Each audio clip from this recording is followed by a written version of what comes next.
I am Nabriales. Was that? I can't understand anything you're saying through those mutton chops. My trust. Will you do this thing for me?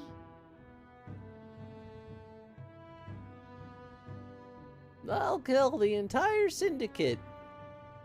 That way there'll be I'm no truly problems. More grateful than I can well express. Much of my dread for the coming days has been quieted.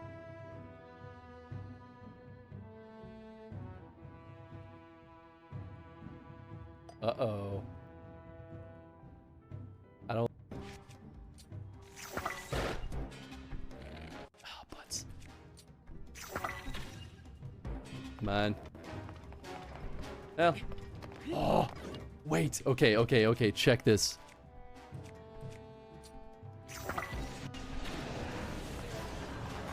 Boom, baby! What's up? Yeah!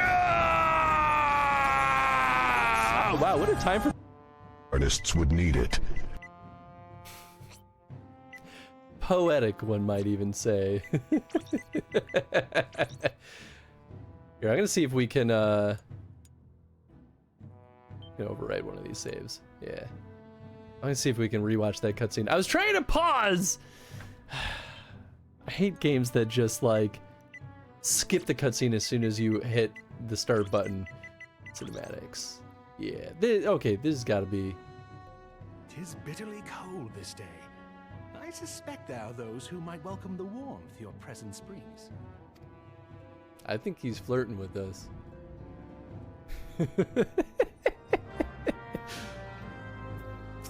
Oh my god, my little guy! He's just standing on the desk! Yes! Go run up to him! Oh my god! Talk to my minion, Hachifon! Tell him he's a good boy! Tell him he's a good boy! Open door? Huh.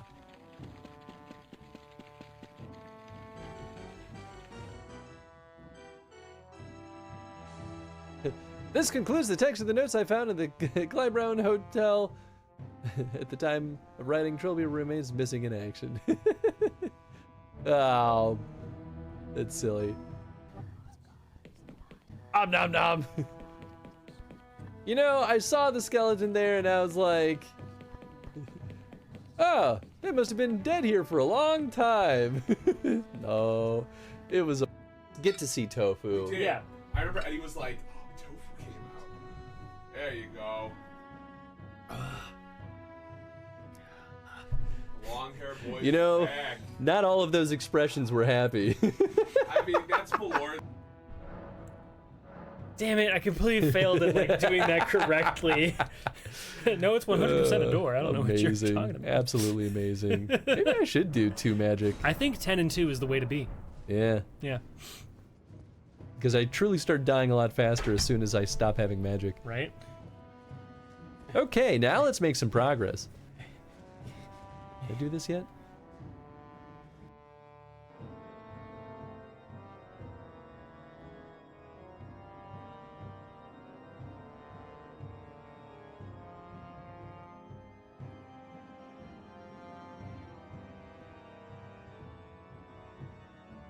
He seems like a good guy.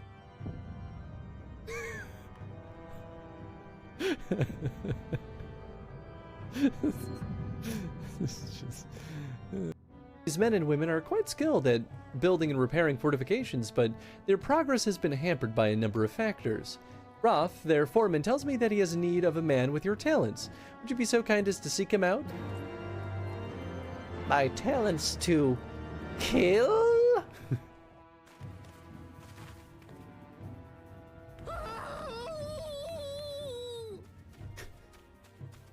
Oh, you left it? Ditched your Magitech armor. Fool of a Lalafell. Oh, come on. Fool of a Took is talking to a Lalafell, basically. Ahmed, you sons of guns and your references. She's all yours if you think you can do any better.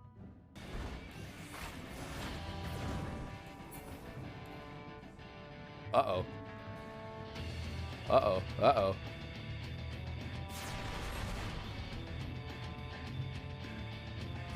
I thought we were running to the edge because that was the safe place.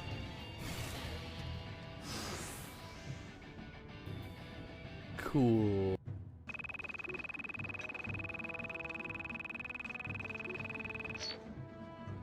Nice. We got all the tokens at least.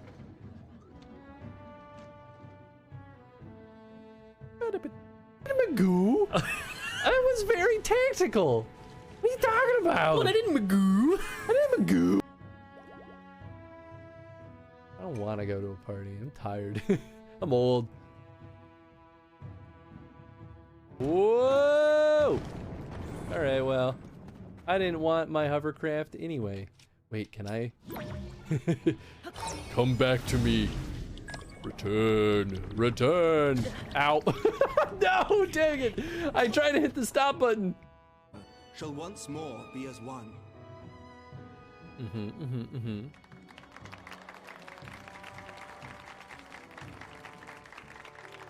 Is this man gonna die here today? Surely things won't go that smoothly. One who has endured great suffering. If there's anything I can do to help, anything at all, you need only ask. What will you say? Forgive me, Father, for I have sinned. Curse my enemies, Father. Call down divine vengeance upon those who have butchered my friends. The wild roses are dead, Father, and I know not what to do. I mean, this is the only reasonable answer. Although I Who's ready to suffer? Hi, everybody.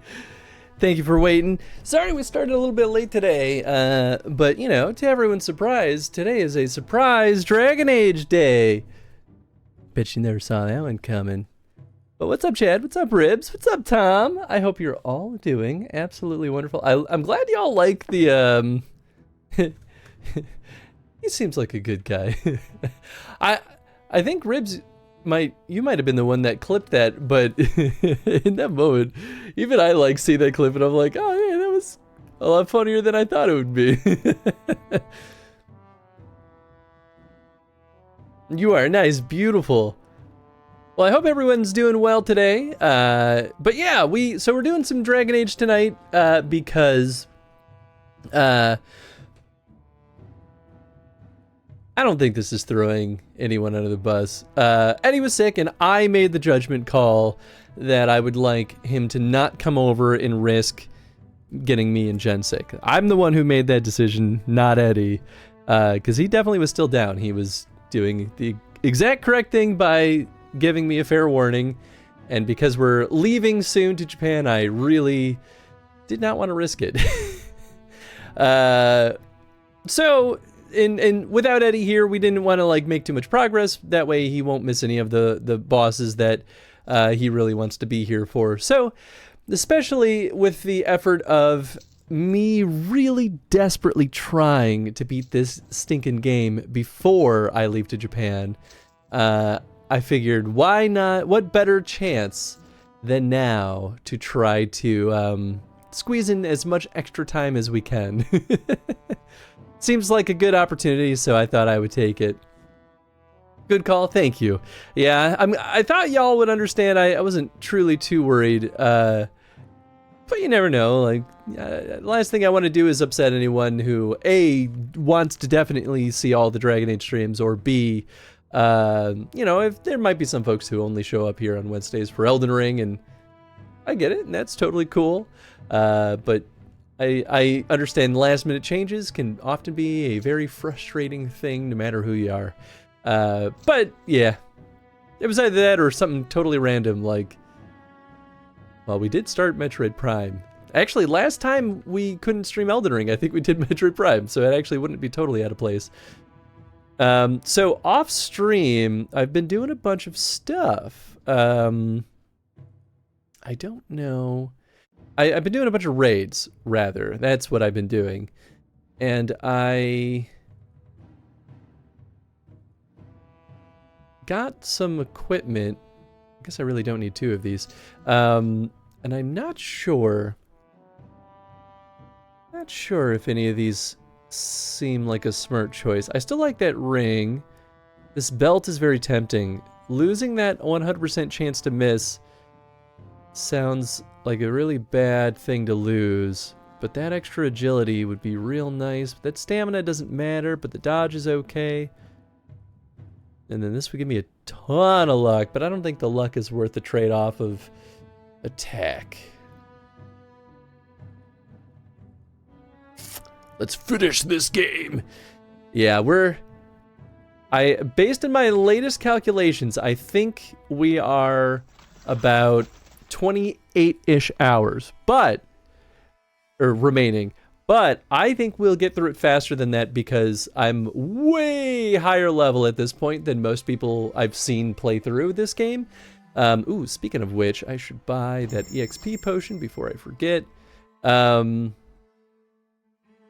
The one YouTube playthrough that I saw of this that was like a legit playthrough was they were like level like 36 or 7 at this point. So I think we'll at least blaze through the fights a little bit faster. And plus this EXP potion is a nice boost. Still on this, more power to you, Dad. Thanks, Snake. We're doing our dangdest. You'll also notice that, I don't know if, visually if it looks any lower res to y'all, maybe slightly, but, you know, we don't have the little borders on this anymore. There's technically more to those borders, and I cropped them just because they took a lot of space. But we're actually playing this windowed mode today, and I did it because I actually think that this will help some of our perf issues. Where, like, you know, how we have to restart the game every, you know, hour or so. I think this will help. Whoa, they've got... It's a Warhound Cub. That just straight up looks like a dragon, though. Or like a little mini dragon. Elden Ring changed a lot. What's up, Toya? Yeah, we switched it up today because our dear sweet Eddie's not feeling too well, and... we're at that point in Elden Ring where I don't want to do too much without him. And who knows, like maybe we'll have some streams without him still, but I think we're near a couple of bosses that he really wanted to be by, or to like be able to watch. So I figure there's really no harm in skipping Elden Ring, and I wanted to keep the stream on the calendar, so here we are. It's okay, health comes first? Absolutely, I 100% agree.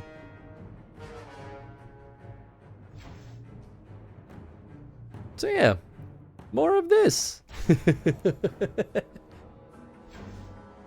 The All Dragon Age Legends channel. I mean, you know, we're basically there at this point, right? Like, oh man, this is that thing that has returned the fear in my life for streaming that I haven't had since. I don't know, maybe even Hitman, actually. I know I talk about it a lot. But yeah, it's a reminder that games like this exist. And I'm like, oh boy, I really could get roped into this, couldn't I? Hey, thank you for the biddies. Just to keep the sprit up. The sprit up. But I know what you meant to say, and thank you, Snake. I really appreciate that. Your support means a lot to me. And it does help. Yeah, you know what, the thing that blows my mind the most, this is the side effect I never expected from playing this game in particular, is that we've had more people hanging out here sometimes for DA Legends than some other games. I didn't think that would happen. I thought it'd be kind of the opposite. Be like, this might be a room of just me and Tony on occasion. Like, that's okay. If that happens, that's more than fine. I get it. Because half the reason why we're playing through every single game is because I'm stubborn and I fully accept that. But yeah, like even in the analytics that Twitch spits out, like I'm shocked to see that the like unique visitors is like maybe 10 times higher. Which, you know, people poke in, they go, huh, and then they leave. I get it. But we've had more unique people clicking into the stream than we've had in a while. I'm like, huh. I guess I'd probably do the same thing though. If I was like, what is this? A Dragon Age game? Like, I'd also be like, I gotta see what the hell this thing is. Your commitment is impressive. Thank you, Ribs. I appreciate it. Phone keyboards suck. Yeah, they sure do. Oh, so I forgot to say, thank you, Chad, for the pinned message. I appreciate that.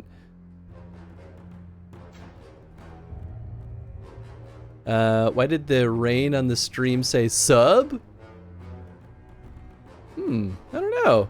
It's probably not supposed to, unless I configured something wrong, which is always a possibility.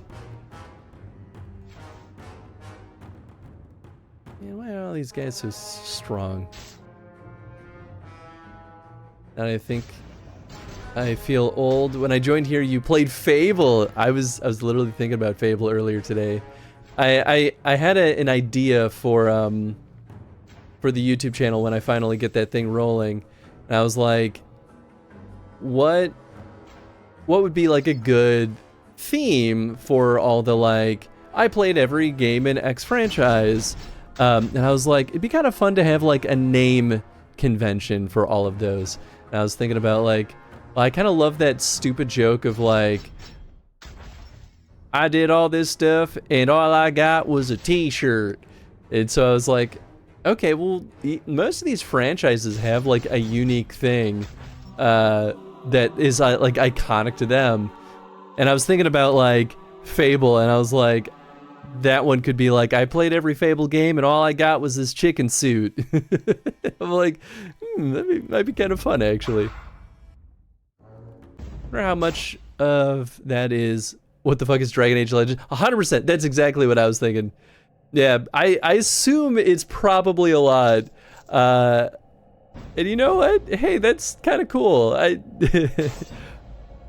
don't think any of those folks are sticking around, but like, it's kind of nice to just see like, hey, people are actually noticing it, and that alone is like, cool. That's a nice side effect I didn't expect. Fable seems like yesterday. I mean, I still remember Fable pretty fresh out of most of the chrono streams we've done. Because I really liked Fable. That was a good chrono stream, in my opinion, at least. At least I thought that whole series was fun. I'm really excited for the one coming out, what, next year? Is that when it's supposed to be? Played all these Mass Effect games and all I got were Paragon points. It's pretty good. Yeah, I was like thinking about it. Some of them are more difficult than others, right? Like Zelda, I'm like, you could do so many things, but like, you want to do ones that are like, this thing is stupid, right? Oh boy, it is kind of chugging. Let me make sure I don't have like something dumb running in the background like Steam. Hey, there it is. I mean, I could also just stop recording this. I really want to speed it up. BlueStacks is just auto running. I don't love that. Well, that might help. BlueStacks, is that what it's called? BlueStacks, yeah. That's the Android emulator we're going to be using for the Ratchet & Clank chrono stream. When we want to play, when we're going to play before the Nexus, which is the prequel to Into the Nexus. Hey, what's up, Ori? How you doing, friend? Hope you're doing well. How are you? I'm doing pretty okay. Sad that our dear sweet friend Eddie couldn't join us today for Elden Ring, but happy to make progress on DA Legends. Quite happy, because I want to get this thing done. Made poor life choices tonight, so I'm gonna go to bed super early. Enjoy the stream, Chris, and keep the good times rolling. Sounds good, Snake. I appreciate you hanging out, bud. Hope you get some good rest.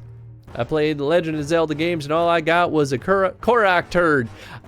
That was 100% the same suggestion that Jen had, so you are very like-minded. I was like, that one's pretty good. It's pretty, it refers mostly to, you know, the later games, but I still think it would be pretty good. And I mean, Korok is like a recurring thing anyway, so that also is not out of place. Doing well myself? Nice, good. I'm happy to hear that. Oh man, there's so many. Oh, I should be throwing those acid potions. I made a ton of them, so I'm not going to run out at this point. Legends are being made before my eyes.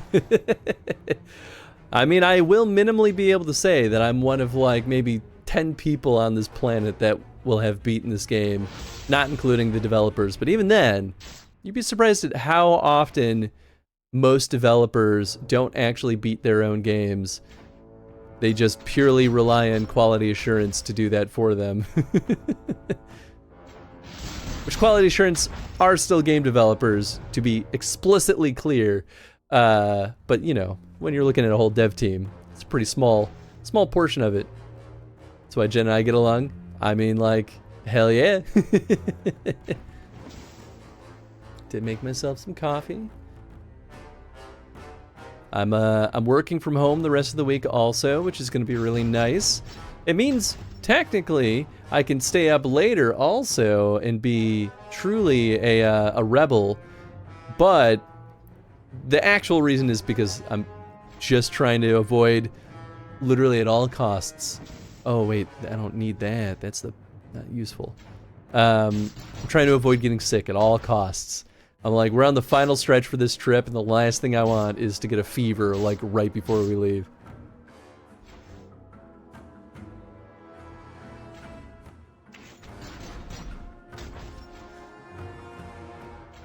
Okay, I might actually restart this after this fight anyway. Only to see. Maybe I'll even, like, pause the stream on my side and just look at Streamlabs. Because any amount of slowness is going to be bad for this game. We want this game moving as fast as possible. There's no quality setting, so what we get is what we get. It's either full screen or not. And sometimes I feel like it starts running slow from the get-go, but you don't know until you start fights.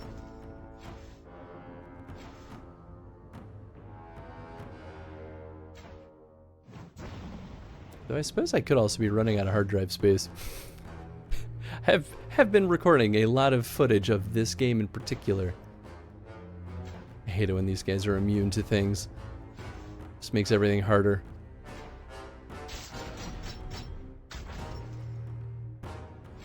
I did discover though that Spirit Bomb affects everything on the field, on the enemy side at least. Did not realize that. Spirit Bomb's a lot better, or Spirit Bomb, what's it called? Walking Bomb? We might see it in a second. See it a ton in board games. A lot of devs are terrible at their own games. I only ever lost to the designer for Disney's Sorcerer's Arena Epic Alliances once, and we had over 100 games played against each other. I also saw one of the designers of Heat Pedal to the Metal got knocked out of a tournament in the first round. Which, to be fair, being good at your game is not necessarily the same thing as, like, having beaten it. But, I mean, I still understand. It's pretty stinking close. You would think that the people making smart designs decisions would be, like, experts in that exact thing. But I'm always actually surprised to see that some people are just insanely good at games that they didn't make. And I'm like, the developers are often really good, but not like insanely good like some players can be. Well, I gotta set this to windowed, but I can't do it until we load. Okay, let's see. Guess I'll double check too, that we don't have anything else silly running in the background. I haven't really done anything on my computer today, so we shouldn't. Wait, why is my GPU? Oh, OBS is, yeah, okay. I mean, that makes sense. I don't even know what that thing is. What if that's a virus? A Trojan? Every time I look at my task manager, I'm like, I don't know what most of these are. They could all be bad as far as I could tell. I think most of the stuff isn't even gonna tax a single thing. Well, we'll see how this goes. Guess I'll pause stream. Just open up Streamlabs because I can see everything in Streamlabs too. Ooh, actually, you know what? I could even pop out chat. Now that I'm in windowed mode with the game, actually, I could have chat. Oh, non-mod settings. Where are you? Not pause chat. Twitch, why do you make this so difficult?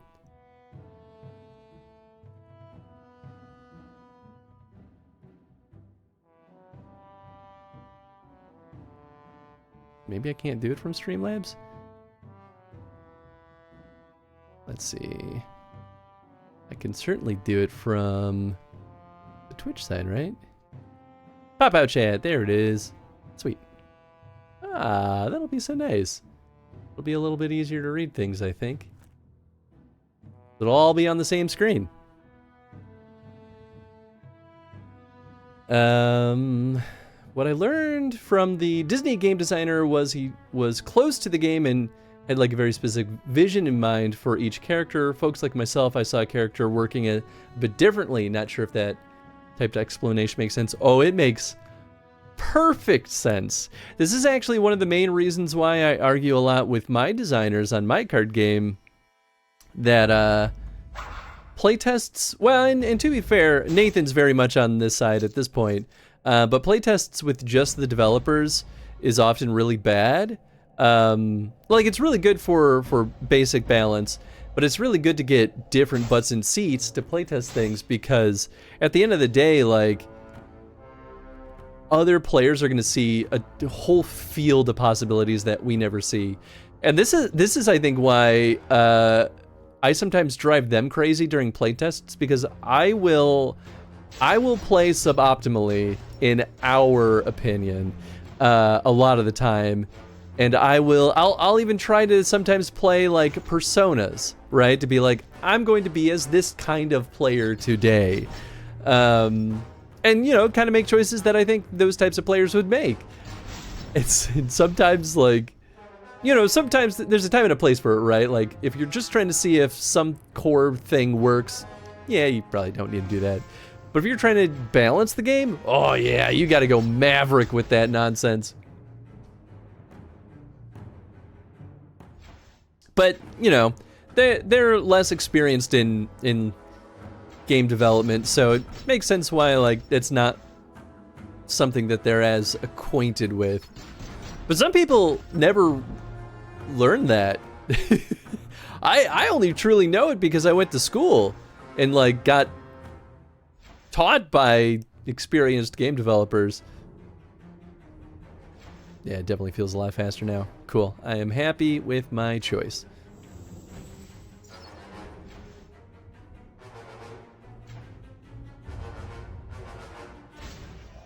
My school might have been horrible, but it definitely was good at about some things. I'll take that. I'll not trade that for anything. Now, if only I could work professionally in my real life as a game designer. Now that would be delicious, but man, oh man. I still, like, I've been in game dev since, what, 2012? Not necessarily the entire time professionally. I did work in business software for a little bit. But I still am sitting here like, how the hell do game designers get jobs? It seems unfathomable to me. Like, I'm like, there's no way. It's impossible to get a job as a game designer. Because the only way to get a job as a game designer is to design games, but you can't design games unless you get a job as a game designer. It's an infinite loop of bad. Which really just means to me, you have to either intern and work for free as a game designer, or oh yeah, this is the last one. Or you need to be a successful indie before any studio will consider you. And I'm like, that's crazy. Absolutely ludicrous. course, maybe I shot myself in the foot by like getting my foot in the door with quality assurance, because modern day game dev, QA is its own career path now. It used to be the like foot in the door kind of approach. Nah, not anymore. It's fully like its own path, and you can get locked into that forever. And I was almost locked into it until they fired all the producers at the studio that I worked at. Not my current studio. They were like, "Hey, Chris, you could be a really cheap producer for us. Do you want to learn game production?" I was like, I know game production, but sure.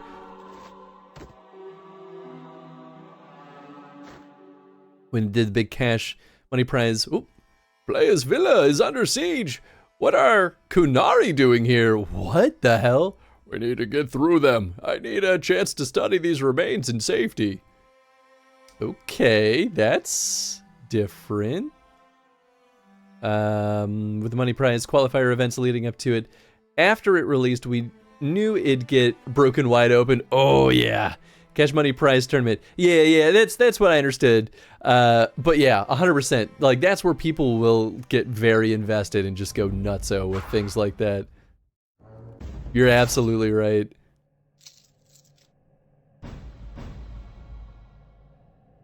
Yeah, and that's actually the one area that I've been a little bit of a butthead in our games playtesting, which is like, I don't want to open the doors to everyone too soon and like tap all of the people that could playtest it, because I want to make sure that we're getting new eyes on it at crucial points that we need new eyes. If you just open the doors right away, you might run out of all the people interested in playtesting your stuff. Of course, we've been bad about just doing it in general lately. But that aside, like,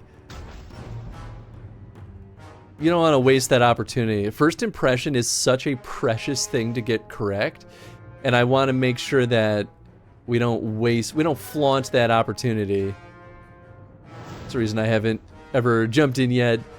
I mean, yeah, that's definitely part of it. I mean, some of it is truly just pure convenience of like, and I'll be honest, I've put the least amount of work on the Cabal team in terms of recruiting playtesters. I will unashamedly admit that, because I've got other priorities, right? Whereas Tony and Nathan, they've put in the most effort, and for them it was a matter of convenience, right? Like, Tony recruited family and like people that he sees regularly in meat space. Nathan recruited people from his some of his communities, because he's pretty embedded in a lot of other like internet and also local communities. And so if it were me, I'd open it a lot more often to the folks in our Discord already. But I've put the least amount of work in to that part. But you're definitely 100% still invited, Tom. I mean, same with pretty much anyone else that's hanging out in the Discord, right? Like, I don't think there's a single person in there that I would be like, not you, though. I'm in the group, but I have held off to help with later opinion take on it. Yeah, I mean, and I appreciate that, too, because it's so... There's so many things that still need to kind of get settled that I'm like, I think we can figure this out without fresh eyes. Oh Lord, we back at it again. Okay, you know we gotta get this thing done.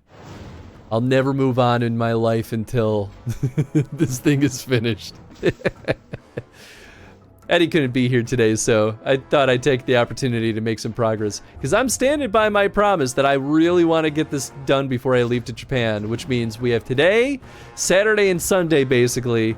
And I was reminded, I was planning on doing like a 12-hour stream on Sunday, but I was reminded, and it's purely my fault for forgetting, that I've committed to an evening dinner with some of our friends that recently moved back to Chicago, or the Chicago area, I think, technically. So I was like, oh, I can't do a 12-hour stream on Sunday. Crap. Well, So here we are. Although I'll still probably stream really early on Sunday. I think that's the plan. We'll do like a 12-hour stream on Saturday, if I can muster up the time for it. And then maybe I'll like leave the studio set up and just jump into it right away in the morning. We can go nuts with this thing. But I think we can knock it out. Dinner in a public place where you could get sick? No, actually. But good point. We're going to their house. They're making dinner for us. Actually, the true risk is that they have a lot of kids. And kids are disease bombs. I'm not that worried, because I think they'll tell us if there's any concern, but like, maybe I'll say something just in case. Don't do it. I think it'll be okay. I trust it. I mean, to be fair, when I'm in Japan, I'm also at a high risk of getting sick just because I'll be exposed to all sorts of people carrying diseases that I'm not often bumping into, right? So that's how it goes anytime even if you like travel across different states in the US, that's true. So without a doubt, I will still probably get at least a little bit sick while I'm there. I think that happened last time too, actually. But it wasn't too bad. It was all pretty manageable. We got whooping cough going around heavy in these parts. Yeah, I mean, that's a great example, because I don't know if that's hit Chicago yet, and hopefully I'll flee the state, or the country, rather, before it gets its way over here.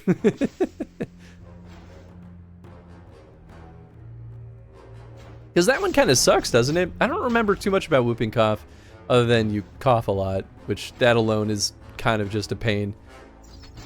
Japan's not huge on medicine either, especially like over-the-counter meds. They have some. We went to I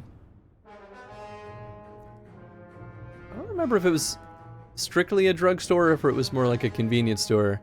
But we were looking for over-the-counter meds, and it was last time we were there. And yeah, we kind of struggled to find anything that would suit our needs. Thought whooping cough was mainly a baby thing. You know, I'll be honest, I have no clue. Not even a little bit. You might be right. You might be wrong. I can't say. Hitting the middle and high schools around here. Oh, okay, so it's at least, it sounds like it probably mostly affects younger folks generally then.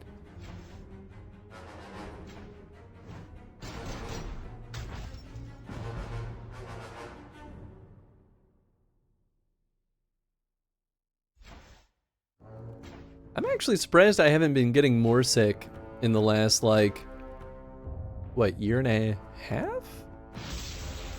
I think that's right. It's kind of weird to think that I've been going back to the office for more than a year now, I think. But I was the most sick in my life when I was commuting daily to my last job. I was like sick every other week, and it sucked. And I'm pretty sure it was because I was just packed on the L train, like squeezed in like a sardine in a can. It's kind of a recipe, and like literally have people coughing on me and stuff, right? And maybe it's because my train line now isn't as jam-packed usually. But like, you know, you're still commuting on public transit. Like,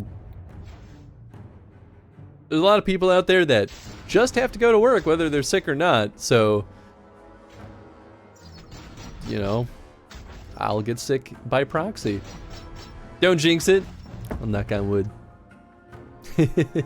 I'm not too worried. I tempt fate a lot, and usually it goes fine. Well, that's also why I'm working from home though the rest of the week. So at least now I won't be exposed to public transit for the next week.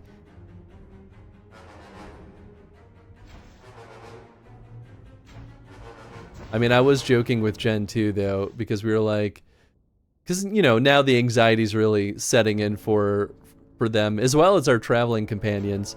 And they're like, I'm just scared. What if something happens that stops us from going? And I'm like, it would take a lot at this point to stop me from going. I'm like, even if one of my parents died, I was like, I'd have to think about it. Like, no, I guess realistically I would skip the trip, but I'm like, could I deal with that when I get back? Like, probably wouldn't have a good trip though, because I'd be thinking about that. Need to farm for that. Mount some more, but has ruined my soul. I feel you, Kay. I feel you. Hang in there. Well, they aren't going anywhere. I mean, right? I mean, obviously I can joke about that, but like, I'd still be pretty heartbroken if that were to happen.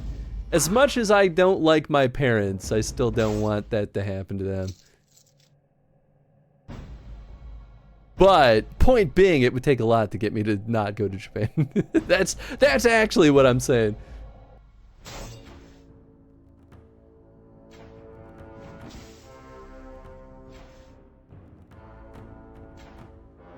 And yet here we are, melting our brain on this game instead. I don't know why I killed him. He already had the thing going.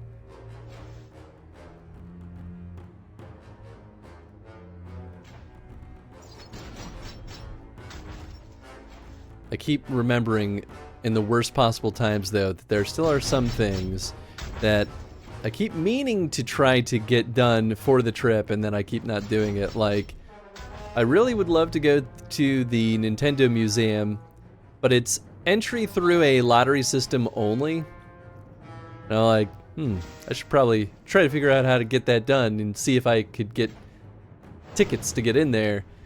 And then I remember it at moments like this, where we're already streaming, and I'm like, I can't do that right now.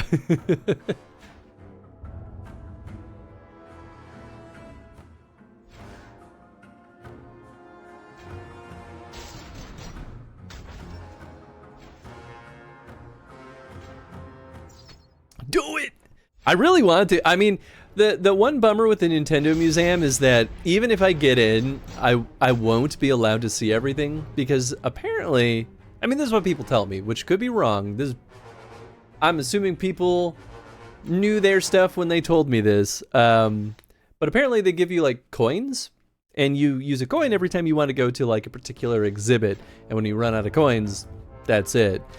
Which means you have to come back multiple times if you want to truly see everything. Which, like, sure, that's actually not a bad idea for a system, but for an outsider like me, is a bit of a bummer, because I'm like, but I want to see everything. Like, I don't think any of us would mind if you took a couple of minutes to do it.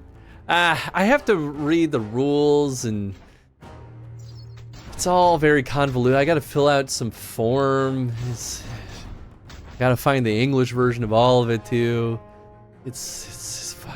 I'll figure it out. What if I want to pay for more coins? That's the thing. I don't think they'll let you.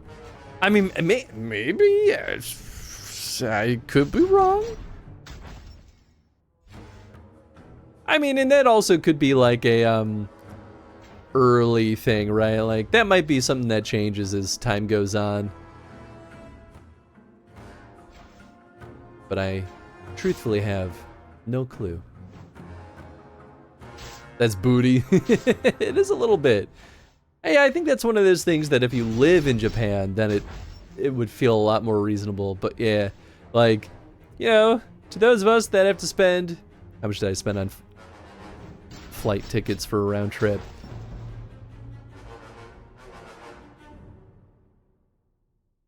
I could be wrong, but I think a round trip, I should ask Jen because they would know. I think we each spent, well, now I don't know if it was for both of us or for one of us. I think we each spent like $1,400 on a round trip tickets to Japan. Point of the matter being, hella expensive. I can't do that more than like once every, when was the last time I went? 8 years ago?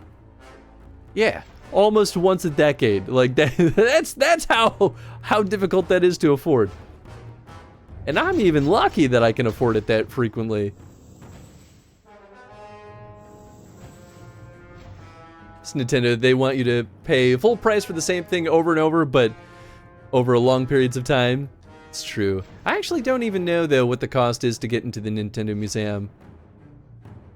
Like, I assume it costs something, but I actually also wouldn't be surprised if it was free, but I don't know.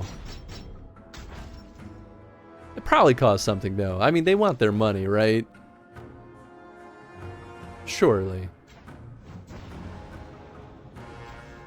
There was a New York Times article on this. It's new, right? Yeah, and they did have like a full, I think a virtual tour on their YouTube channel also, which truthfully, like that sounds really nice. Like I think that's probably worth a watch.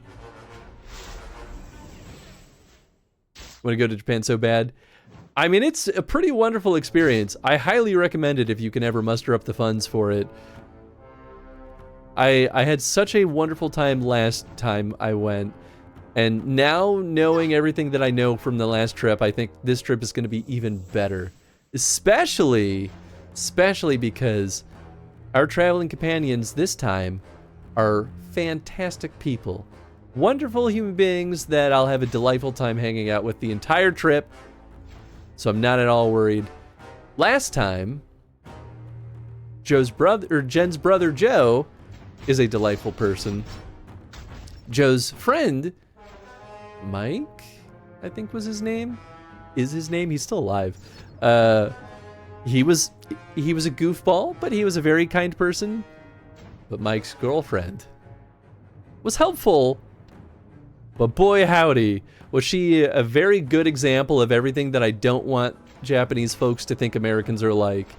Very assertive, very aggressive, oftentimes incredibly rude. Like, dude, be polite. Like, it's not that hard. So rude to so many freaking people. I'm like, chill out.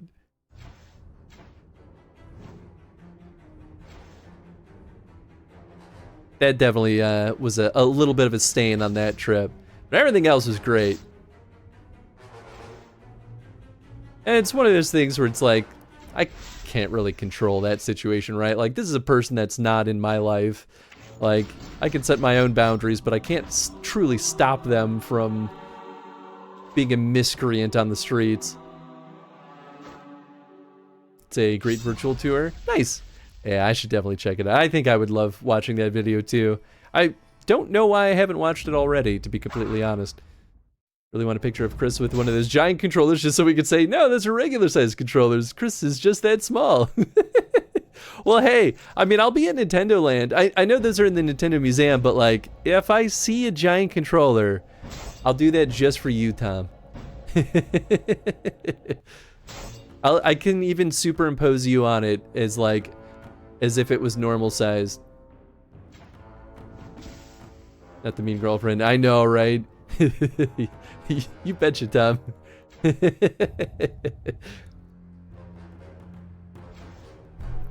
By the way, nice to see your streams lately, Tom. I hope they've been going well. I've been at least lurking in them. Sorry I haven't really been chatting. But you've been playing that, is it Supermarket Simulator? A very silly, silly game.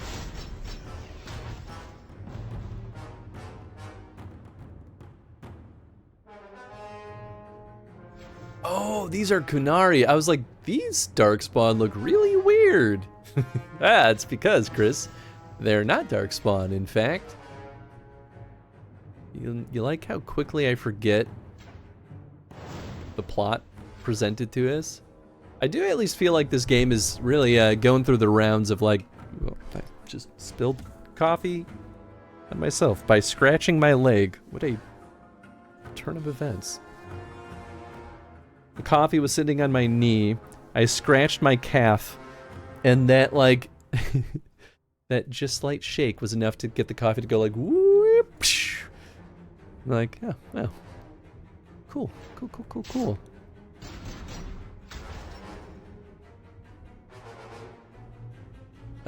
Please post trip photos on the Discord so we can live vicariously through. 100% I will. I mean, that was actually a huge reason why I got a new phone. I hated my old phone anyway, but like I'm really stubborn when it comes to spending a lot of money on things that I think are I think it's a reasonable upgrade. I just get really fussy when I think that it's overpriced. I get stubborn about it. But I didn't want to get any of the other options that I thought were just bad. So I was taking a really long time to upgrade my phone, but I was like, for this trip, I want to have a camera that I actually like. And so that was a huge reason why I upgraded my phone. That and, you know, not getting lost so I could use Google Maps. That's that's also pretty nice. But yeah, I 100% will be posting photos in the Discord. I did talk to at least Jen about whether or not they would be cool with me live streaming while I'm there. And Jen's cool with it. So now I just need to talk to the other folks. So if I could find a good day and like an interesting activity to live stream, I might do a little bit of that. It'd be pretty short, but it still would be kind of fun. I'm trying the TCG store simulator right now. Oh, okay, cool. It's dumb but oddly addictive. Hey man, I love it. I think that sounds fantastic, actually. Dragon Age Veilguard is so close, y'all. Oh yeah. Did you see the video from State of Play? That combat looks pretty slick, I'm not gonna lie. I'm still sitting on this hill thinking that I think that the more focused design for Veilguard, I think is gonna really serve this franchise well. I think it's gonna be very positive. I think, especially after playing Origins and then DA2, I'm very curious how I'll feel about Inquisition. Like, DA Origins was really good. Like, I still think it's the best of the bunch that we've played in this franchise so far. But I think it suffered too much from being spread too thin. But I think it was a worthwhile trade-off, right? DA2 was, I think, a worse game, but man oh man, was that narrower vision a lot more polished. And so now I'm looking at Veilguard, which looks like it's got good budget behind it. Now I'm like, okay, I think this is gonna be like a grand slam for the franchise, because it sounds like Inquisition suffers a little bit from being spread too thin also. We'll see. We'll see. I'm definitely getting pretty excited for it though. Make a little channel just for it. I mean, I definitely could. Yeah. Yeah, I'm excited for Veilguard. It's almost a shame that I won't be able to jump immediately into Veilguard, but that's okay. We'll work our way up there. This way, y'all can get your playthroughs in, and then by the time we get to streaming it, hopefully there won't be any spoilers for you. Or maybe you'll get to see what happens when we choose all the Maverick options that Tony and I will choose.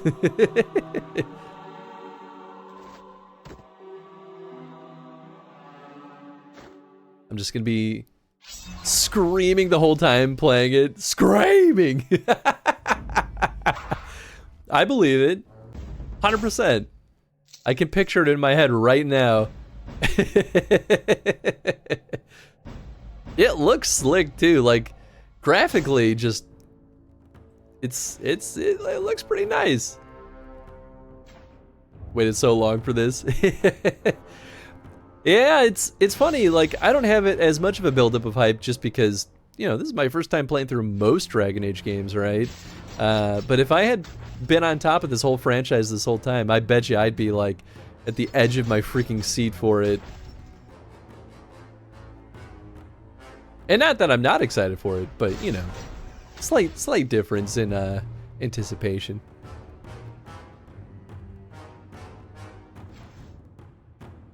I do at least plan on catching up on all of the Dragon Age reading that I need to get done before Inquisition during my trip. I mean, it's like a 17-hour flight, I think. Maybe it's like 12 hours. I don't remember. I have a huge layover also. So I'm gonna have a ton of time for just reading. Gonna read the Dragon Age tabletop RPG book while I'm at it. It's gonna be good stuff. Listening to the Veilguard podcasts that are coming out once a week, and those have been interesting. Oh, cool. I don't know why I didn't think that that would be a thing, but I assume that's with the developers, right? That's pretty cool. I might have to check that out too. But I also don't want to spoil anything for myself, so I guess that's a mixed bag. Literally like listening to a movie? Ooh. Okay, that's pretty sweet. Oh, I thought I used the acid potion. That would have made things easier. I gotta remember, I gotta put it back into my muscle memory to just use an acid potion every round. Like, I have... it doesn't say here, but I have like 550 of them. I'm not gonna run out. It's been wild. All right, nice. Well, now I'm excited for that. Yeah, I wanna. There's even some developer interviews for this game, believe it or not. I kind of want to dig them up and listen to them. Maybe I'll even see if I can find them for like maybe we could listen to them during like our Saturday or Sunday stream on this, because that'd be kind of cool to hear a bit too. I just know that they'll spoil some of the story things, but I don't know how much that really matters, to be honest. The story has been interesting when we get story, at least. But I want to hear about the development of this. Like, what happened? Who made these choices?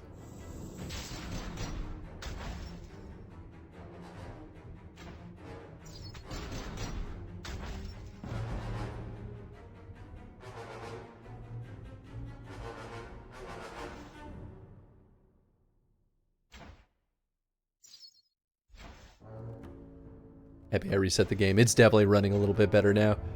Whatever I had running in the background was bogging this down. Now this feels normal, actually. Like, this feels about the same speed that the game plays when I don't know if I did this already. When I, like, do raids off stream. Some of us are just in it for the romanceable characters, okay? Ah, that makes sense. That's in character, like, it's meets expectations, perfectly acceptable.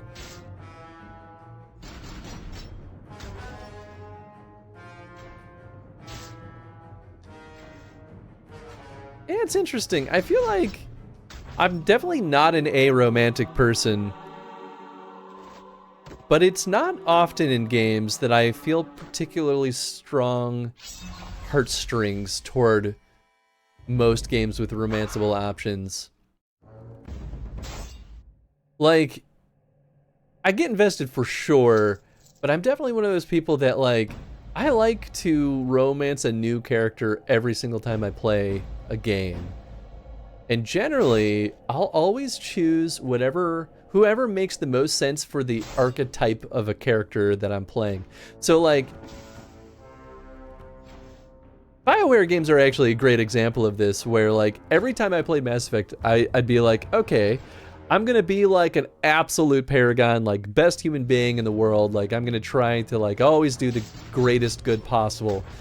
And then, you know, I kind of play out the character from there. And then next time, obviously, I do the opposite. But then, you know, from every playthrough then on, I'm like, okay, well then, what if I play like a character that kind of thinks like this? It's neither Renegade nor Paragon necessarily, but like, has like a certain mindset.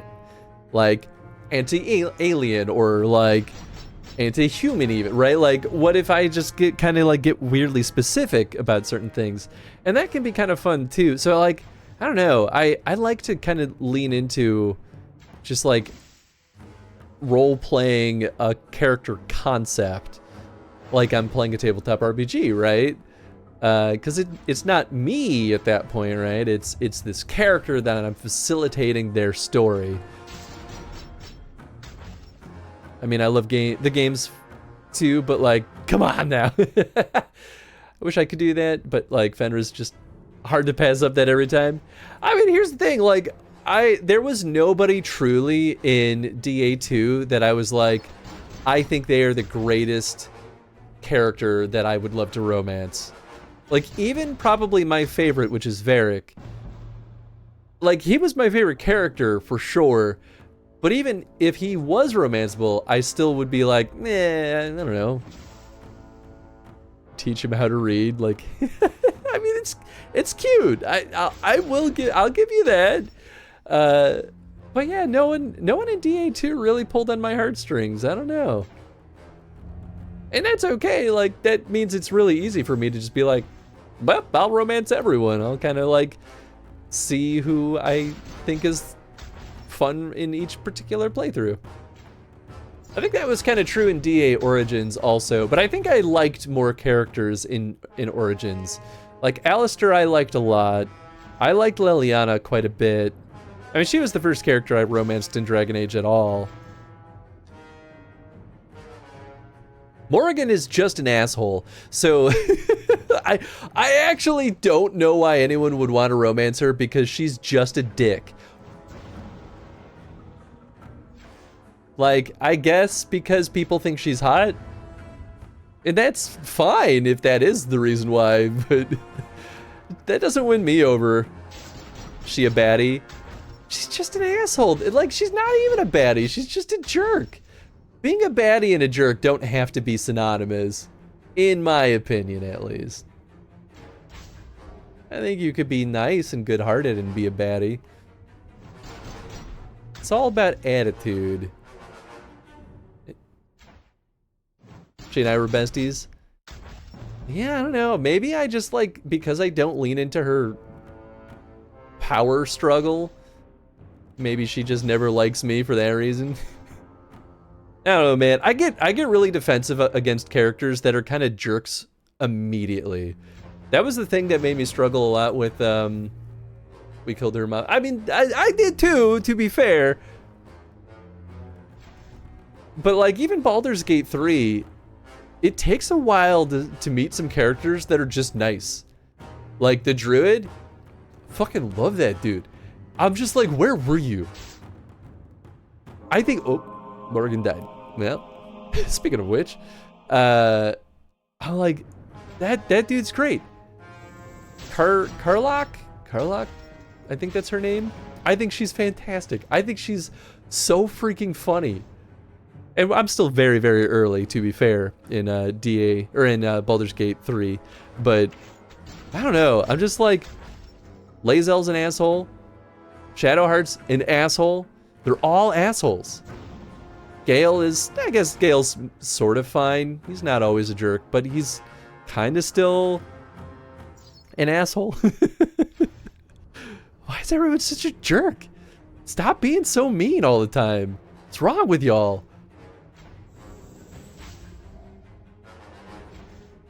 Halsin?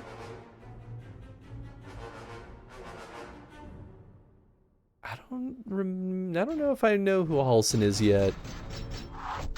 Is he the vampire guy? I haven't met him yet. Gale's a needy boy too at the beginning. Gotta feed him like a Tamagotchi. Yeah, I mean, some of that's fine, but... Oh, Halsin's a druid! Oh yeah, I love Halsin. I think he's wonderful.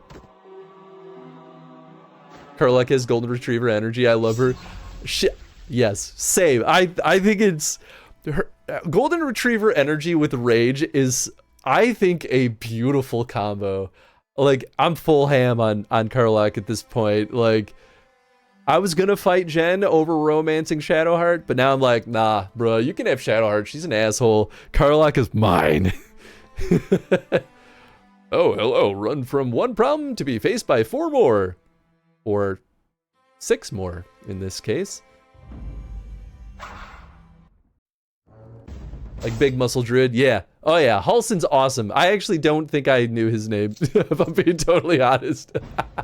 We haven't put him in the party yet, so we haven't actually gotten to use him much, but I like him. Astarion, though.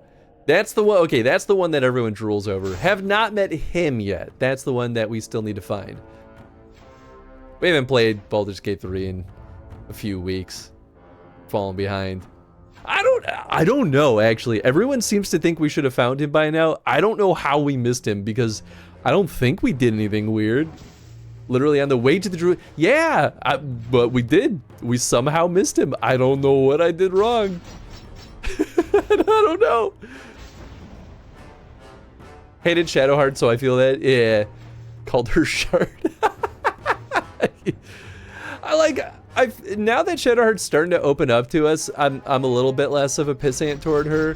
But I'm like, why do you default to just being an ass?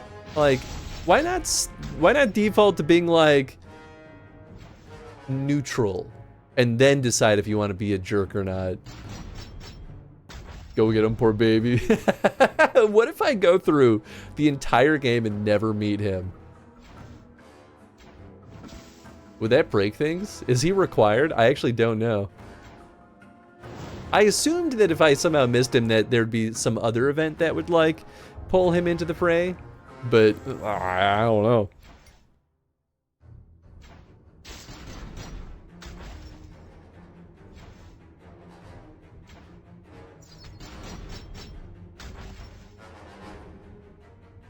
Baldur's Gate 3 is fun, though. It's really making me want to boot up the OGs. I think if I had nothing on the schedule,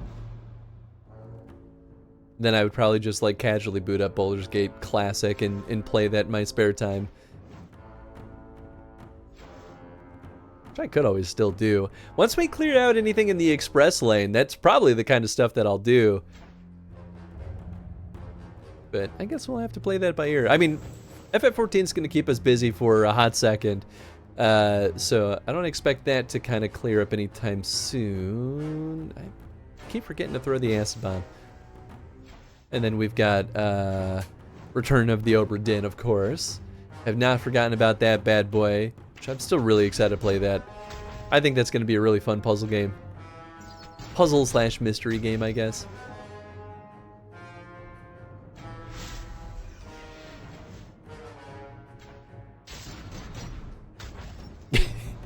Yeah, and I mean, I'm not complaining. Like, FF14 is... I'm happy we're in expansion territory, because I feel like it's already starting to get a lot better than A Realm Reborn was. Not that I disliked Realm Reborn, I have... As a 34-year-old, have very little tolerance for things that I think are taking an unnecessary amount of time. If that makes sense. That's not me saying anything's bad. It's just very particular about how much time I spend. I mean, here I am saying that while playing this freaking game, but that's because I'm neurotic. Realm Reborn's just like world building, and with that, through that lens, like I find that completely acceptable, and I totally think that's okay. It's just when I was in it, it was like, okay, this is fun, but like, how much more? Really, it's only when we get to like fetch quest territory, right? Where it's like, okay, all right, you know, do we need to do fetch quests? No, well, we're doing them anyway.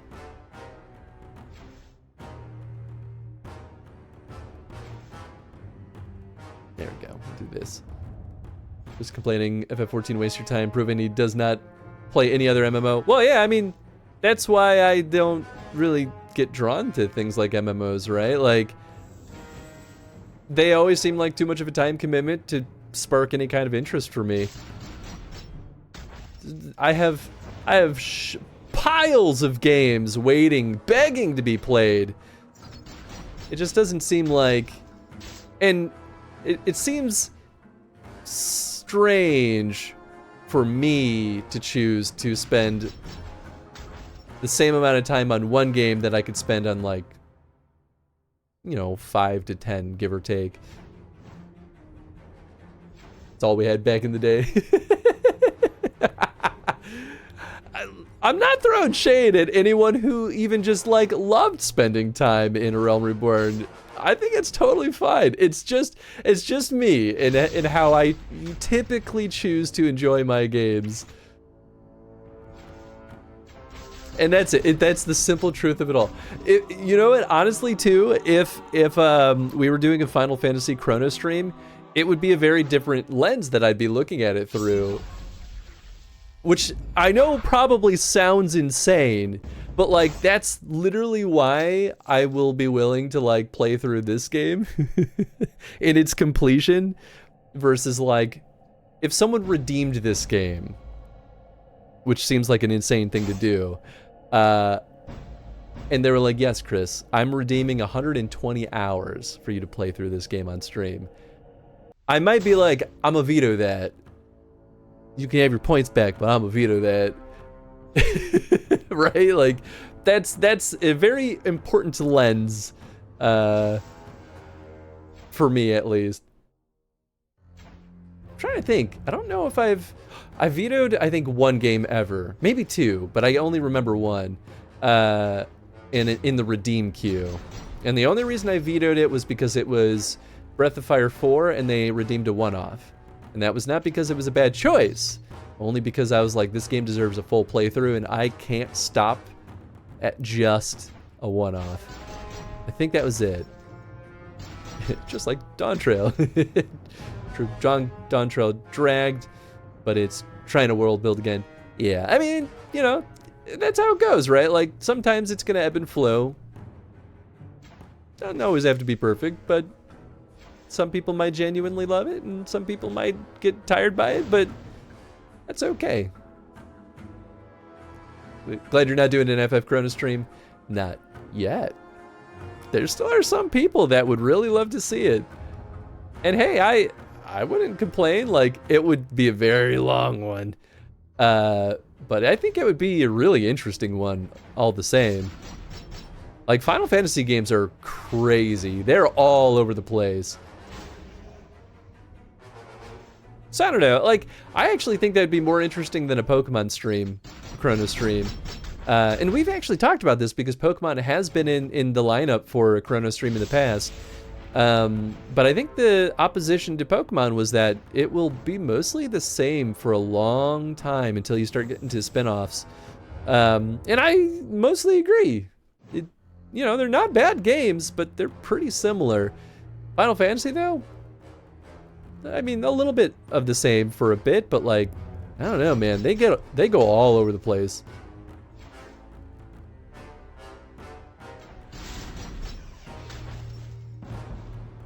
F9 is the bane of my existence. I hated it so much.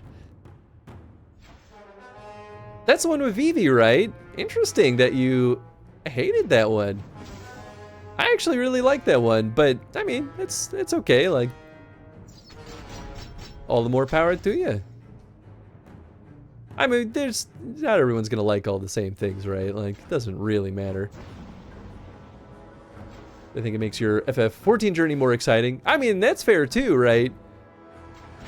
It certainly gives FF14 a lot more focus time, and it also means that we don't have to wait forever to get to 14, which, you know, that in itself is a nice perk.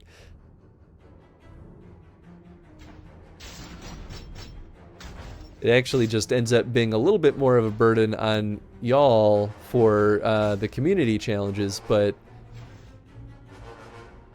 if that's what y'all are willing to do to make it happen, like, who am I to even try to argue, right? Combat was booty and the story was bad. I was just like, why am I here? Yeah, I mean, and that's fair. I like the story, actually.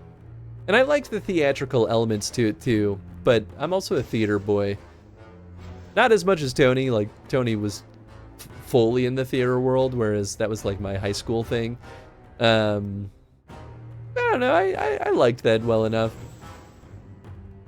I didn't have any issues with the combat, either. I truthfully don't remember the combat incredibly well, other than it just being your basic, like, time action RPG, but we can carry it. Take my points. Hey, there it is. Like the challenges. Feels like we're showing our enthusiasm to watch you play it. 100%. Well, and that's a really important qualifier, right? Of like, if it's not something people really care to see, then especially for something long like that, like I want to make sure that folks are actually invested before I spend all that time in it. And that was like, we bring this up a lot, but like that was kind of the downside of something like Bravely Default, where that was one person who redeemed that playthrough, and that was before we scaled the costs of redeems based on the time duration of the games. Shoutouts to Chad for keeping me not honest, but like for kind of snapping me back to reality that, hey, maybe I should scale the redeem costs based on duration of the game, because he's right, absolutely right. And so that one kind of like was the what's the word I'm trying to think of? That was the one that kind of like pushed me off the ledge to be like, okay, yeah, I gotta make this change, because if people are just gonna keep redeeming like a 60-hour game for the price of like a 4-hour game, like this is not sustainable. And the person who redeemed it, I don't think was happy that we didn't really like Bravely Default, and they, you know, I think they kind of noped out of the community, and then we finished the game anyway. And it's like, that's fine. I get it. I probably wouldn't want to stick around and listen to someone complain about one of my favorite games either. Totally respect the choice. But it's just like, it led to a point of like, why are we here? Why are we doing this? Didn't like the first one, but I like the second one. Yeah, it sounds like the second one probably fixed a lot of the issues that Tony and I had with the first one. I mean, I still hold that I think the first one had really good and interesting combat, but the narrative was not good enough to justify the length of the game. If it was short, like half the length of the game that it was, I probably would have been fine with it, honestly. It was too long for what we got. That's really how I felt about it.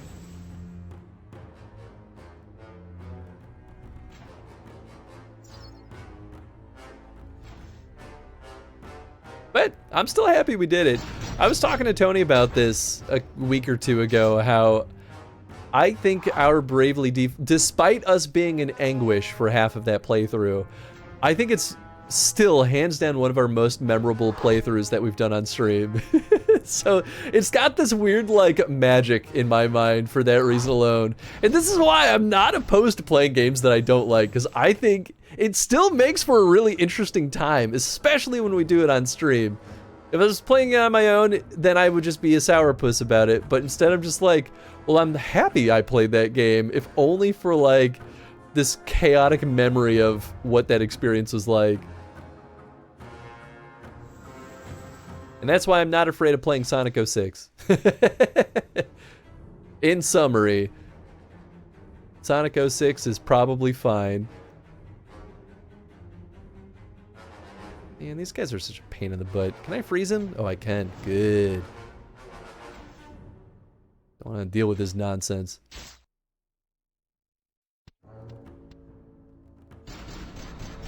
Oh, damn, that killed him.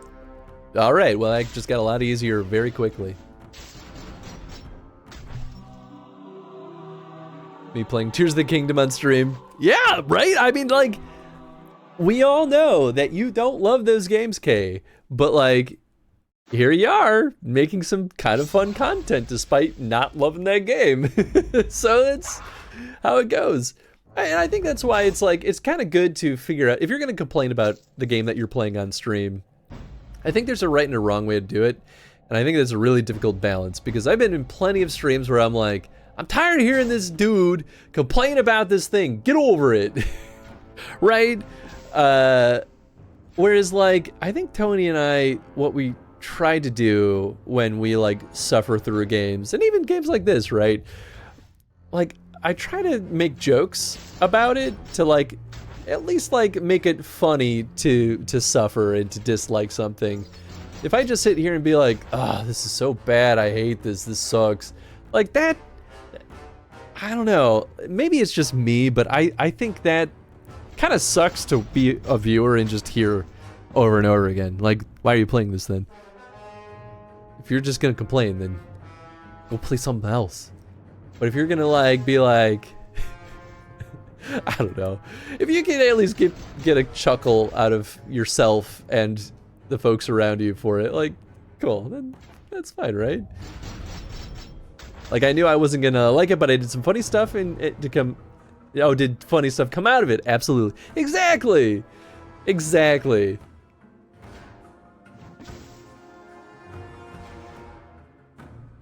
I mean, and for what it's worth, if I ever cross that line, right, and I'm like poo-pooing on something and it's just not a good time, and you're like, Chris, I wish you would just shut up about this thing, please do feel free to say something, because my promise to you is that I will do my absolute best to not get overly defensive about it. I'll defend myself if I think that it's unjustified, but like, that's it. I won't try to like argue too much about it. Tried streaming Disgaea 3, was so excited and was so disappointed in it that I realized that the stream was just going to be terrible if I tried to force myself to keep playing, so I bailed and played Breath of the Wild instead. And I think that's a really, I mean, it's a responsible, like, reasonable, rational choice, right? Like, and kudos to you for coming to that realization, because I don't know if folks just sometimes don't think about it, but like, I'm like, some people really just seem to think that they have to power through it. And I don't. I mean, not that I'm one to talk, because here I am playing through all this game, but I'm still having fun hanging out with y'all. And so, like, ultimately, at the end of the day, I'm still thinking of this as a pretty positive experience. I thrive off of it, so it's fine. I mean, that's fair. Yeah, I guess, and that kind of is the thing too, right? Of like, it depends, I guess, on what the vibe of your stream is trying to be. For some folks, that actually might be half the fun, is to like rage together over something. Shut up, Chris. Yes, Chad, okay.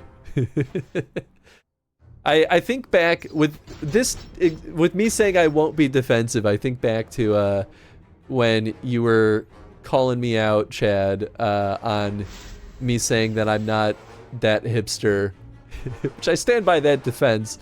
But I see that clip in the cycle sometimes, and I'm like, just like, yeah, that's right, Chris.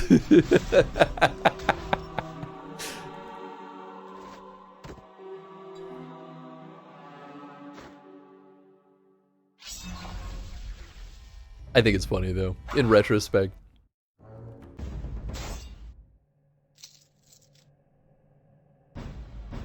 I miss seeing the "Screw You, Chad" clip. Yeah, it really hasn't come into rotation for a little bit. I wonder if I should look at Twitch Guru again, because it would be kind of nice if I could tell it like, hey, cycle all of the clips that I've marked as featured, because, you know, that feature in Twitch, it's not that old or not that new anymore. Surely if that developer is still updating that tool set, surely there could be an option for it. It's just because the hole goes deeper doesn't mean you aren't in it. Well, to be fair, on that particular argument, I'm coming at it from the angle of like hipsters being very like full of themselves and hoity-toity and think that they're special because they like obscure things. Just because I like obscure things, I hope truthfully that I don't behave like I'm better than other people. And that's actually why in that moment I wanted to be defensive, because I was like, I have this idea of what a hipster is, and I try very hard to not be a douchebag about it. And that's really what it was. It's a more negative opinion of hipsters than I think of them. And that's exactly kind of how I figured was the case. I was reflecting on that after seeing that clip one day, and I was like, I think that's why there's a difference of thought here. But you know, in that moment, I was like, how dare he? I mean, I wasn't really that upset, right? But like, I'm still like, well, I'm gonna stand up for myself. But you know, there were clearly not like, I wasn't actually upset. His color? The color's way better. I know, right? Yeah. Tenzin, you're looking stylish. His leash still looks like Stylish. Yeah, well, we really gotta get him though a whole new, the whole set. the whole set, new leash, new collar, new harness, the whole package. We do need to get him a new Halloween costume. What was he last year? A ducky? Yeah, he's a ducky. It's sweet just to be a ducky. It's really cute. But... No, you gotta switch it up every year. It's lame to be the same thing twice. Yeah. And then we take photos and put it on Discord for everyone to see.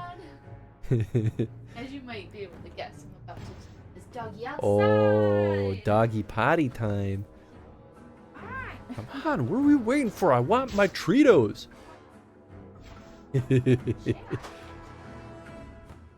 Save your man from this nightmare.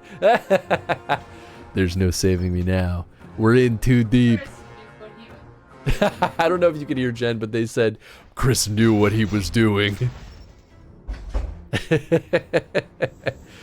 There are nerds and then there are nerds. Hipsters are the same way. Yeah, I agree with that actually. I totally agree with that. Yeah, it's a lot more of a spectrum than, you know, people from ye olden times used to paint it. Which I'm sure even back then there were spectrums, right? But, you know, people are assholes.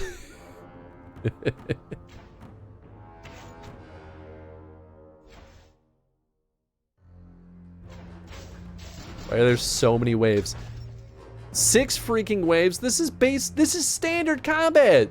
Well, I guess it's technically narrative combat, but like, why are you like this? Stop it. Get some help. That meme needs to be on constant loop on this channel. This freaking guy healing everyone and I can't take away his stupid butthead mana because he's immune to fire potions for some stupid reason. Ah! It's been happening a lot in the raids actually. They'll throw enemies at us that are immune to everything and I'm like, cool, I can't do anything about this. I just have to suffer. Love it. Love it. I mean, makes for more interesting combat, but man, oh man, does it slow things down because it's just gonna keep healing these buttheads. I mean, I could do this at least, which is probably what should have been doing this whole time.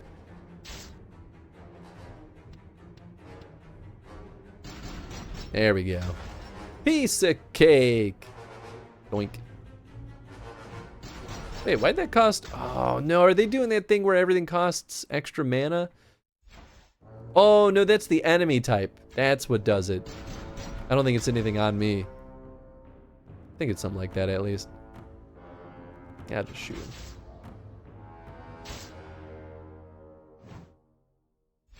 So I've also been thinking about how do I squeeze in the time to also finish up Ratchet & Clank Into the Nexus before I leave to Japan. Because I would also love to not leave that one half finished, if possible. I think we only have like 3 hours left in it, so it won't take a crazy long stream to wrap it up.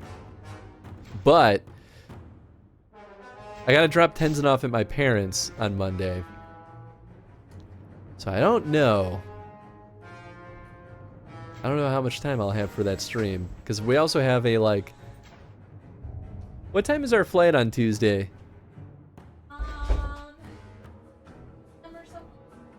6 a.m. Okay, that's what I thought. How much did we spend on our flight, by the way? Is it 1,400? We're 11. Oh, 1,100, and then it was like all the added on, like. Yeah, and then I mean after taxes, it costs Gotcha. But yeah, the base price is 1,000. Gotcha. Okay, that's not as bad as I thought. No, they're pretty good. They're Cheaper. than last time. Yeah, last time it was like 13. 15. Oh, it was 13? Yeah. Okay, I'm just misremembering. Everything's more expensive in my brain. I mean, but yeah, I mean, with something that expensive with tax is like tax. Yeah, that's true. That's a good point. Okay. Yeah. Thank you. And yes, round trip. Round trip 1,100. Yeah. And then all the added on costs and taxes. Good old taxes. It doesn't matter too much. I was talking about it on stream because no one actually asked me how much it costs. I was just like like here's information. Yeah.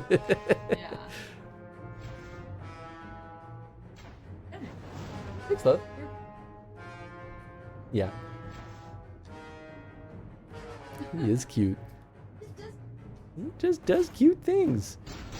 That boy can't be stopped. That boy is cute. Oh, this is the last wave. Nice. Was it a round trip at least? Oh yeah, absolutely. I mean, they might have to drag me back to the airport to get me to come back to the United States, but I did pay for the flight back at least. All that for a bowl of ramen. Yeah, but it's a damn good bowl of ramen. A damn fine bowl of ramen.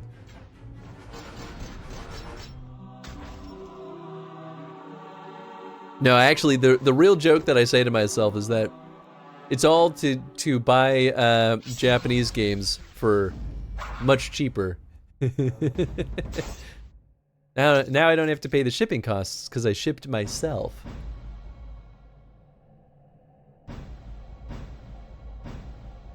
I gotta re-up my list though of all the games that I want to buy while I'm there, because I'm sure I'm forgetting stuff. Like I think the big purchase, which might not be that big, is I want to get a Wonder Swan color, and I want to get a bunch of games for the Wonder Swan. It's such a stupid, like, there's no good reason for me to do this. I just want it. Oh man, Lancing Blow. I definitely want to get a Super Nintendo Super Scope, which is the bazooka, but it's insanely expensive in North America. But in Japan, I might be able to get it for like 20 bucks. Hell yeah. I mean, even if I have to pay like 50, right? Like, still cheaper than it is in the US. And it still works on North American consoles, so almost no reason not to. Other than that, I feel like it's just kind of a sprinkling of other random Japanese-only games. I'm like, there's got to be other Japanese-only consoles that I could pick up. But I guess all of it's going to be based purely on circumstances, right? Like, whatever I stumble upon is what I will be able to get.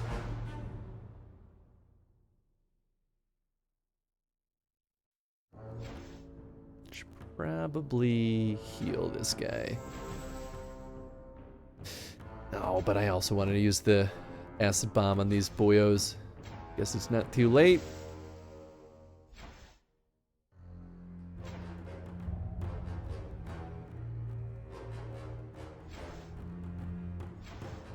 Nice. And we're almost level 45. Now we'll start flying.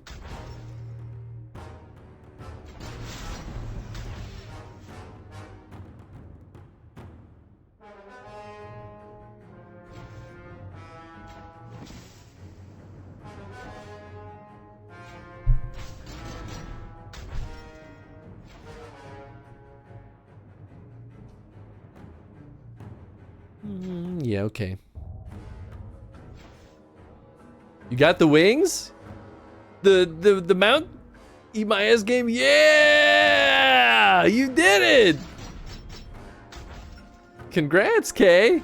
I'm very happy that you did not need to get 99 totems.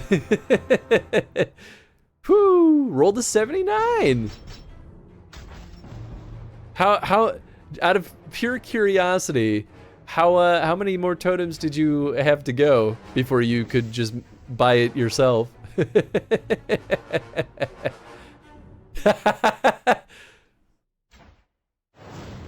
Like 20? Okay. Well, you know what? That's not a trivial amount, so that's a decent bit of time saved. So hell yeah, good on you. I'm happy you didn't have to do that 20 more times.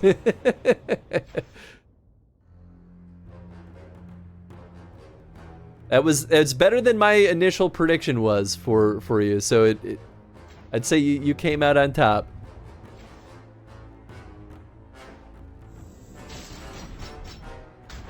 Well, now the big question is, what's next? Is there anything else?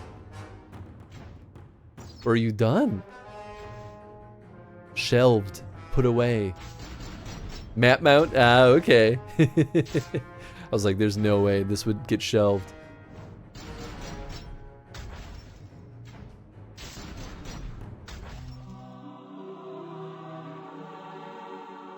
It's never done. Yeah, I know. I had to say it just to be spicy.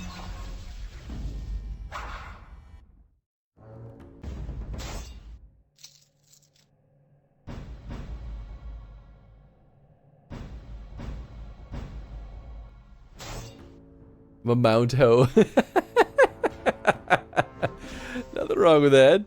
Those wings were my 200th mount. You're crazy. Absolutely crazy. I mean, all the more power to you, but you're crazy.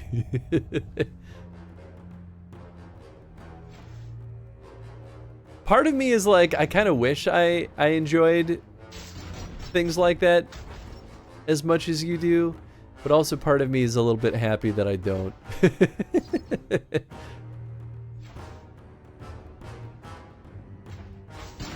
Means I'm free.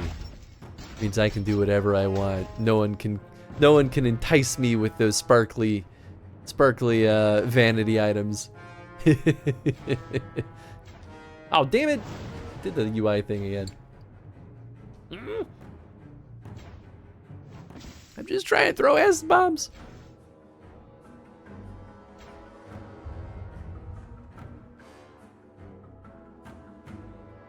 Oh, dang it, that's the magic boy. Oh? He's not immune to it? Maybe it was a different guy that was immune to it last time. Oh, nice. Sweet. Yeah, now he's out of the picture.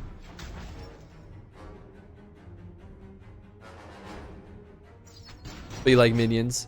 I mean, I like minions, but I also don't think I would ever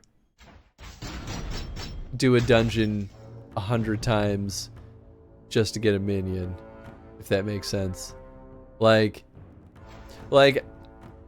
I'm at that point where I'm like, yeah, I'm happy with the minions I get. If I don't get another minion for the rest of my FF14 experience, I'll still be pretty content. I'll be like, yeah, I got my little goober. I'm happy. I'm good. Anything else at this point is just gravy. Like, I'm happy to get them, but I don't feel the need to grind for them, is really my point. I'll be happy to get anything at the end of the day. But I'll just go where my luck glides me.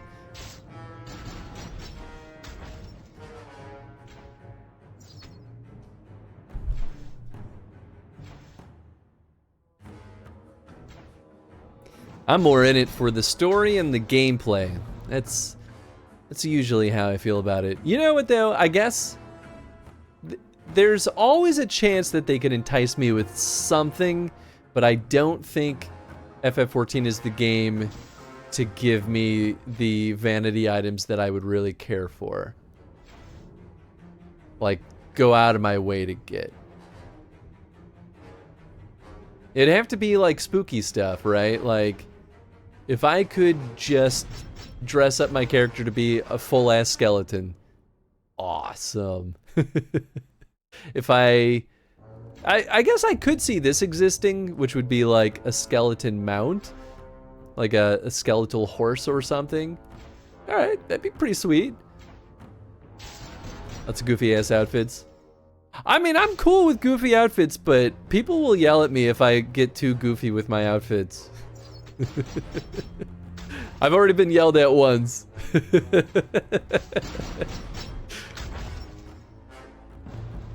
I wasn't gonna call you out this time, Chad.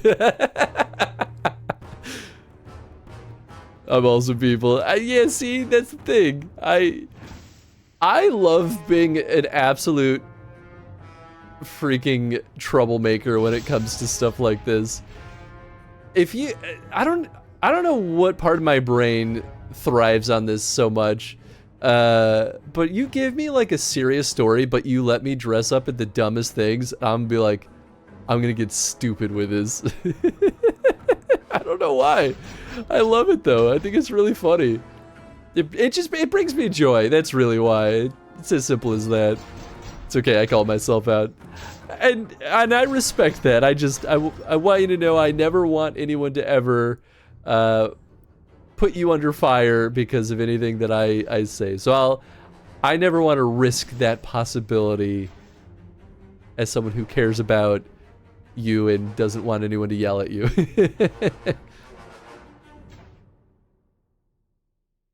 Like in an emotional scene and all you see is an elephant head, like no sir. See, I think it's funny. I'm just like, hell yeah, I'm gonna wear this stupid elephant hat and just, I mean, if you truly want to see me and even my friend Nathan in our full renegade, like top of our bullshit, go watch on our old YouTube channel at least the ending of our Final Fantasy 15 playthrough.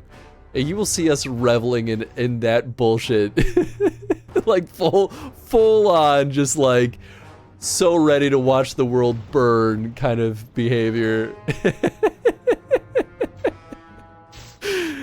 I will never regret the decisions that we made in that playthrough, not even for a goddamn second.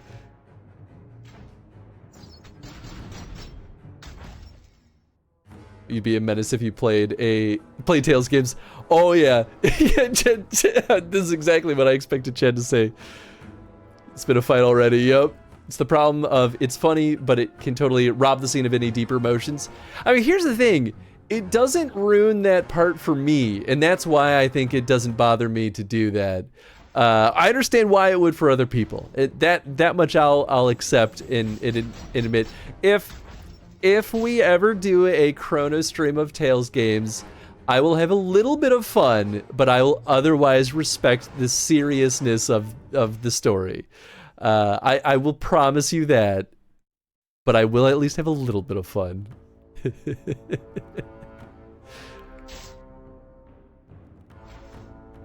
But 15 was bad and I laughed at the ending, so I don't know. Yeah, I mean, it was a bad... I'm glad you agree, because I thought the story was...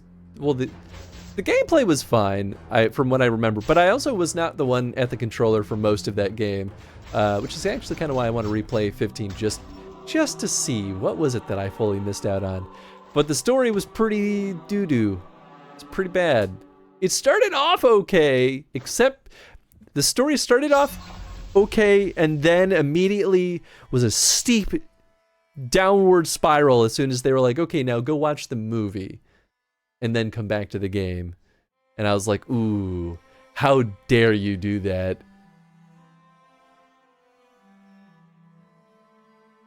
Where am I going next? I guess, well, what does he say? Find out what Lucas has discovered. I guess I'll go this way? They're not really directing me. Yeah, all right, fair enough. The movie was so good. I thought the movie was pretty good. I don't think I would call it so good, but it was enjoyable. I actually feel like I gotta rewatch it because, well, if I ever play 15 again, I'll have to. It definitely had some good moments, but it kind of felt like the only thing that mattered was the big fight. That was like the whole point of the movie was to set up the big fight, and that was kind of it. And the big fight was cool, but because of that, that's kind of all I remember. I liked it because Luna and Freya had more chemistry with that rando dude than she ever did with Noct.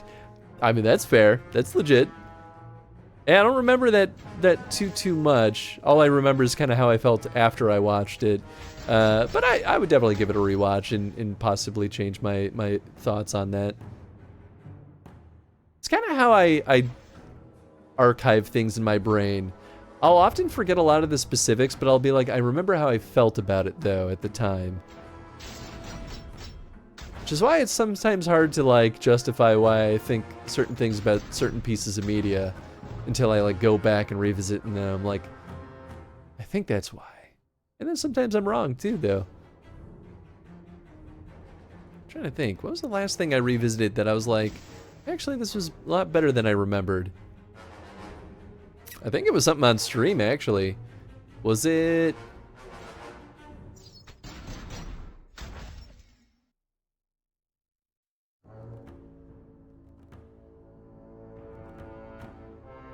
Well, actually, I do remember one. Skyward Sword was that for me.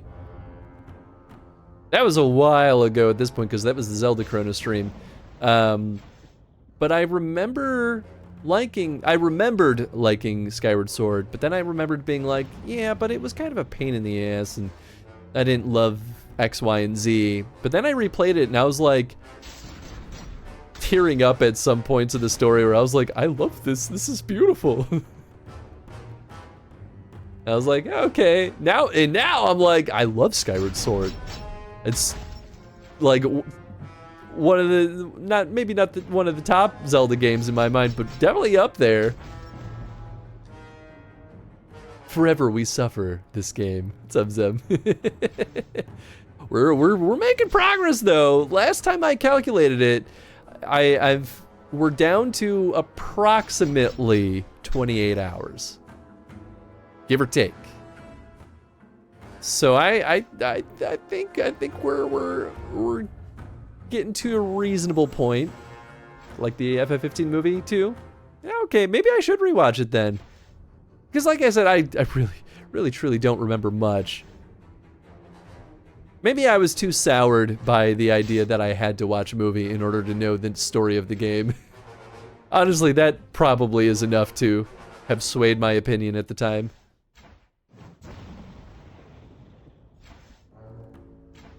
And don't get me wrong, I'm cool with supplementary material, right? Like I mean, it technically was a prequel to the game, right? Because it's sort of sets the stage. Well, I guess it does sort of technically happen in the middle, because it's the beginning of the war. It's a little bit weird. I just felt like you don't fully understand the story of the game unless you watch that, and that's why I was upset by it. But I could be wrong too. Maybe it actually still makes perfect sense. I think FF15 could have been better if a tighter control was held over the director. Sure, I could see that. Yeah, I mean, don't get me wrong, I think that it's important to let creativity blossom in game dev. There are some directors, though, that definitely need to be slapped on the wrist a few times. I have absolutely worked with them plenty of times. Like, directors that need a little bit of a push or a shove or a slap.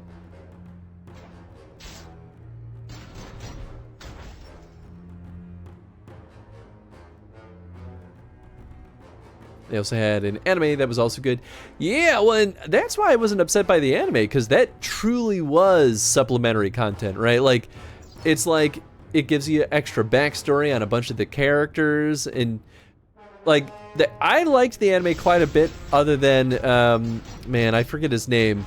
The only thing I didn't like was that one of the characters' whole background was that he was a fat kid, and that his whole arc was not being fat anymore, and that's what made him likable. And I'm like, ooh, that's not a good story.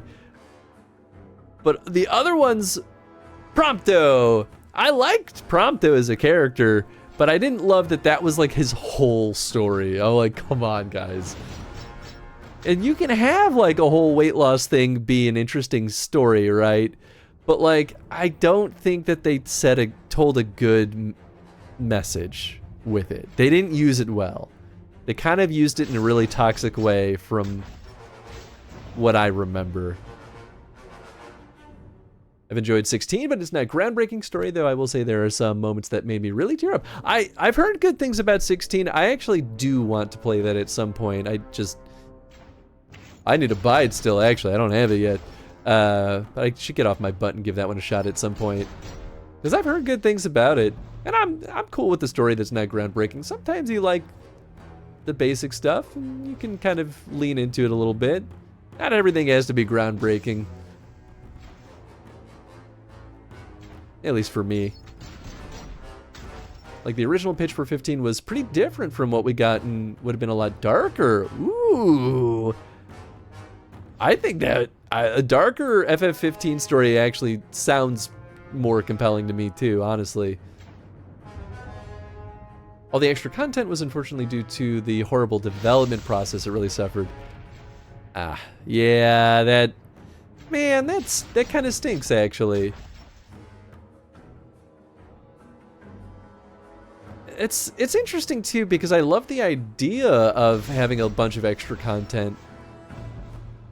I think that's good, like, marketing, and good, like, I don't know, like, extra stuff to lean into, right? If you're, like, really enjoying something.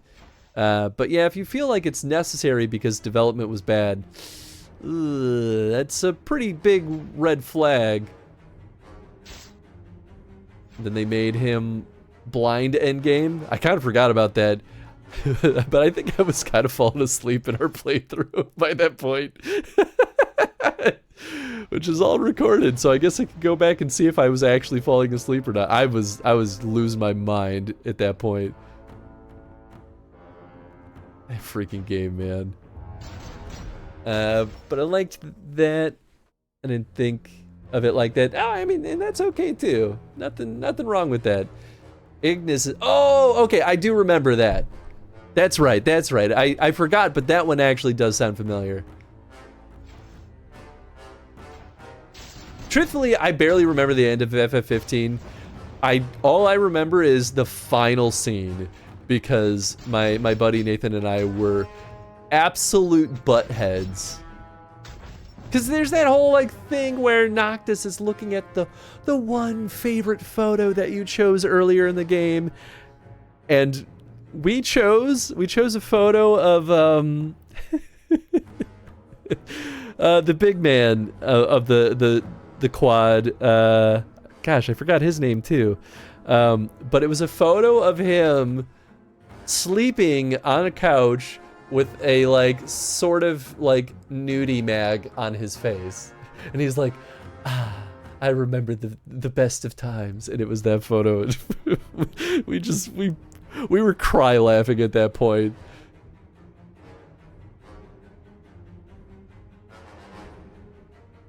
Wasn't Prompto a clone? Was that it? I don't remember him being a clone. I remember him being of like the enemy nation is like a big twist for him. I don't remember him being a clone though, but maybe. I don't know. Whole game is ridiculous. Oh, it's crazy. Absolutely insane writing for that game. I think I found really funny was that Assassin's Creed is canon in the world of 15. What? How? That doesn't make any sense. Not even a little bit. How is it canon? That sounds like a fever dream. Took like 10 years of development or something crazy. Man, I dream of having that much time to develop anything. I'm lucky if I get more than a year on freaking anything I've ever worked on.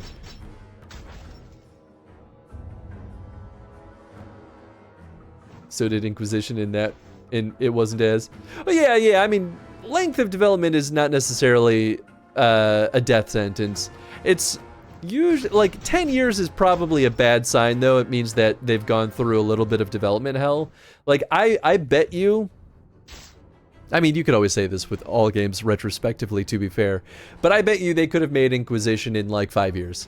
I mean, we know that Inquisition was originally supposed to be an MMO. I think that pivot away from that probably cost years of development time. There is very good, though, that it came out on the positive end, right? Because imagine investing that much time, though, like totally fundamentally changing your game's design and then spending years extra on top of that just for it to also still be bad, right? That's a nightmare scenario. I would wish that upon no dev ever. Except for... I can't even remember what they're called. This stupid chain block games. They can all suffer as far as I care.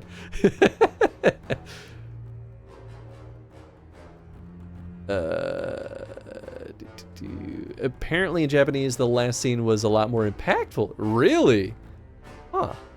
It's the higher-up's fault, that's all I know. I mean, that's kind of how it usually goes, to be honest. Well, in most, especially AAA, the dev team's just doing what they're told, right? Like, even middle people like me don't get much say in anything at all. Oh, you want to hang out with me, doggy? Oh my goodness. Yeah, come snooze on your chair. It's one of the DLC. Oh, okay, interesting. I didn't even know that FF15 had DLC.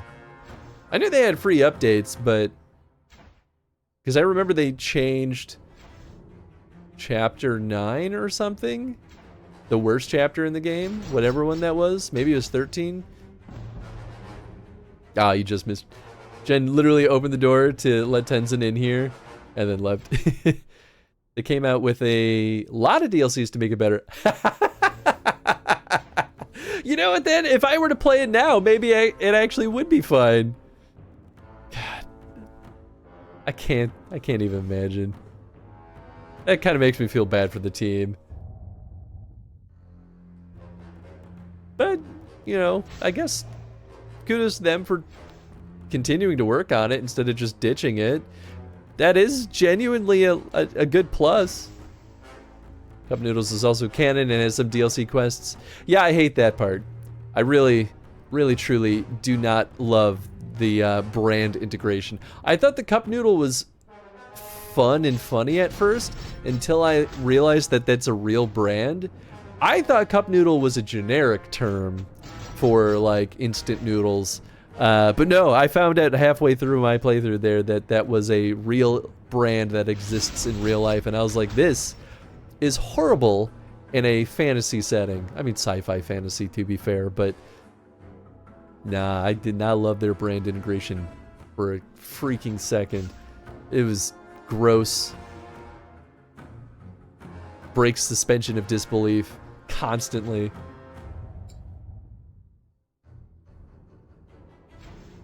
I have a lot of opinions on brand integration. I think there's a wrong and a right time for it. And you know, honestly, I don't know if I've worked on a game where it was ever the wrong time for it. It hasn't come up a ton, but it definitely does come up every now and then.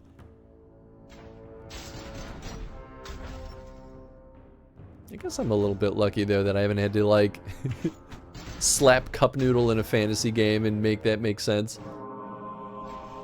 Yep, Zendus died. That's okay. He was probably the weakest of the bunch. Even though I've leveled up a couple of times, he still is kind of sitting at the bottom.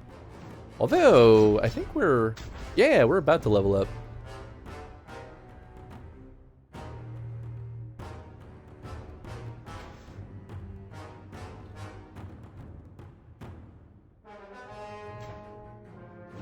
I did finally catch up on the Sony State of Play today, and man, there's some pretty good stuff on there. But especially after seeing the I don't know if this was the first announcement. It must be, because I feel like I've seen a lot of articles about it now. But Sucker Punch's new game, Ghosts of... This is the sequel to Ghosts of Tsushima. I never played that game, but man, watching that trailer made me be like, I want to work on a game like this.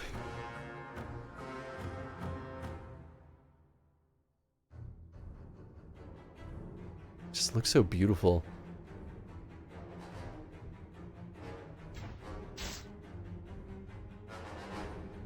Game dev's weird though. I feel like you either get lucky based on like what's kind of put on your plate, and that's it. Unless you're like senior enough at a company to have enough say in what you get to work on.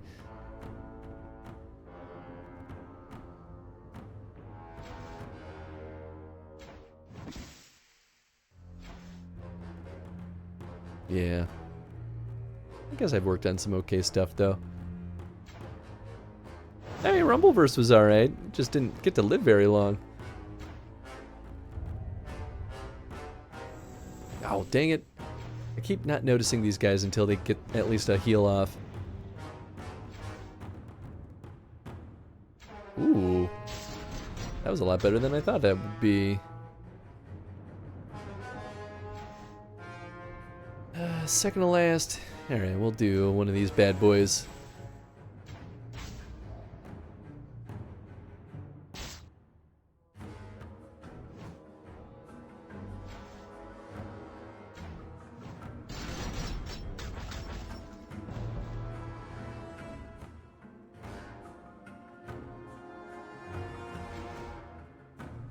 So now that we're getting closer and closer to the next chronostream, because Ratchet & Clank really only has like 3.5 games left, which is crazy.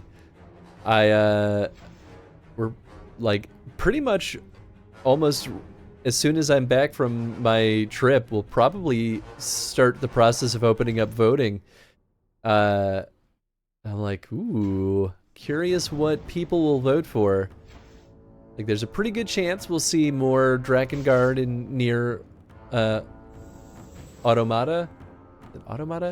Automata? I never remember what the correct version is. I feel like that might make it in there. Definitely we'll see some Sonic. There's always a chance for Star Wars. So that would be a whole wild journey.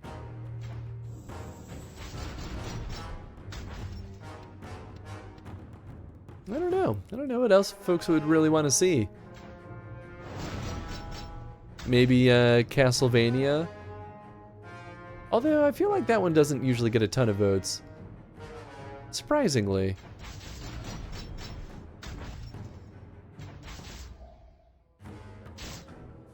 But we shall find out soon enough. Just gotta figure out the delicate balance of like, how long do we keep voting open versus like, how much leadway should we keep so that I can prepare for the next chronostream? See, it's a very delicate balance sometimes. Huh. Does not take much damage. I'm excited though. I always get really excited anytime we're about to start a new chronostream because something new is always kind of fun. And even being able to wrap up a chronostream is like, nice, we did it. Sometimes I'm shocked that we've made it through almost 13 now. And it's been years, but like, that's still pretty cool.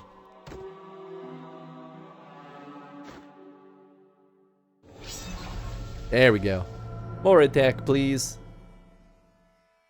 Okay, we've been working on this. So now we're at minus 45 to miss, which is great.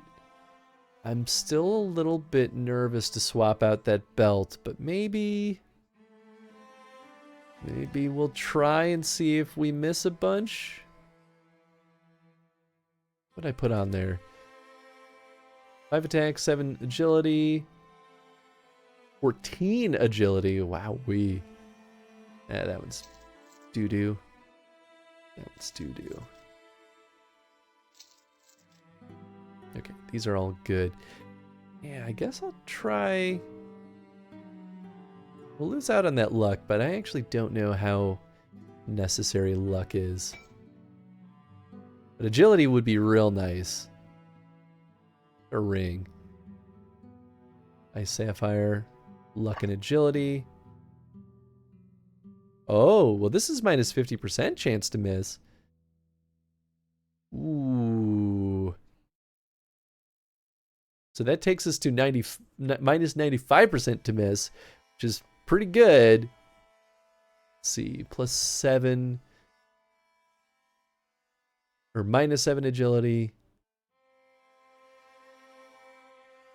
plus 5 luck versus minus 10 agility. Yeah, I don't know if that trade-off is worth it.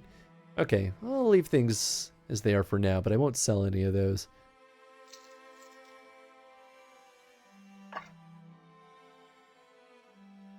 It's good defense, but I don't want to lose that attack. Oh yeah, I bought new armor too between streams. I literally just bought it from the little store. And it's not tremendously better, but it was like just better enough to like feel worth it. Ah, right. Here's where all my loot has gone. Straight to the weapon pile.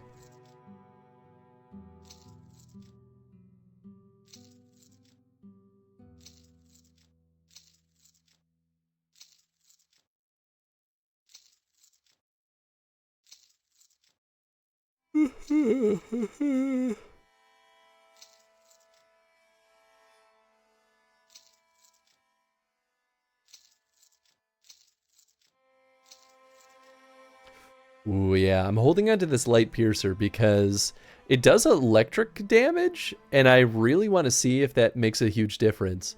It does less attack damage overall, but like, that might be really nice. I can't use it till level, what, 48? So we gotta gain 3 more levels. Like, how did I get this thing?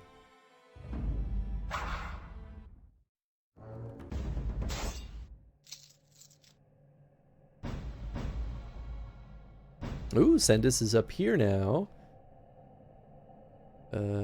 Fire Drake is still back there. What am I missing? Morgan? No, I got her. Jail, Morgan. Oh, Isabella is also up here. Okay, cool.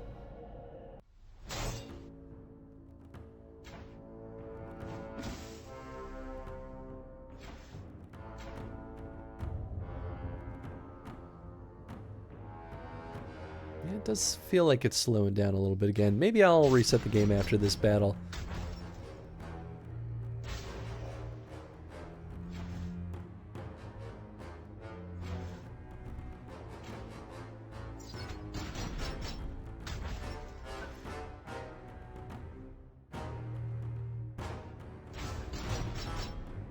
New Zelda tomorrow? Hey, man, really? Oh man, it's gonna be hard to like hold off on playing that because I want to stream it. I don't know when I'll stream it, but I'll find some time somewhere, somehow. But I'm very excited for it. I really hope. I mean, I think it'll be very good. I'm not too worried about that. But I love the style. I love the idea. Be streaming it too? Hell yeah. The only real struggle is when. Because I don't want to stomp on FF14 any more than I have. So we won't do that. Don't want to stomp on Elden Ring. I guess I could, if we finish Elden Ring, we could always take a short break from redeemed stuff, but that feels mean. I don't know. I guess we could always catch up on it between chrono streams, but I don't know if folks get bored by that or not, to be totally honest. Because I don't want to, like, lose steam on the upcoming chrono stream, you know? I guess I could always ask in the next round of voting, because I send out the surveys. See what folks feel.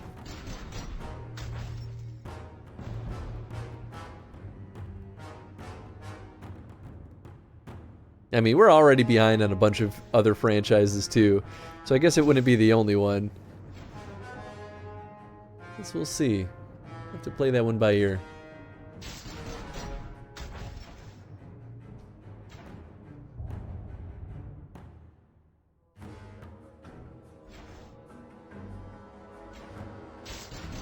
Nice.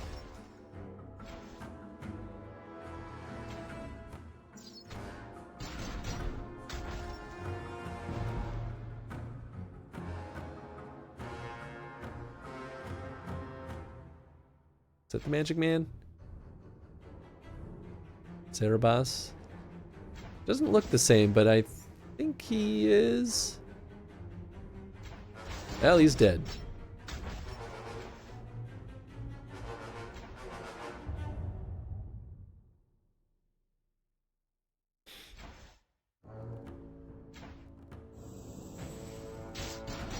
Ooh, nice.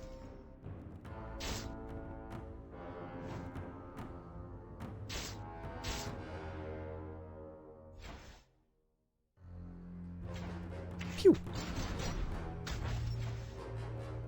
One big hit for you.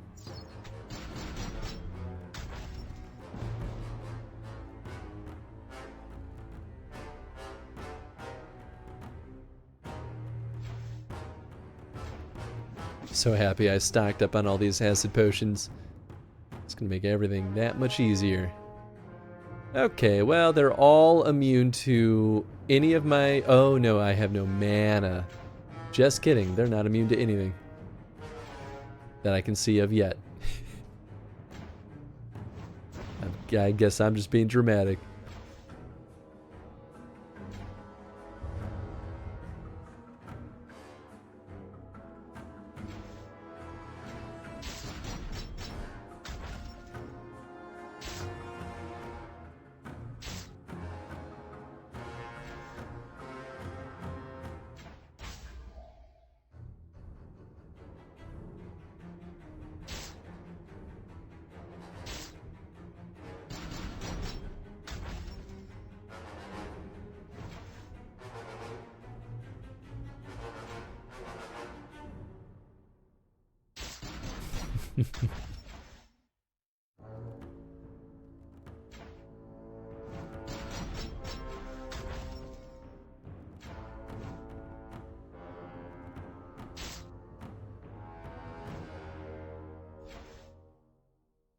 Not sleepy yet.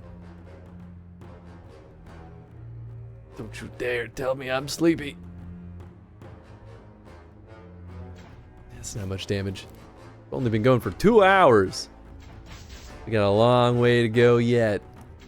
I can try to go until like 1 a.m. today. I think that's the plan. Partially because we started so late, but also gotta get that progress.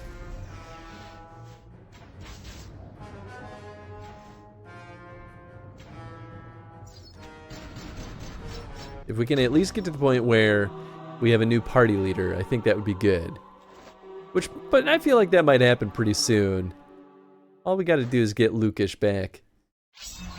Ooh, damn, I'm rich as hell now. Okay, we're gonna reset the game real quick.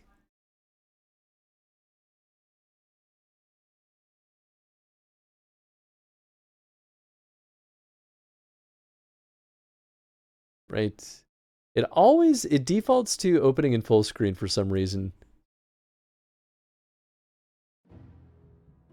Which maybe is actually fine, but I think we get a little bit more longevity when it's not in full screen. Okay. I think we'll have more options this way.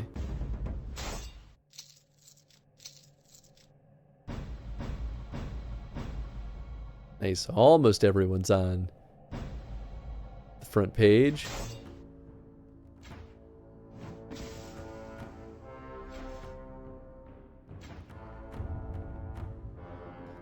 Did we ever find Lukish and we lost him again? So we found Lukish pretty early in the game, actually, but we did absolutely lose him again. He like marched off ahead to investigate some stuff and then got lost in the caves and then got bullied around by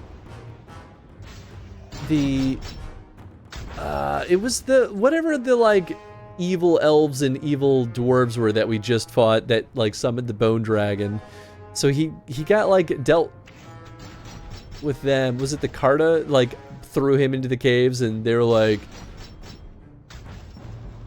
you'll have to deal with the same fate as him. And then he somehow got out of the caves without explanation and got past the bone dragon and then is now back up by our villa, supposedly, but is dealing with all of the Kunari that are here for some reason without much explanation, other than what we know from DA2, I suppose.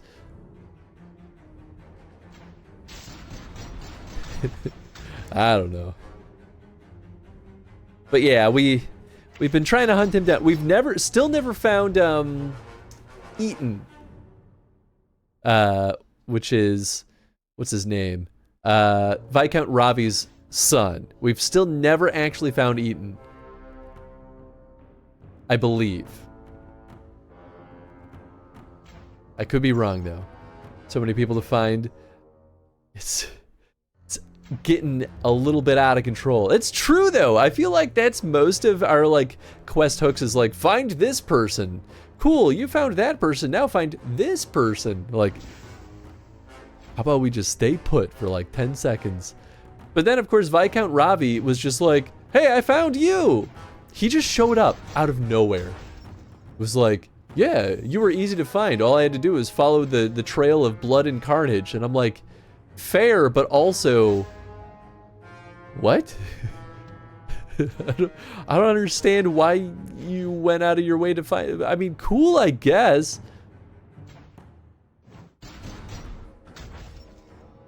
I still don't fully understand though where this all ties into the intro cutscene for the game, because there was an intro cutscene, and it was Viscount Ravi and like a whole bunch of other people, I guess, in like a Colosseum setting.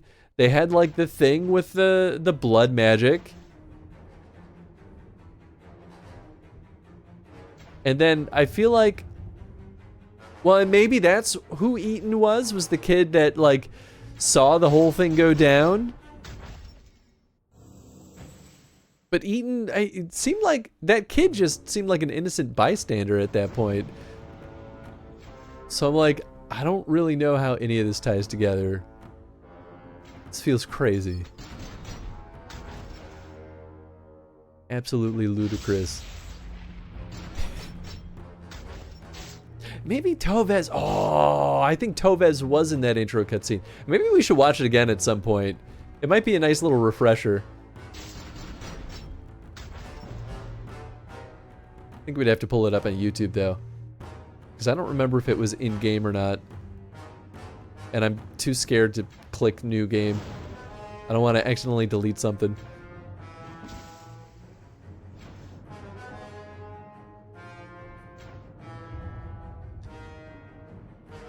I should make backup saves of this game every single stream just to be safe.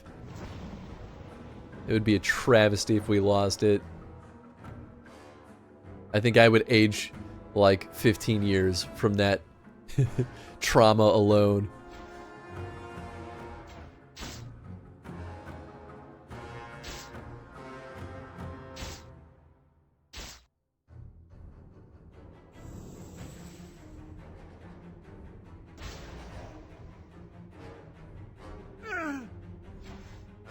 Great, great, great.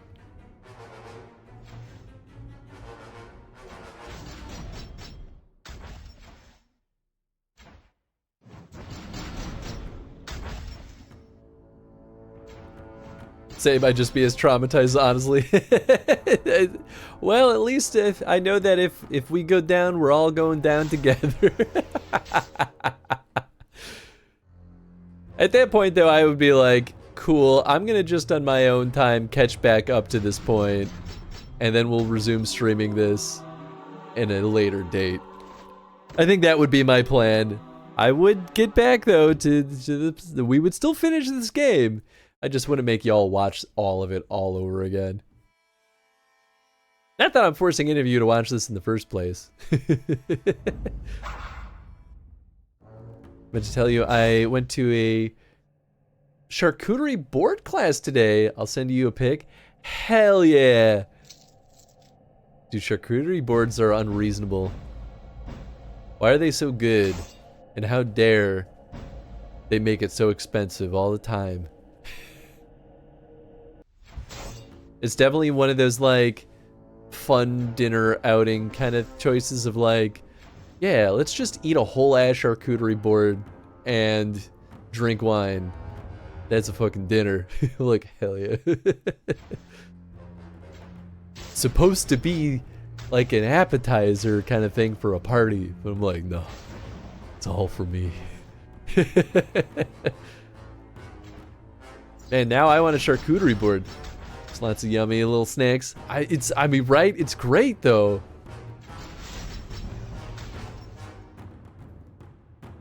Is that it? Oh.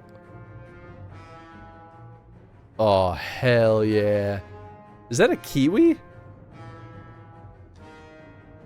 think so. I freaking love kiwi. Looks like some funny grapes, like little long grapes. See some salami, some prosciutto, some nice gooey cheese maybe.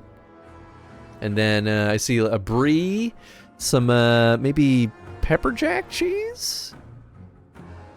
Is that some oh, are those stuffed peppers? Ooh, baby.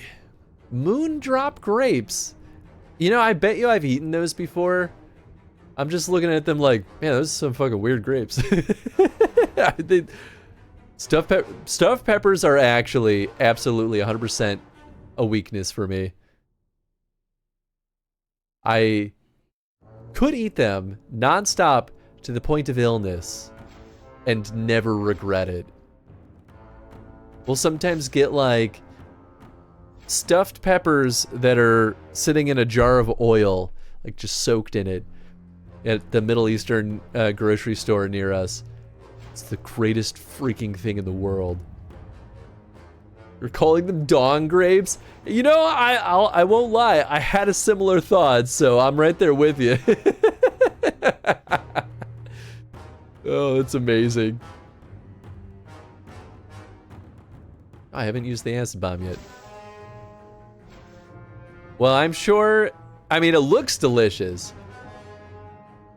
I expect you to put your newfound skills to work. I expect a charcuterie board in the mail in the next, we'll give it a month because I will be out of the country.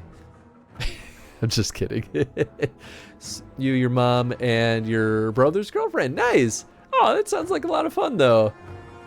I mean, I hope you had fun. It sounds like a great time, though.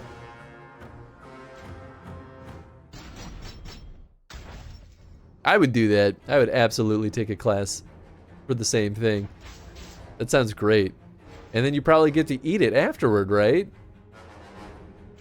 Even better. That's a win-win right there. We did? Hell yeah. Well, good. I'm glad y'all had fun.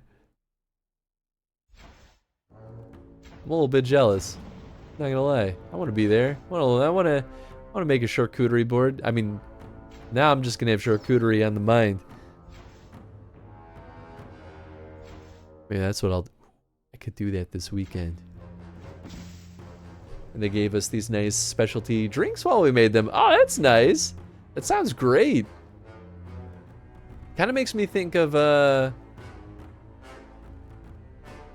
Jen and I did a paint and drink thing, where they give you the easel and the all the paint and like the whole shebang, and they had like a bar set up too, so it basically is like a little painting class, but then they just feed you alcohol the whole time, and that was really fun. Similar idea at least. And you know what? My painting was not horrible. It's not great. It was not horrible. It was a lot better. I did fine arts for like a decade, but I was never good at painting. You put a brush in my hand and I am an absolute dunce. You put charcoal or chalk pastel or anything that I can sharpen to a point, I'm your guy. Brushes though,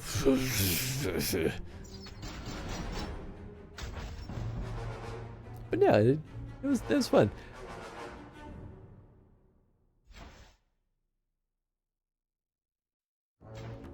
Have more acid. Oh, you don't have any mana though. I don't know. Beat up Magic Man. Magic Man.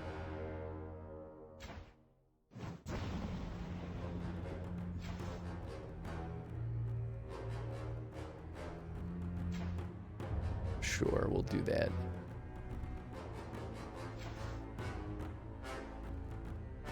I can't even hurt him? Oh, right, because mostly melee. Oh, I guess I can... Is that worth it? What if I just do... that? Perfect. Perfect.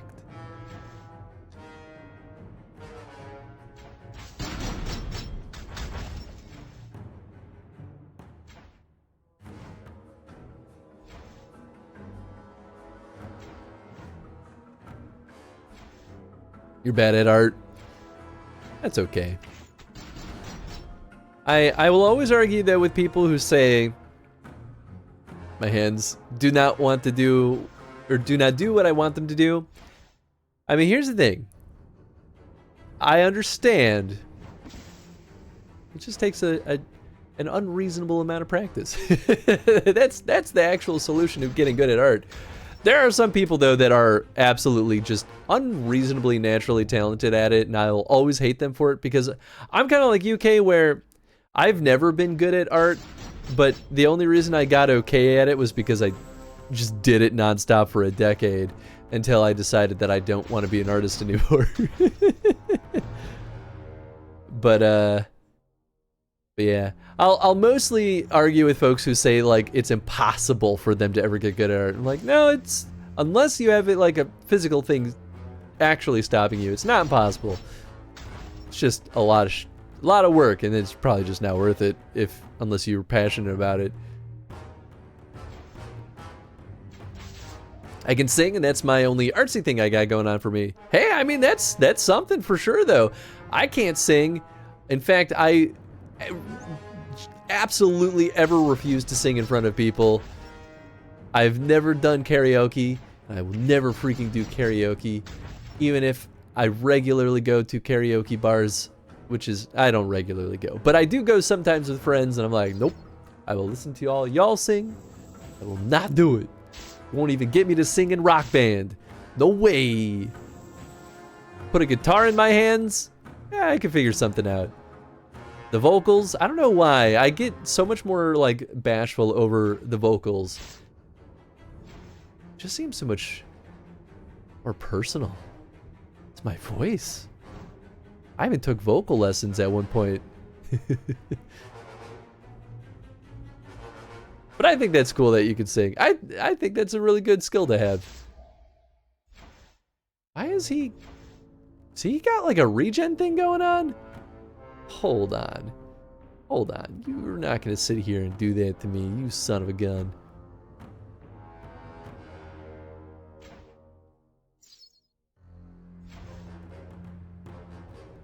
Absolutely ridiculous. I guess I'll poison him.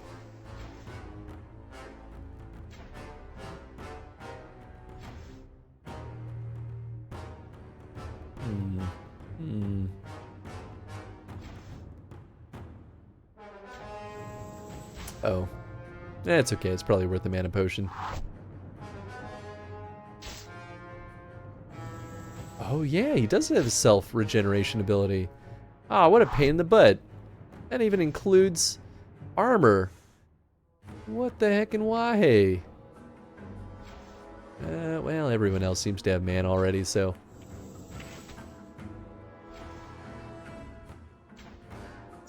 And he's super defensive.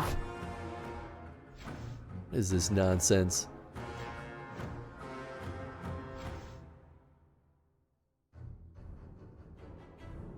Oh, sure. Lower resistances. Oh, but I think it gets rid of the... Okay, let's see. His resistances are 10% if I throw an acid bomb on him. Oh, okay, they stack. Cool.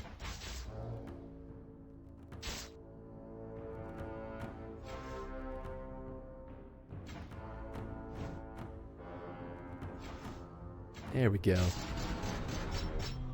I want that ability. Let me get regen. Actually, I bet you there are spells for that.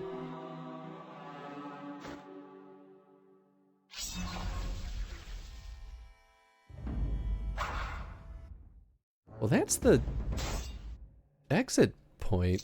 I still don't know if this is where we're supposed to be going, but I mean, we'll have to go down this way eventually anyway. Maybe I should clear out all the goons that are near my quote-unquote villa. I don't know.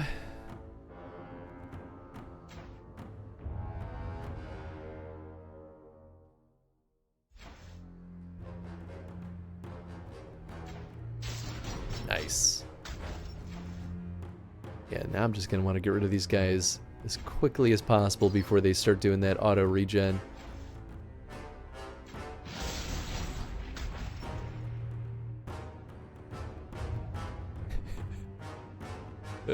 That ability is still very funny to me. Harsh language. I'm saying mean things to you. Aw, man. My focus. Does he mean it?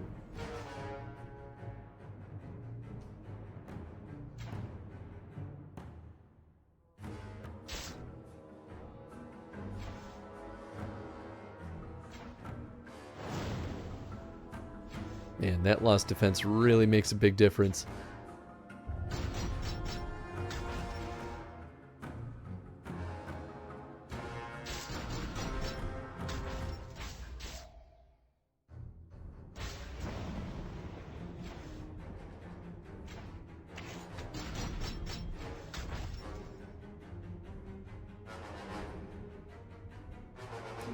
Sure.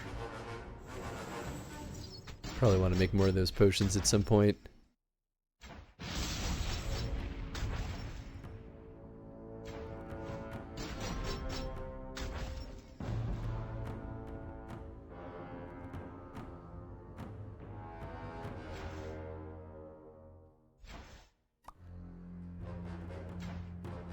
Six waves, man. This is like normal rando battles. They're like, ah, yes. It's going to be a long time until our next update after this, so let's stretch this out as long as we can. Cool. Cool, cool, cool, cool.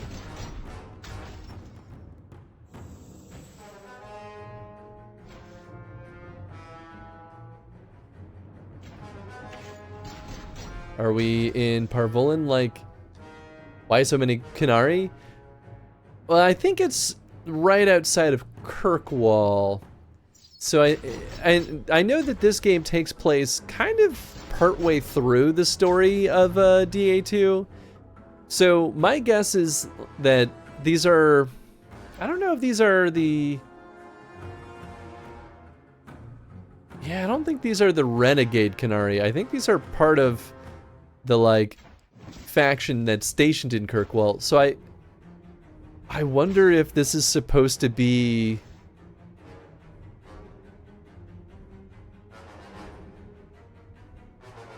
during? Or, like, maybe after the stuff that happens with the Canary? I'm not sure. They make it incredibly unclear where in the timeline this actually takes place. Oh, he's immune to flame stuff. Well, I could still freeze him.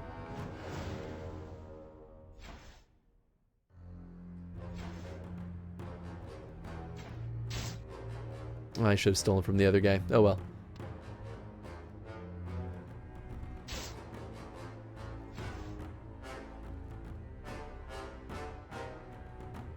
Oh, sweet. Well, no more healing.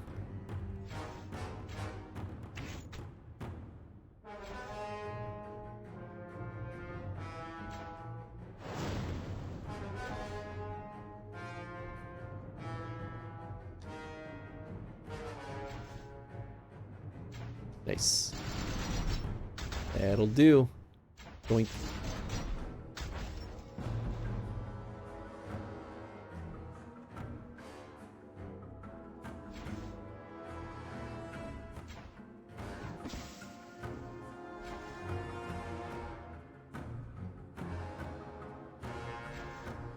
Oh, I don't have any mana. That's why I can't do anything. Always sneaks up on me. Cool. Well, we threw our stuff. I guess I'll just give everyone some extra mana. Definitely using our items a lot more lately. That's okay, because I've been hoarding them. So it all works out.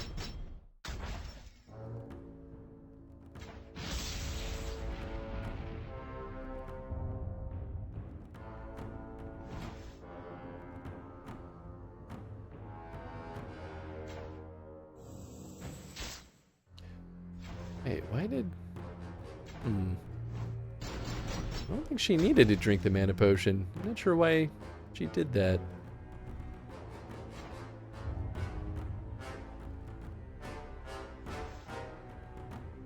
Ooh, nice. Oh, because it costs double in order to strike. Oh, man. This guy sucked.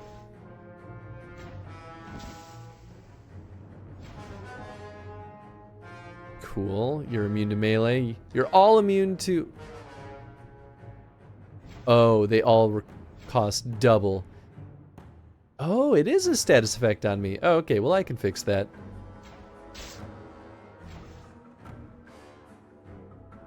Yeah. There we go. Piece of cake.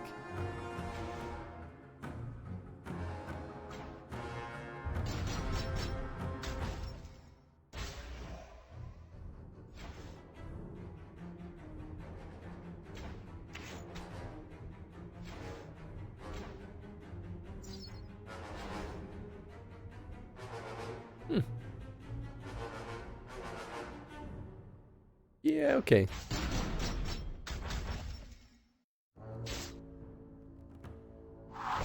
Doink. Yeah, maybe let's get rid of this guy. That's fine. It's worth another potion.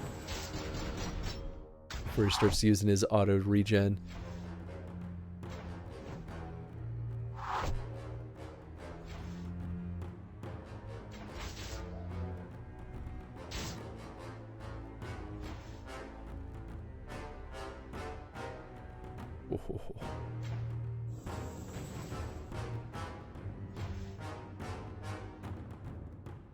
Really bad time to get a glancing blow. Man.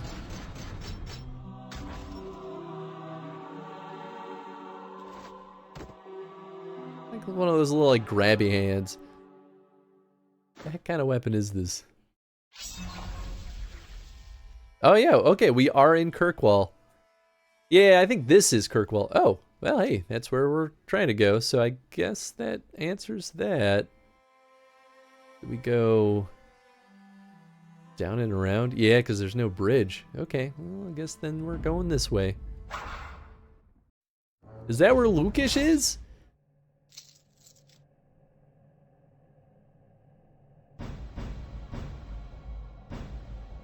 Swear, if we don't get Lukish by the end of this stream, I'm gonna scream.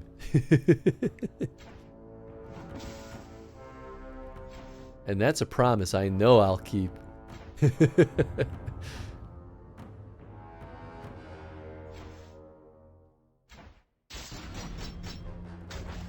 Yep, 6 more waves. Man, they just decided to make these ones real long. Thanks for that, EA2D. Knew you always wanted to keep us busy.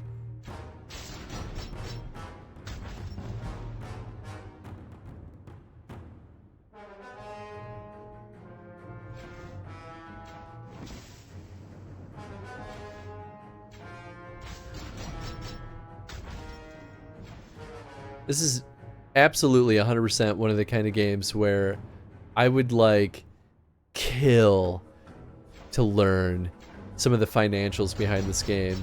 Like both what the investment looked like and how much money they spent developing this, but how much they projected to make versus how much they actually made. The producer in me would leap for joy at the chance to learn some of the details on this. Just want to know, did they even come close? Who knows? I'm still convinced this was like a 3-person team. Actually, we can look at the credits whenever we want, but the credits are not always a great way to truly gauge a team's size, because oftentimes some studios will just put the entire freaking company in there. Some will put everyone in there that even touched the game for like an hour. And for what it's worth, I'm not necessarily arguing about this, because just give people credit. Like it's not that precious. But yeah. And you know, you'll also get like a ton of other credits for like executive producers and partner studios that didn't really do anything, or like all the marketing people that may or may not have helped, you know? So it's like, I don't know. Sometimes it's not a great sense of how many like hands-on keyboard developers you actually had.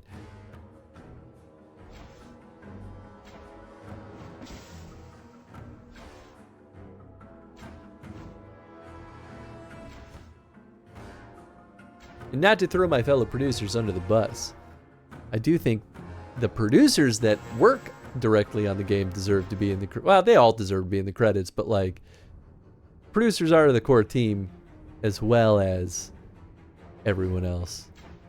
I always want to believe that producers are not necessary in game dev, and truly I still aspire... I want my job to be obsolete. I don't want a producer to be necessary. But man, oh man, are game developers so poorly organized. It's not just game devs though. It's everyone. Everyone's so bad at being organized. I'm like, this is why you need us. Because you'll never have any amount of organization and like timeline without us. I don't want to be that for you, but you're making me be that for you.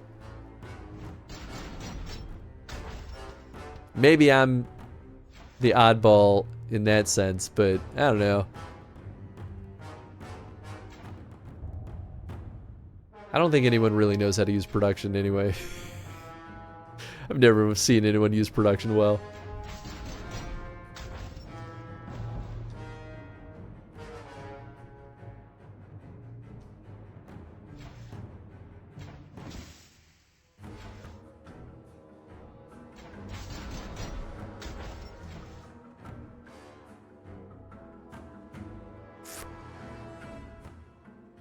Yeah, sure.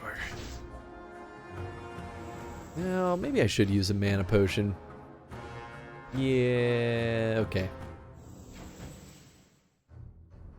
I can't reach him anyway, but I can get you. Guess I can technically steal your mana, but it won't do anything. Ooh. Nice. Punch. Final wave.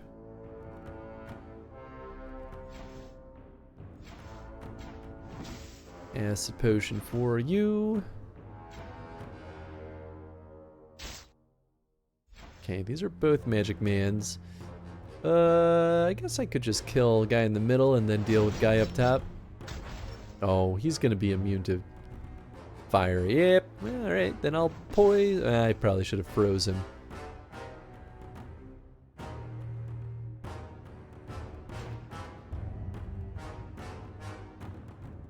That him? Yeah, it is. Of course. There it is.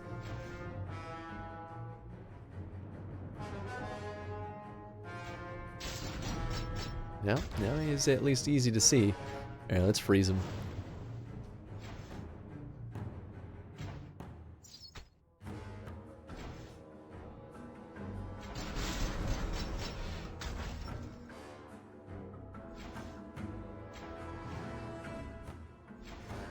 Easy peasy.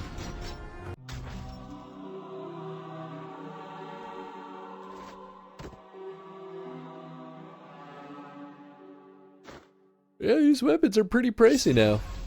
Alright, let's take a quick look, shall we? Credits. Although it might open up a website. Okay, general manager. Production. They had 3 producers? No freaking way. 3 designers.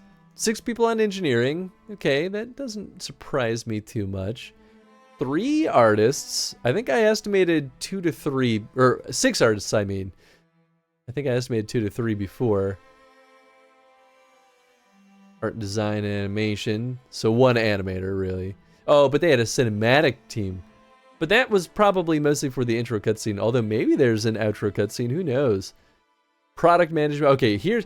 Product management's now in the category of... These people weren't the dev team. These are the people that, like, oversee everything. Platform people... I don't know, actually. Platform people are probably... Those were probably like the Facebook and Flash engineers. Whereas like these engineers were maybe more like gameplay team. Could be a mixed bag there. Additional platform support. Wow, they're calling out Andrew as someone who only helped a little bit. So rude. Quality assurance. They had 5...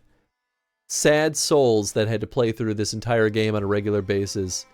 Interns. Okay. Whole lot of special thanks. So, okay. It honestly was a little bit bigger of a team than I expected. Of course, they weren't necessarily all on this project at the same time also. Like, it could have been like 1 designer and 2 artists and like 2 engineers on the project at the same time, and then people kind of rotate in and out depending on at what point they jump on the project. But yeah, I think my theory about this being a relatively small team is pretty accurate. And even if everyone was on this team at the same time, that actually is about on par with what I used to work with at Phosphor. Maybe when they were a little bit smaller, because that team grew and shrunk like crazy because that place was feast or famine, man. Either things were going great and they would hire up, or things were really bad and they laid everyone off. So I do still kind of miss that job, though.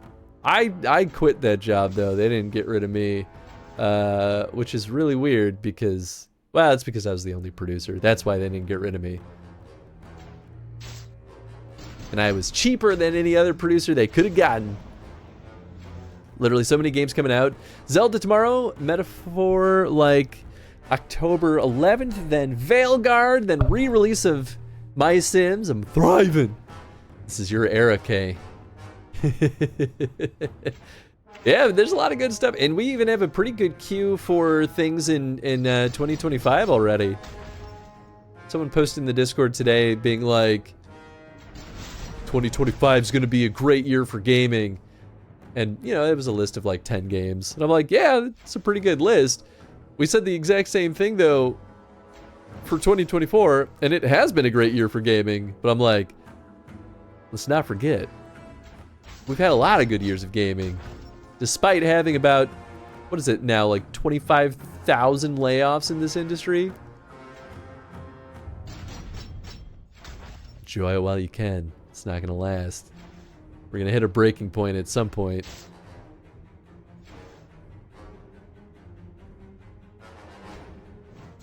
I'm really curious to see how things play out. I feel like if things keep going like they are in this industry, we're gonna actually see a huge surge of indies. My boss made a really good point to me. Well, my boss's boss, who used to be my boss until they, I won't get into it. But you know, I still chit chat with him, and he was saying like, because the industry's going through hard times right now, anyone that survives will be the next like real wave of senior developers. But we're gonna lose a lot of really good talent in the meantime. So there's gonna be this weird gap of like people who survive all the layoffs, who end up being super seniors, and then it'll be a ton of junior devs. And there won't really be a lot of people in the in-between. Like, it's so weird to think about, but I think he's right. He's a smart guy, though. He pays attention to a lot of this nonsense.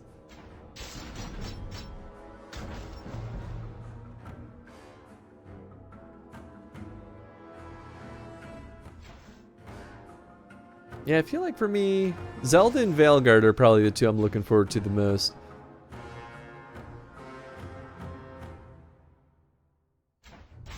I don't know what else is... Well, I guess Silent Hill 2. People are so ready to poo-poo it, but like, I think it'll probably be fine. I don't know that much about the dev team working on it, and I know people have their reservations over that studio, but... I don't know.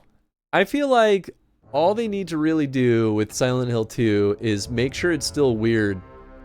If they try to make it too polished and not weird, then yeah, they'll kind of lose some of the identity. But if they let it still be weird, it'll probably be fine. Because that's kind of what made Silent Hill 1 through 4 work, was like, they were crazy. They made no sense sometimes. Like, absolute just chaos. But because they were so like kind of rough around the edges at times, it actually kind of worked, I think. It ended up working to their benefit. And now there's like the cult following of those games. I mean, I guess anything after the Core 4 was a pretty steep decline. But yeah, I don't know. I'm not that worried. People are so ready to shit on everything the moment they saw a single, like, still frame of things like the Silent Hill remake. And I'm like, chill. Chill out for like 2 seconds, y'all. It might be great. You don't know yet. You can't know if a game's gonna be good by a single image. Gamers are weird, man.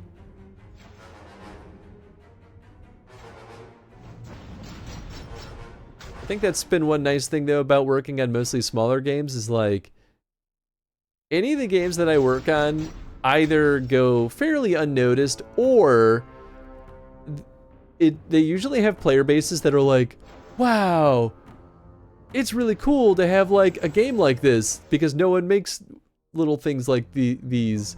Like, we're just happy to have it. We'll take anything. Like, you know what? Nice. I'm happy that most of the time those games are pretty satisfactory then. Are they a little bit rough? For sure. But like, they're still playable. They're still fun. Man, even Rumbleverse kind of was that. There's a really like shockingly passionate community around that one. And I'm like, still to this day, anytime Iron Galaxy makes any post on social media, you will see people say on there, bring back Rumbleverse. And I'm like, y'all are nuts. You're crazy. Like, I'm happy you like it so much, but you're crazy. Like, there's other games, you know. They love it, though.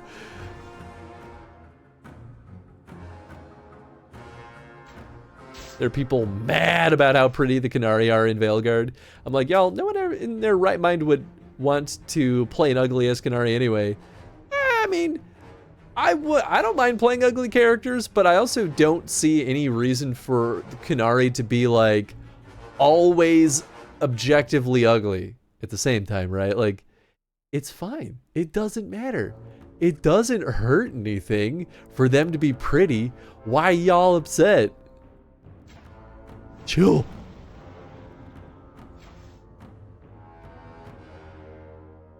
I don't know, man. I mean, I mostly agree in that, like, it's okay. It'll be fun and fine.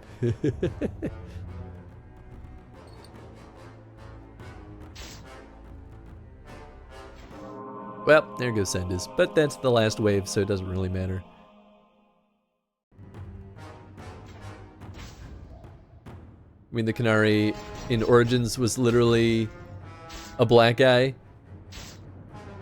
Like, nothing was wrong with him. Yeah, actually, Sten was just kind of a normal dude. He was, you're right though, he was just like a normal guy. I don't think he was ugly.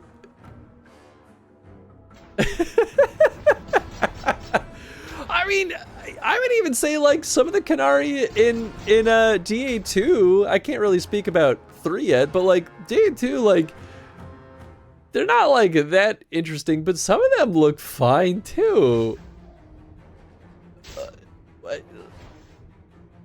Why do people get so up in arms over trivial things, man?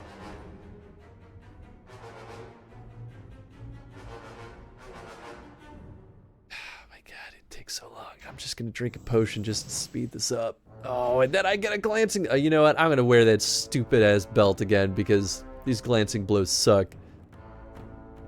Wait, it's my turn again?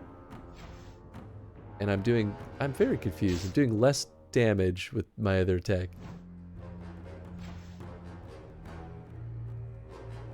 Like, I love Sten. Don't disrespect him. Because they got nothing better to do, I guess. I mean, that's fair. That's fair. Oh, hey! I missed your earlier comment, Oni. Love having a deformed-looking mean character run in a BioWare game. I mean, that could be fun too, though. I'm on that page. People get mad at me if I do that too much, but I'm on that page. To be fair, people only get mad at me if I do that on stream. They can't stop me if I do that in my personal time.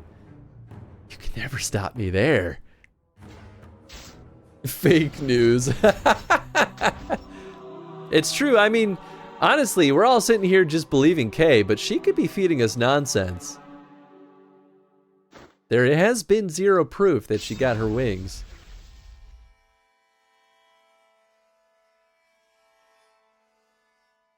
All right, I'm gonna wear this never miss belt until I can use this, which has a minus 50% miss chance. But I won't get that for 3 more levels, so we're in it for the long haul.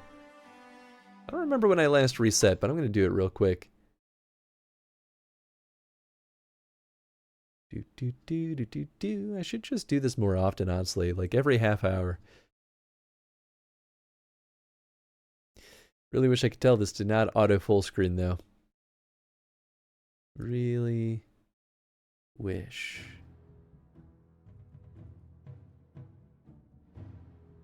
I do think it's a little bit faster though when it's not full screen.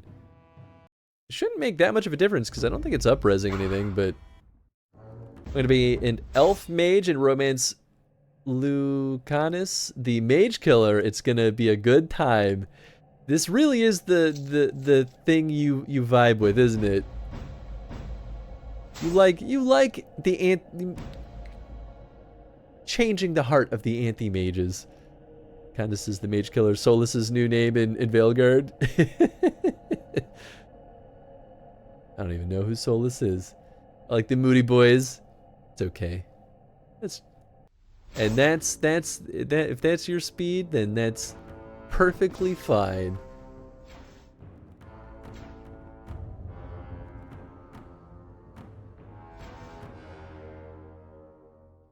I'm gonna just keep sitting here, loving my Karlach Violent golden retrievers.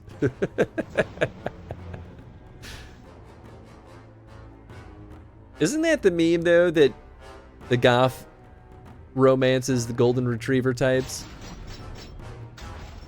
Not that I'm super goth, but, you know. Like an FF7 year girl's fave is Sephiroth. Like, yes, destroy the world, babe. You're crazy, man.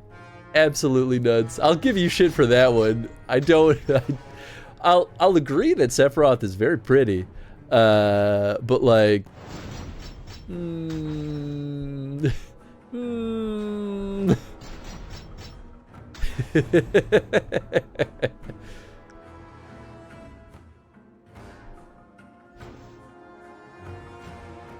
Believe you call that destructive desires. Whoops.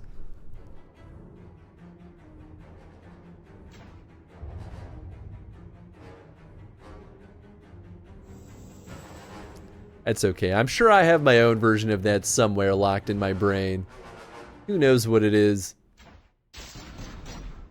Turns out it's also Sephiroth this whole time. Like my men a little spicy. Well, there's nothing wrong with that. Okay, here's my argument. I think finding someone who wants to annihilate all of existence to be slightly spicier than a little spicy. Just gonna put that out there. Otherwise, no, that's cool, man. Damn it, that's not what I wanted to do.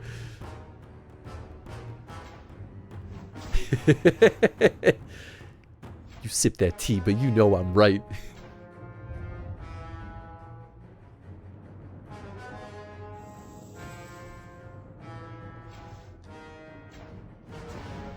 He does have that tragic backstory that you do love, though. We all have different spice levels we can handle. Okay, we're turning this into subjective gauges now. I get it, I get it. Okay, I can play this game.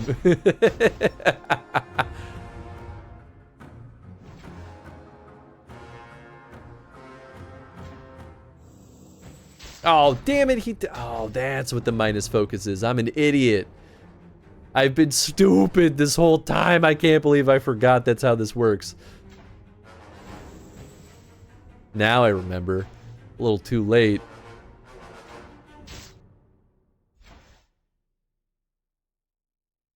Oh man, I have bees. How many waves were there? 5 this time. Oh, they're being easy on us.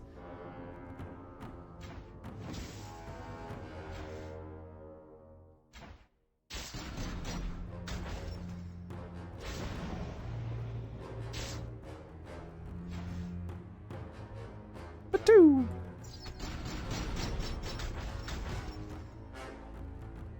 Oh, this is not the last one. Sure.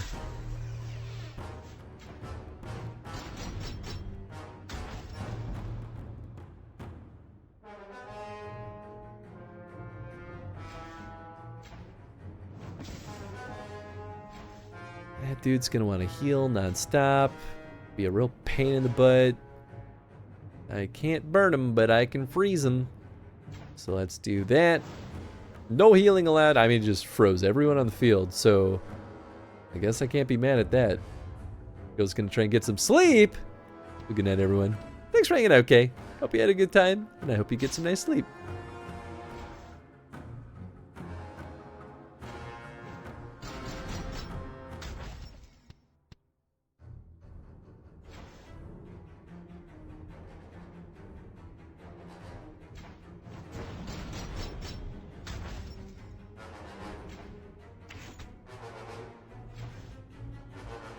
Nice. There we go. That's the good stuff.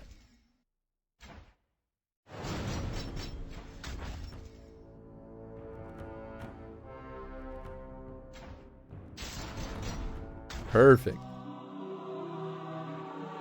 Yep. Happy to never miss ever again. Don't know why I keep thinking it's a good idea to swap that belt out. It's never going to get better than that. This is such a long trek. Why they gotta do this to us?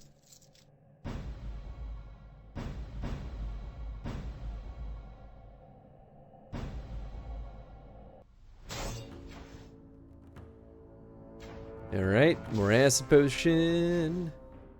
Bees.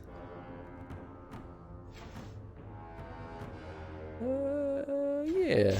Now the K's gone, we can commence the beans. Ah, it was only inevitable.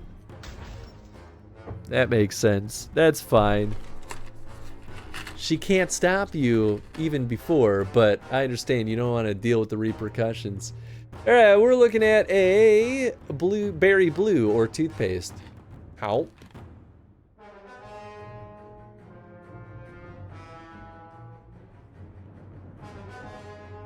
That's toothpaste.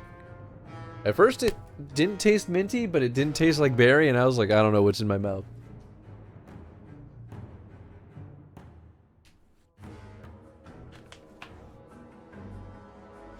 Well, now I'm ready for bed too. Freshly brushed. Time to catch some Z's. We got clean teeth tonight. Exactly what I'm saying. We're on the same page.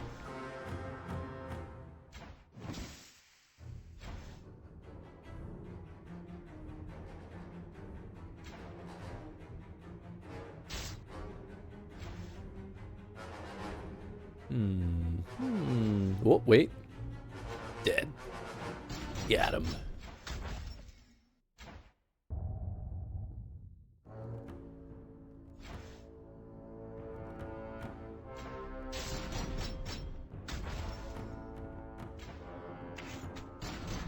Nice. As one of my art leads always says, faster, more intense. That's how he ends most meetings. It's like, that's his motivational phrase. Like, alright, I always make things faster and more intense, no matter what it is. You know, he's not wrong. Damn it, freaking heel mans. Stop it.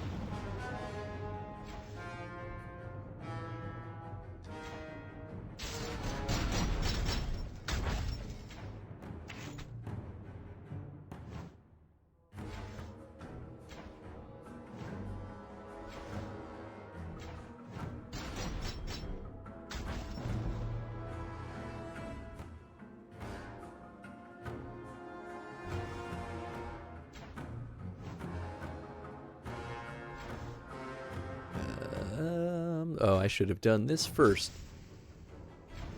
Get my own process. Alright, we'll throw some bees over there.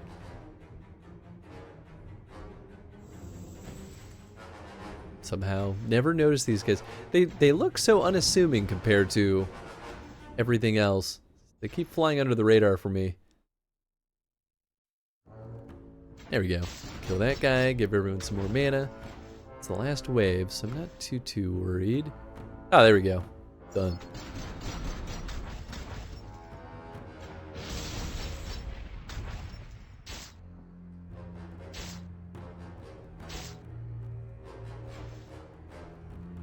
Pretty rude, but not rude enough. Are you a rude enough dude to save the president?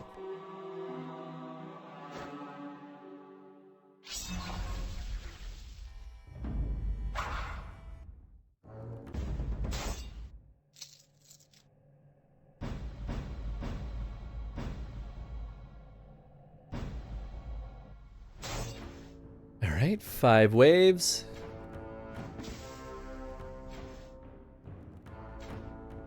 Sure, we will walking bomb him and then mortar him. It's a whole lot of mortar.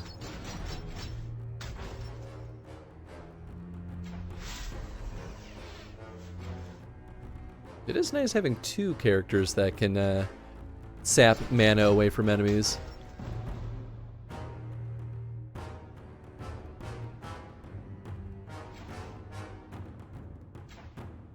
Although I feel like I haven't really used my mana rasp in a while. Maybe I'm overdue to kind of recalibrate some of those abilities. I don't know. You know, I will just get rid of him. Origins Canary, I figure BioWare wasn't quite sure where they were going with them yet.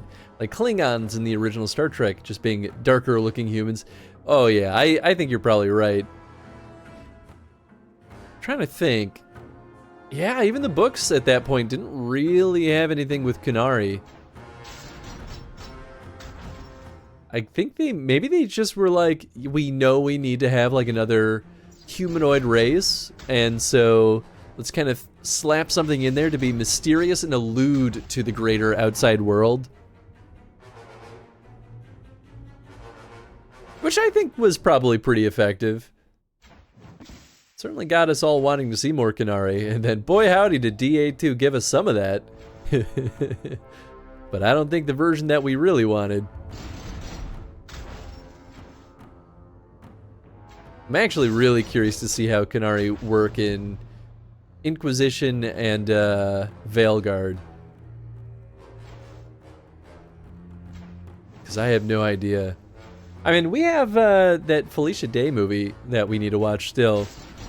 And she was part of the Qun.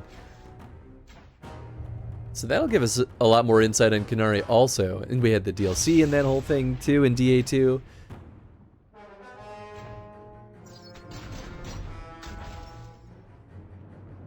Yeah, I feel like they entered this franchise knowing that they were trying to turn it into like an empire.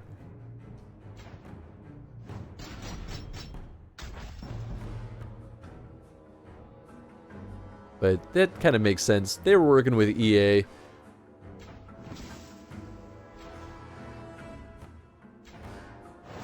As long as EA didn't close BioWare, it was destined to be a big franchise.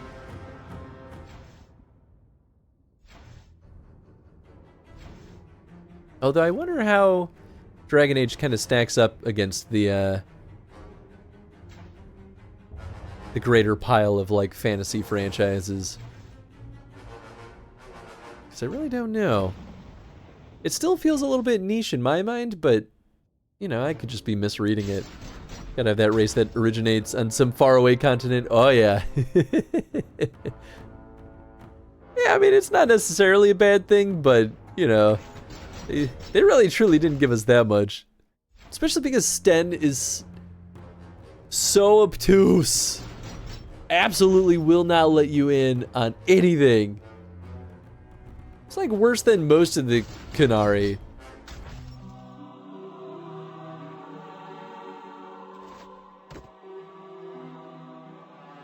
Just wanted to be friends with him, and he wouldn't be friends with me. Why you gotta do me dirty like that, Sten?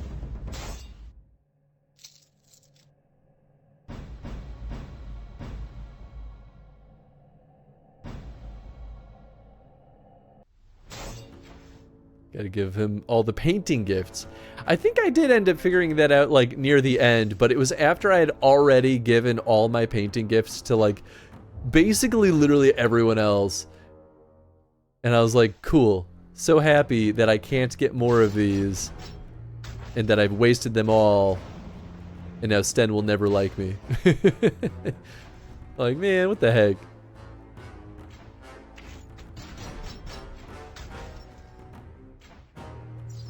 That's how it works the first time around. I mean, that's true. That kind of is your incentive to go back in and play the game again. One of many incentives, other than like just choosing different narrative paths.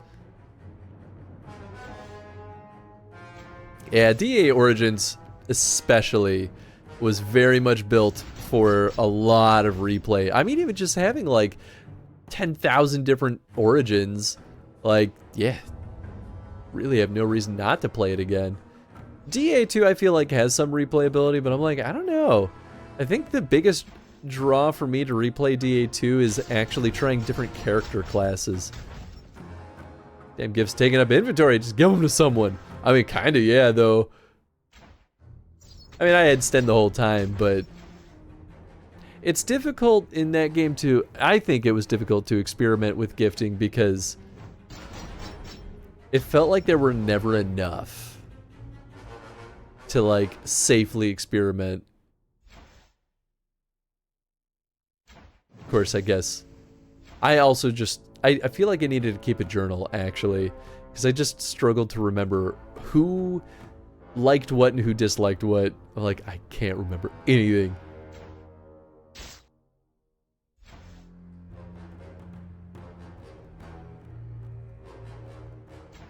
Let's freeze these guys. Although I guess I could have burned him, but eh.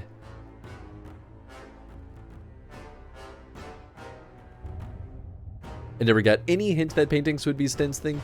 Yeah, I mean, that's kind of the thing, right? Like, I don't think they ever allude to it. Maybe they eventually do, but I don't think I saw anything that suggested it. So it never seemed like a reasonable option. I think that one truly is like you have to blindly guess. Maybe I missed it. I mean, and same, right? Like, maybe I missed it too. I could be totally full of beans. I mean, always at least slightly full of beans because of, you know, that redeem, but...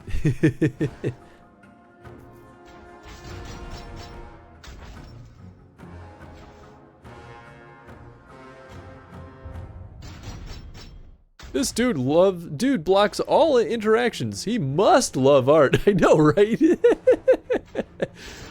Yeah, right. Like, there's not really any tells. Other than, like, maybe that no one else seems to really love art. Yeah, and I don't think you find his, like, mega gift until most of the way through the game. And maybe that had something to do with art? I actually don't remember. Like, the gift that you're not allowed to give to anyone but him. I mean, I could also see it being something like a sword of one of his companions that died. Which maybe that is what it was, I don't know.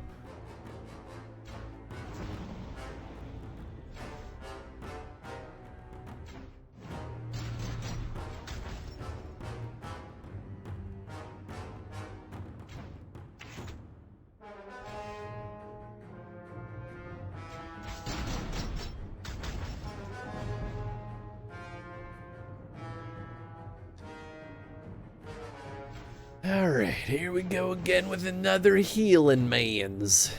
Ooh, well, I guess I could freeze him with my ice breath, that I really should probably use more often.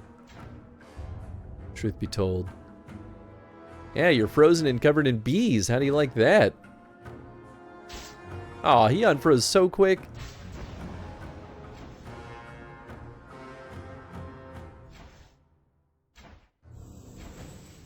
Now we can go a little bit nutso.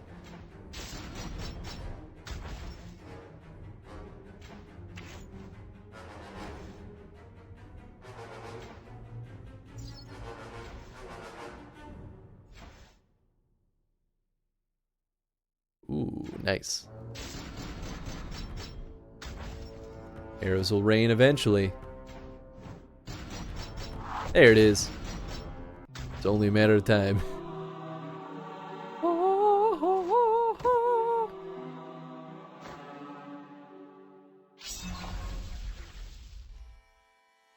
Oh, baby. Okay, we're getting there. Finally getting back to the road. I'm like, what? Why couldn't we have taken the road the whole way down? Why do we have to go through the forest? I think the road was there. There was just no bridge? Well, maybe the logic is that the bridge was destroyed. I don't know.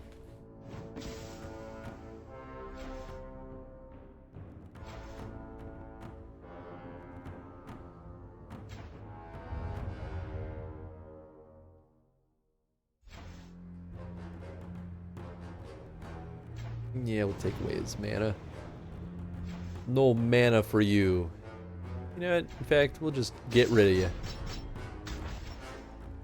No healing on this side of the street.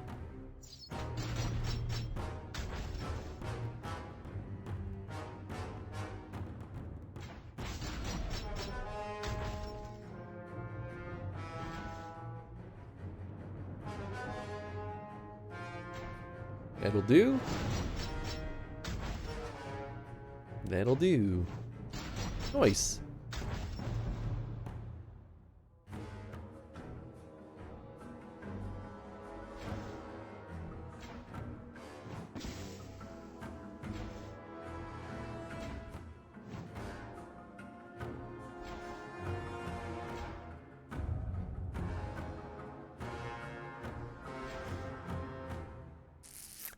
Oops. Oh, I almost misclicked. And he'll die from bees. I just won't be able to give everyone the mana, which is secretly what I was holding out for. Okay, well, you're still getting glancing blows. You're supposed to be good, Sendis. It's like your whole deal.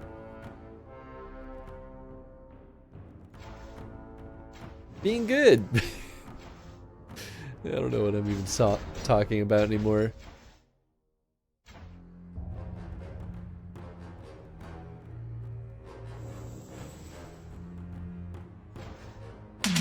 Whoa! Hey, Olive! How's your stream today? Welcome on in, everyone. Horse friends, here we are, galloping in the grass. We're gonna be friends, guess we are, because we're horse friends. Horse friends. Let's go galloping around because we love each other, cause we're horse friends. Let's get going, let's get trotting, do a gallop, horse friends. That's a really sweet little clip. Be gay, do crime. What's up, everyone? Welcome on in. What's up, Termine?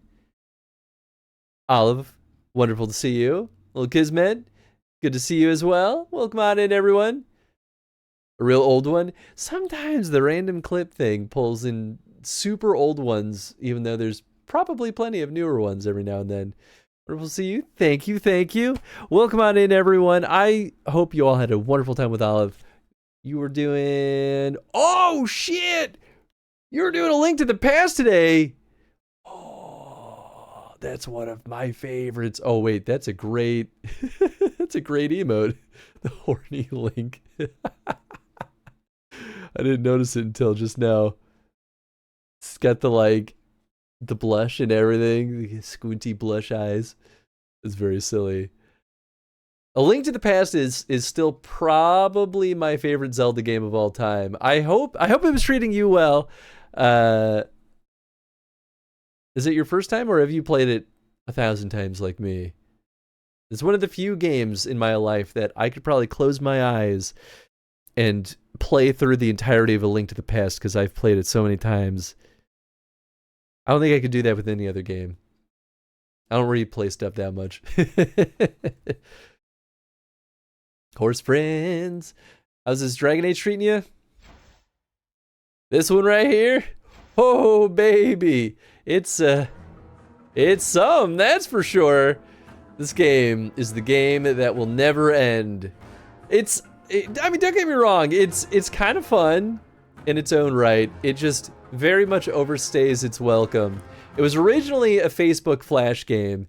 And so it had like a whole energy system too of like, you wait an hour and you'll get 1 energy to do a battle.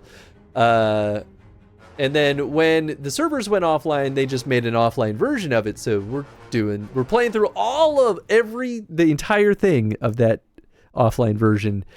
And the only estimate I could gather is that this is about 114 hours. We are, I think, close to the 90-hour mark now. Something like that.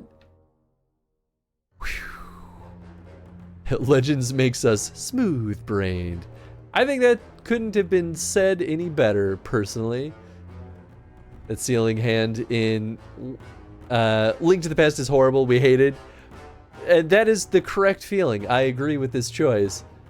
It's the first game I ever had played and never beat it. Oh, wow. You know what, though? I in the last couple of years, I've been going through a phase where there's a good handful of games that I played in my younger years and never beat. And I was like, you know what? I'm an adult now. I'm a gamer. I can beat this that stupid young Chris couldn't have beaten.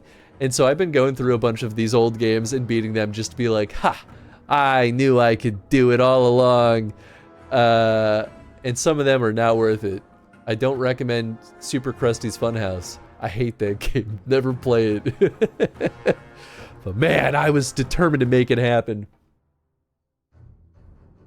It's a lot of hours. It's a lot of hours. For folks that have never been here before, welcome on in. We do chrono streams. We're playing through every single Dragon Age game in chronological order, and man, oh man, does that include the weird ones like the Flash games. I'm very stubborn. I refuse to ever skip anything that we are technically able to play. This is still better though than we did a Hitman chrono stream some time ago. There was a little like Android and maybe iOS mobile game, a Hitman sniper game that was like 70 hours of play the same level over and over again, and I was like, please, this is my hell. But we beat it. We rolled credits on that stupid game. As long as I played Origins. Yup. And you know what? It's probably about as much time as we'll put. Well, who knows? We might put more time into Inquisition when we get to that one. That game sounds like it's also insanely long, but we'll cross that bridge when we get there, I guess. Whoa! Hey, thank you for the follow. I appreciate you. So yeah, we're just chilling. We're just kind of having a nice chill time, clicking the button over and over again until it says we win. My problem is that I hated to read because reading is for nerds, and I struggle at reading, so I never knew where to go. But now I'm a smart adult who can read now. I came to a very similar realization at one point when I started playing retro games as an adult. Like I went back and played original Zelda and like Zelda 2 and a bunch of those, and I was like, oh, I need to talk to the characters and actually read things.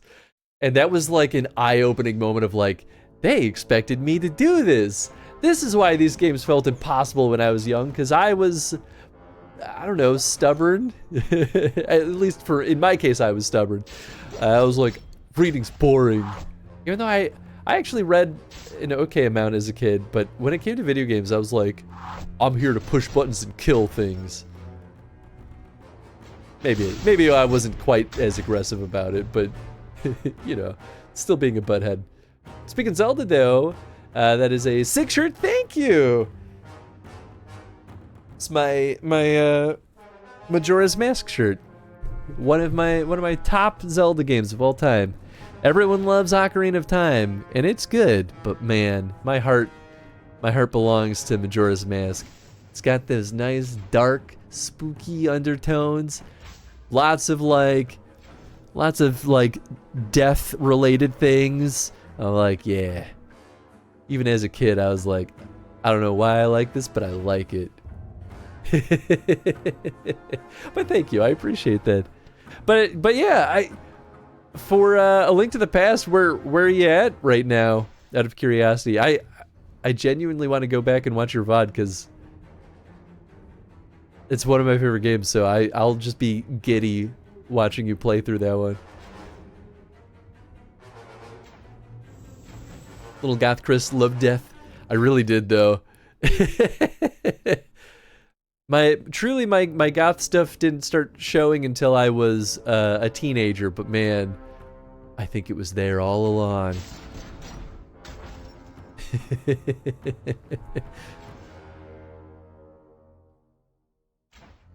We stopped in Dark World's 3rd dungeon. Okay, very nice. I on very regular, with regular frequency rather, sing the Dark World overworld theme to myself. I'll be like walking Tenzin and just kind of humming it or whistling it. I have a lot of nostalgia for that one, for that game as a whole. Oh, these freaking healers. Why do they gotta be healing? Let's just freeze them. Oh, this is the last wave.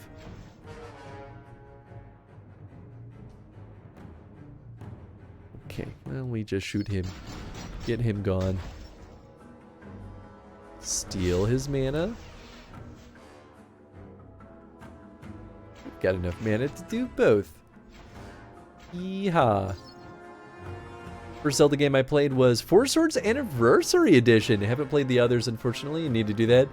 I really love Four Swords, and I I never could play it when I was younger because I just didn't have any friends that were really into Zelda, which feels weird. And I think I also didn't really know about Four Swords until Four Swords Adventures came out on the GameCube, and then I was like, oh, well, what's all this other stuff? And so we did a Zelda chrono stream. That was the very first chrono stream we ever did, and I loved playing through Four Swords. I had my buddy Tony in my co-host seat, and we played it together.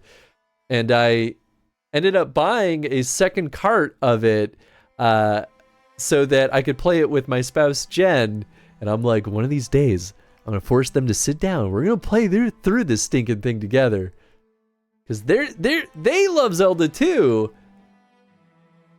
but they've never played Four Swords. Now Tenzin's snoozing and wagging his tail over there. It's my doggy. Basically is 98% of what I'm doing during this playthrough. I mean, that's fair. Anniversary Edition, it had single players, so I played that and played with my brother. Did it really?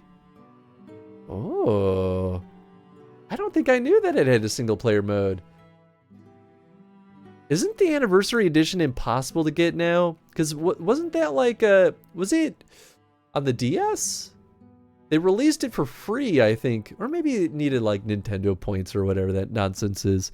And it was like an anniversary release. And then they're like, cool, we're going to delist it now. I have it on my DSi, and it was free. I want it so bad. It's so... You can often find, like, you know, DS dumps of downloadable or cart games. But when we were doing the Zelda Chrono Stream, I could not find any game file dumps of the Anniversary Edition. I'm like, Nintendo, you have this. Just put it back on the store, please. I will pay money for this. Love that. Yeah, I'm definitely more of a gamer than Jen is, but like anytime I can get them to play games with me. We have been playing Baldur's Gate 3 together, which has been great. But anytime I can get them to play games with me, I get giddy. Your DSi still works? I mean, that's great. I mean, hold on to that one because that's not what I meant to do. I guess that's fine. Didn't waste my turn. Okay, well, cool. What was I gonna say? Oh, isn't the DSi kind of hard to find nowadays? I mean, I guess a lot of retro systems are. I don't know if DSi is considered retro, but it's pretty old. Gotta get up to stretch my legs, but I'll be back. Sounds good. We'll take as much time as you need.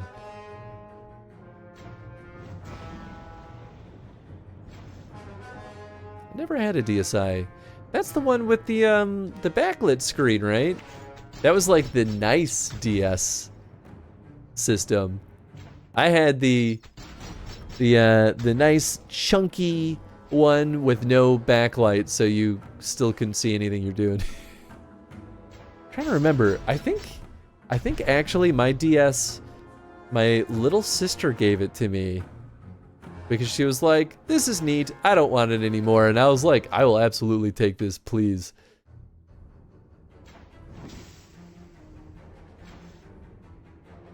That's a pretty good little system.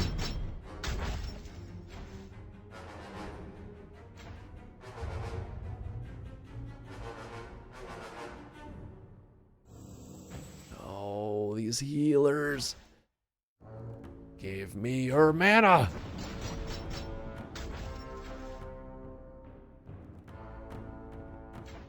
So if you couldn't tell, this game is very much this. There's a lot of this. We are slightly overleveled, to be fair, so it's not really difficult, although I do still have a guy every now and then die. But it's pretty inconsequential when it does happen. It's like, oh, that guy died. Well, we're on the last wave, I guess we're good. Oh, don't heal. All right. Oh, and he's the fancy one that I can't use my fire potion on, but I can still freeze him.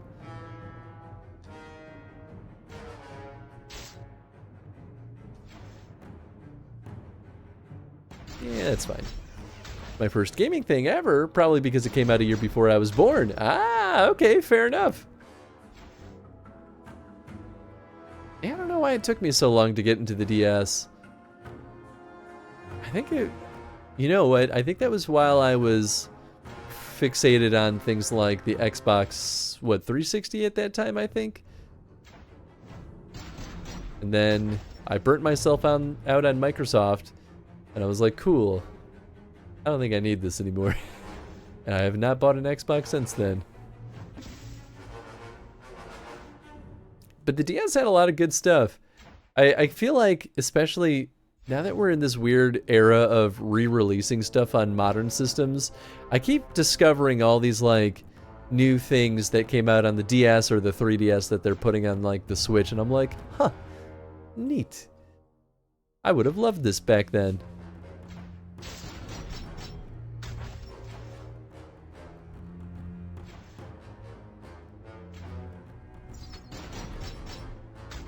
Then you get games like this.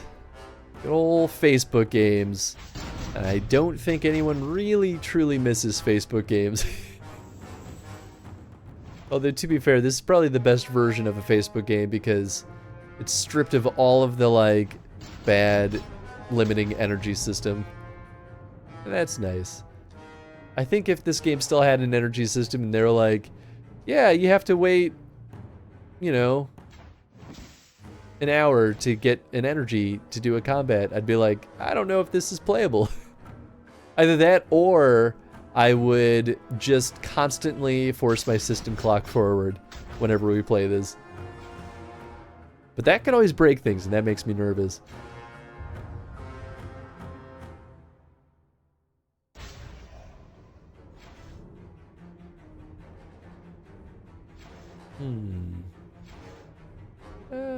Yeah, I'll use a mana thing. Crit? Ah, butts. Oh, okay, that still works.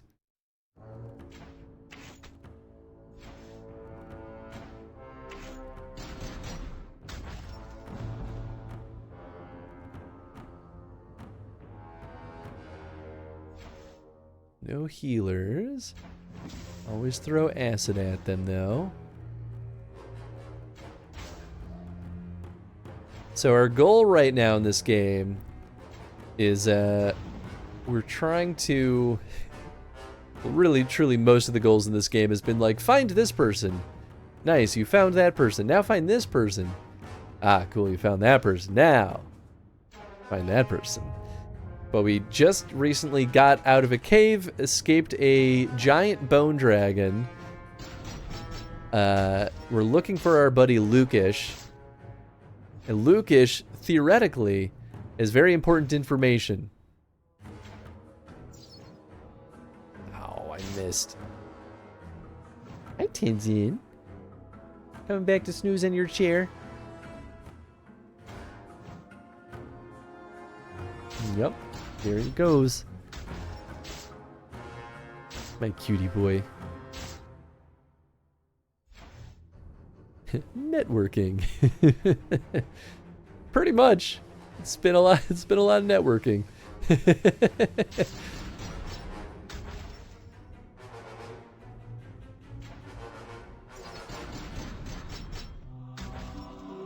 Actually kind of wish they would let us look at all the like previously completed quests. I mean, this game is kind of cool for its time. Like, so we got this whole like overworld map, right? And then we could go to the greater world. So for anyone that, oh, my estate is here, but my castle's there. I'm very confused about this. For anyone that knows anything about Dragon Age, like we're just on the outskirts of Kirkwall. So this takes place during the time span of Dragon Age 2. We went through Orzammar, so we were kind of near Ferelden. Is Orzammar in Ferelden or north of? I don't actually know. Yeah, and then you can move around there. We also have our own little castle. This has got a castle management thing. We haven't been touching it too much because I'm kind of just maxed out on potions. It's really the castle, the whole point of it is unlock stuff for your character and to make potions. That's it. But we have, we have a lot of potions. I guess I could sell a bunch of stuff too, but I think we're good. But right now, yeah, we're just going down this path. Theoretically, we'll go here and then hopefully go up this bridge. Oh yeah, okay, so the path, this road was destroyed and that's why I had to go through the forest. So presumably there was once upon a time a bridge on the upper part of the river. It's all a theory though.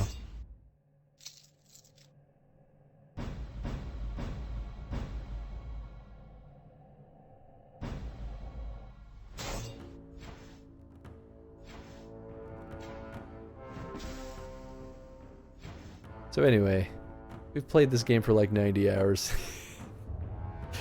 And we're not going to stop until this thing is done. The goal is to beat this game by Sunday. By end of the day Sunday. That's the plan. And if I can't do it, then I'll be a sad person. And I guess that's really the only consequence.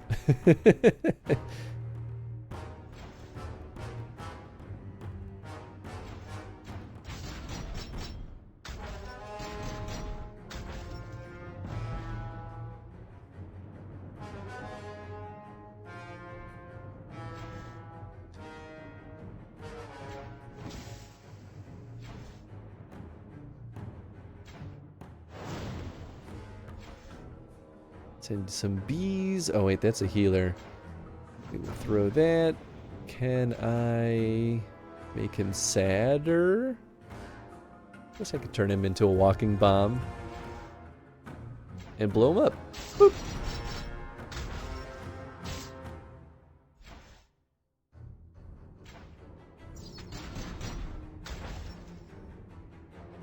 Nice.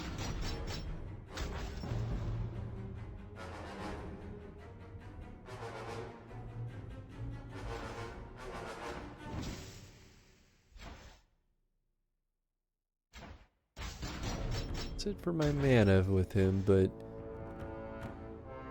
not too worried. Yeah.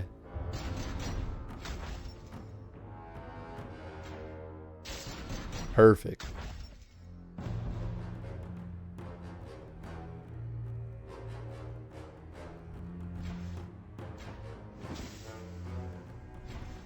And the nice thing about being overleveled is now we get through battles a heck of a lot faster than we were before. It was never like terribly dangerous. Just always slow. Very, very slow.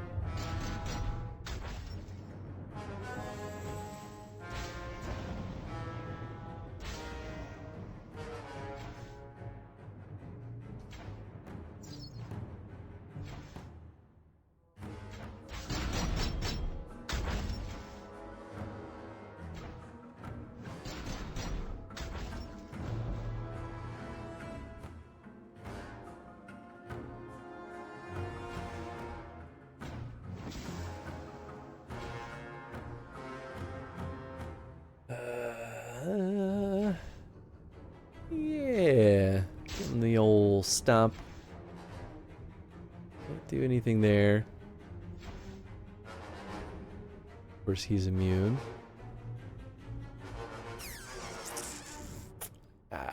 You know what? Okay, then we'll turn you. Oh, good firebomb though. That works. Turn you into a walking bomb. Have a good night. We'll come back another time. Sounds good. Appreciate you swinging by and look forward to chatting with you next time.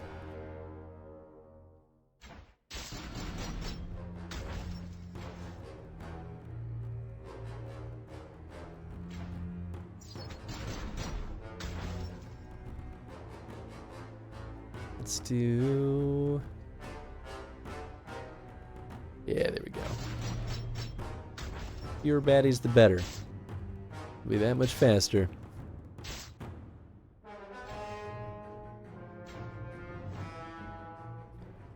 Poison daggers. You get a fireball. And a big ouchie.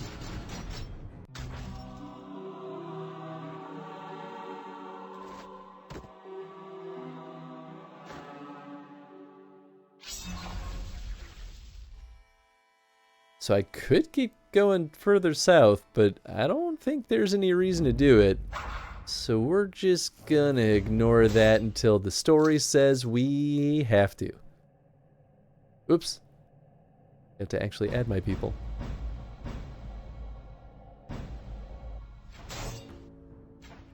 Alright, lather, rinse, repeat. More acid.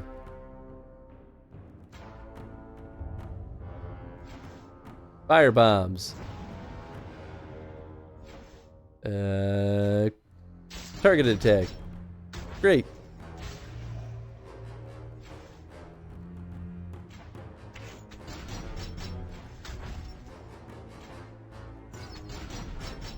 Almost probably could have done that with a normal shot, but it doesn't matter. Nice.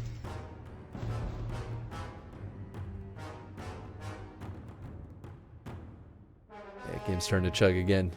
I think we're due for another reset. Every now and then we gotta turn off the game and turn it back on just because I don't think it was designed to be played in long sessions like this, so we gotta kind of do a little refresh on it.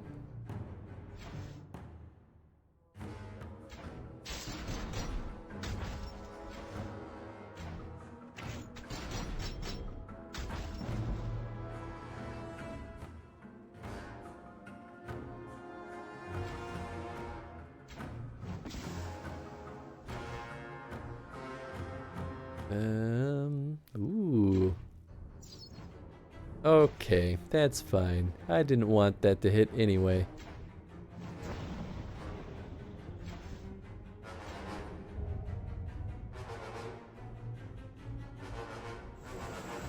Okay, that's fine. Oh, well, that'll do it.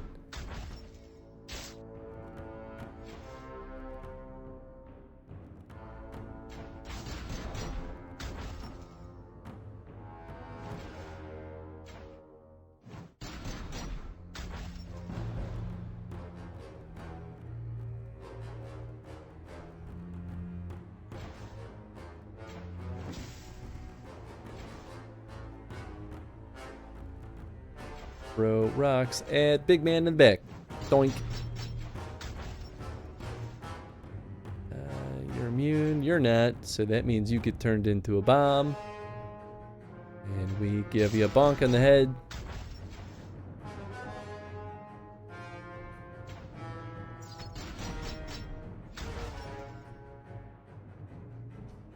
Oh yeah. Just steal your mana. Mine now.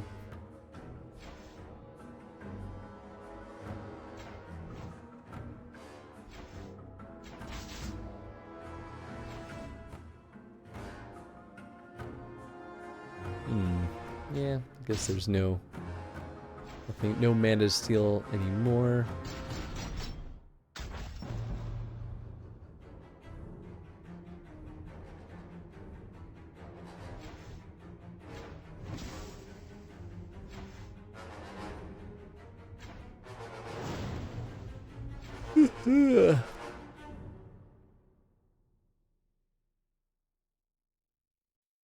Oh, I should have done that first. I'm silly goose.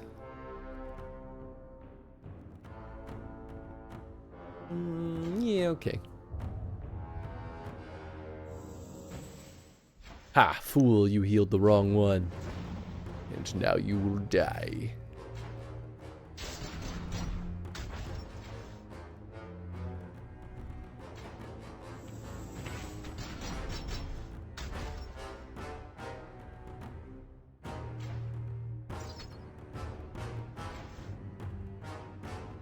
Sure.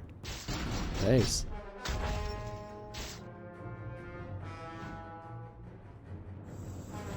Oh, that's the one I didn't want him to use. Whip. Throw some poison on him. Oh, that's pretty good. That's less good.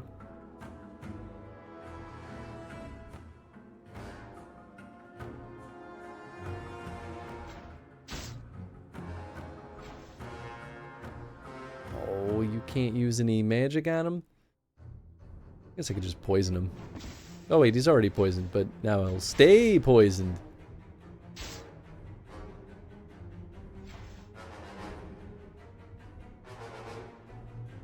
Yeah, okay, it's probably worth it.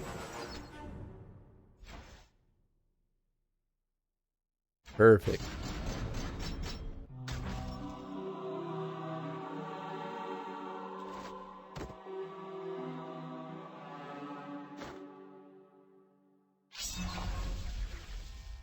Oh, we're getting so close. Okay, I'm gonna BRB real quick. I gotta hit the restroom. Hang tight, folks. We'll be right back.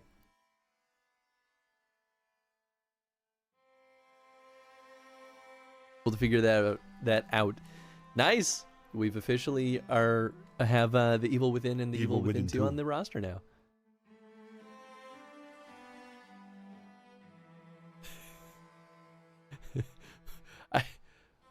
I don't think that Arnold was supposed to pop out with that redeem, but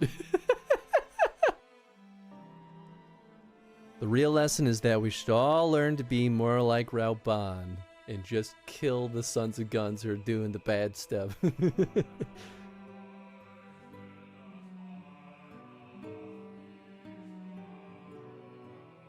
Oh shit, that's it! Whoa! I didn't expect it to end there. Boy, it ends on such a sad note. I mean, they set it up though for a ton of extra content. So that makes sense. It's a good cliffhanger for the expansion. Oh, you're gonna grab the Magnum? I mean, this is our boss killer. Absolutely not. Not until we get Magnum rounds in our item box. Well, what if Lisa shows Absolutely not. Then you flamethrower her. You son of a gun. You don't waste our special ammo. I won't have the ammo for the flamethrower. Then we ignore her. You'll be fine. You have a grenade. Open door? Huh.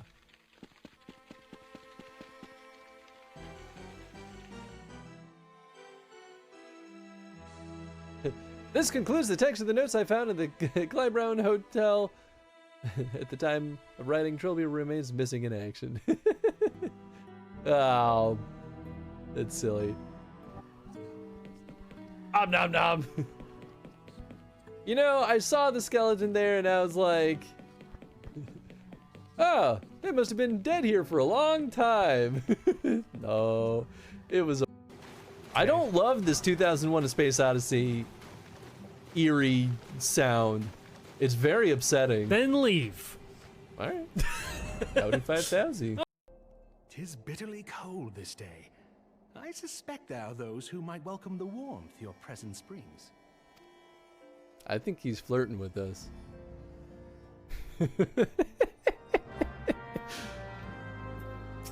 Oh my god, my little guy! He's just standing on the desk! Yes! Go run up to him! Oh my god! Talk to my minion, Hachifon! Tell him he's a good boy! Tell him he's a good boy! You know, they didn't design this game expecting you to use save states. I care. Right, so it is a 3 cycle. Okay, okay.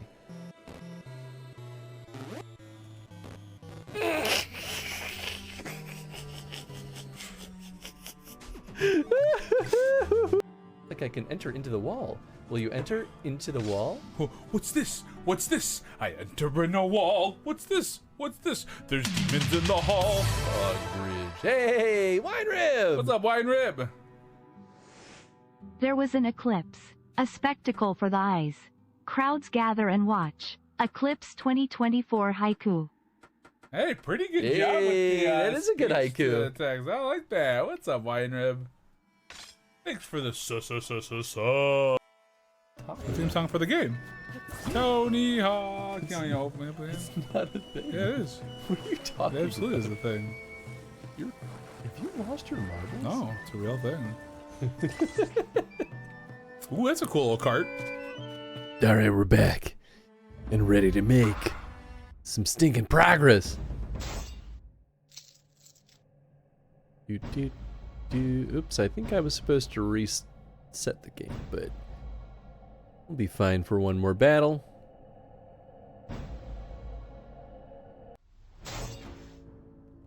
And maybe I didn't, I just forgot. Who knows? It seems mostly fine, actually.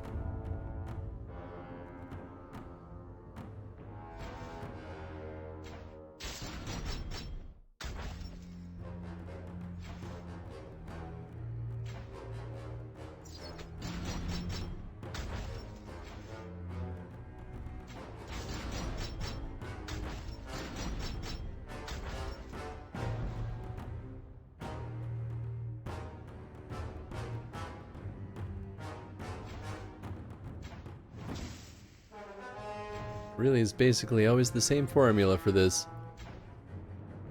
Throw an acid bomb. Kill the mage. Usually throw a firebomb. Kill everyone else. Easy peasy.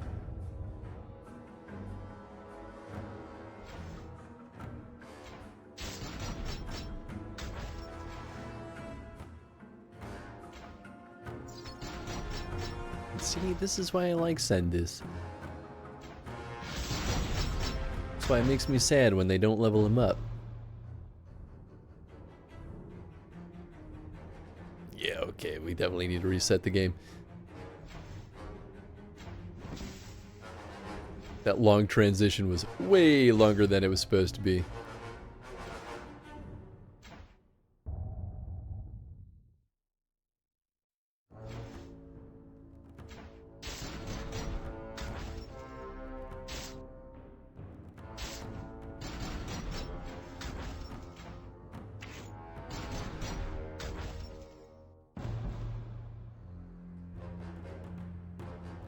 Back to 6 waves.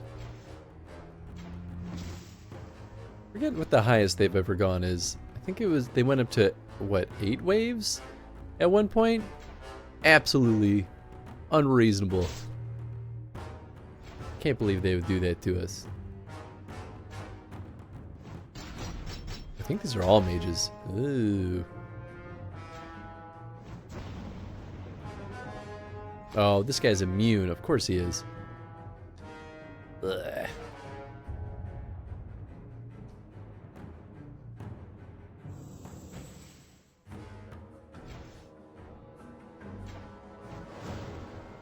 Alright, well, they're frozen now.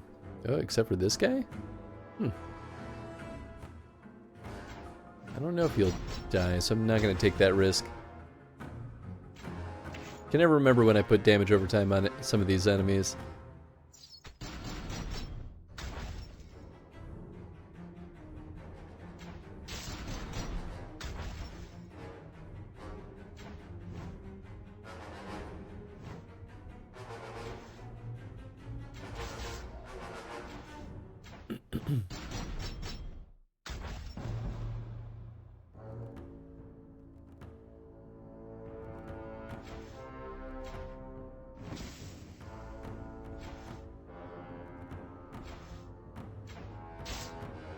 Aw, butts.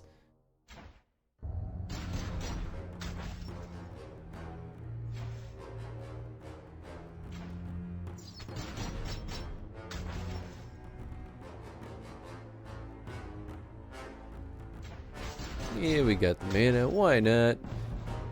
On the last wave.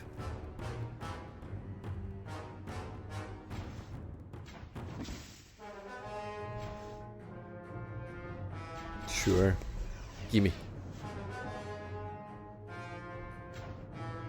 You get bees. You... Guess I could throw poison. Why not?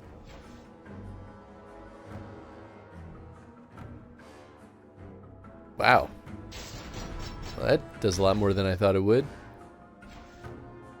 Don't know why that one in particular was special.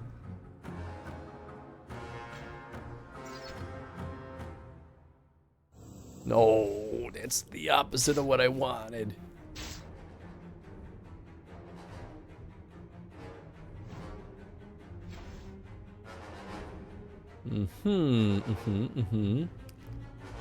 Yeah, I think that seems reasonable.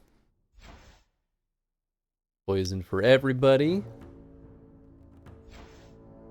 Bees up, you're immune.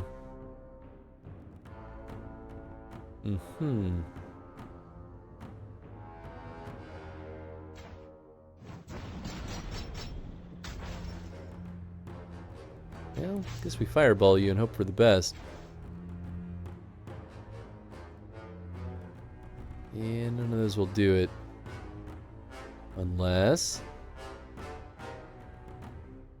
yeah, no, unless... no. Well, we can freeze you.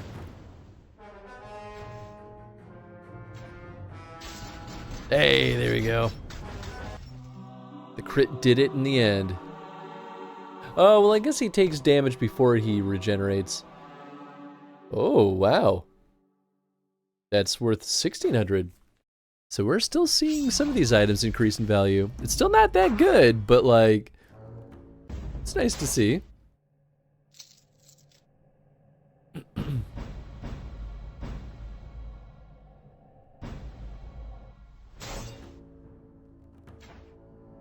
Six waves. Yep, here we go again.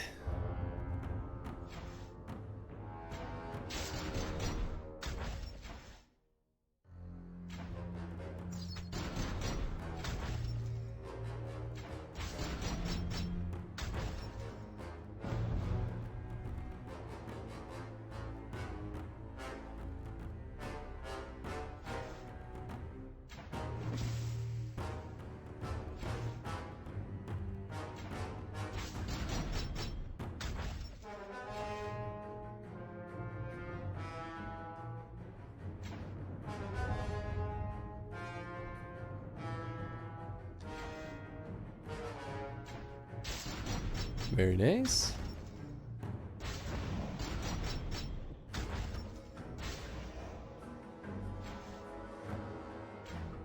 Take him out with a quick shot.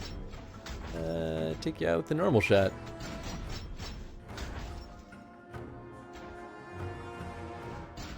Nice. A perfect rock throw.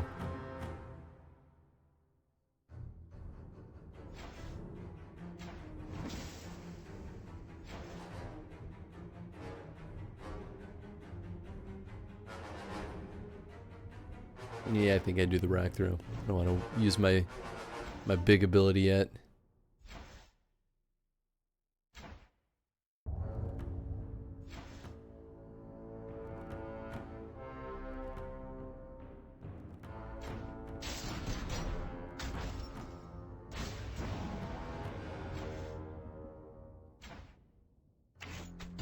Sweet.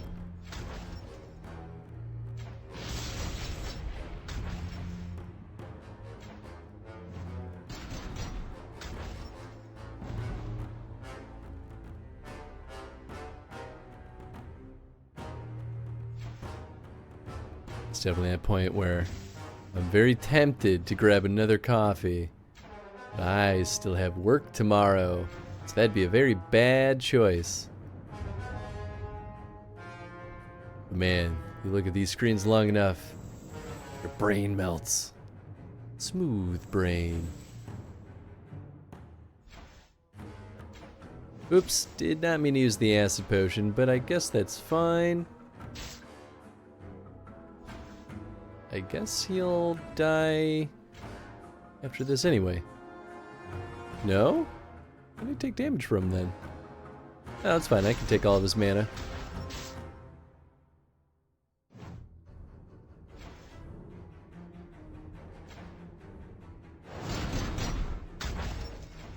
Love to see it. Sweet. And I'll take that 1 mana.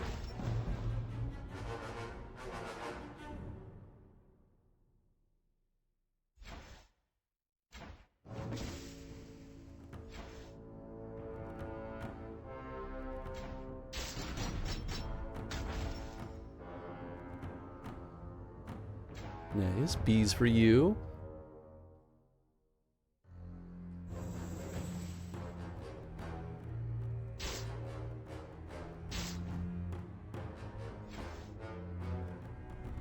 Oh, I can't use the fire bombs. 2 glancing blows back to back. Come on, man. You're killing me.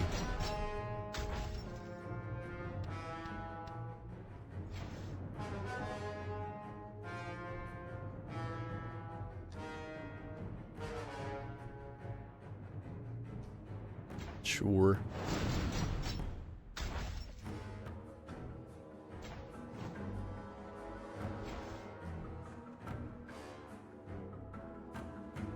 Oh, nice.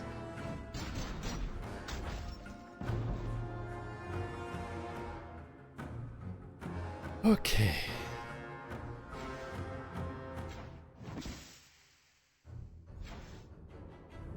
Yeah, we'll go ahead and do that.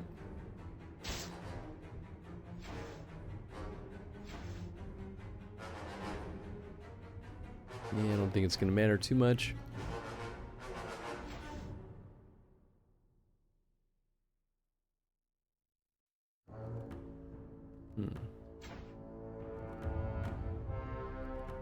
We are gunning for this dude after all. Might as well. If I used acid? Yeah. Sure. Poison on everyone.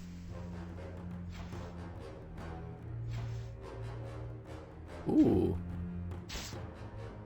It's a lot better than I thought it would be. Sweet.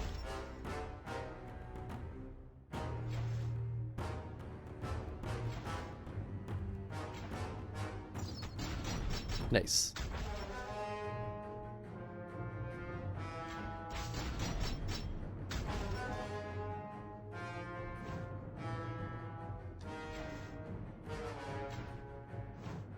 A bit of poison in your life. Ooh, there we go. Holy Smite time. Yeah, baby.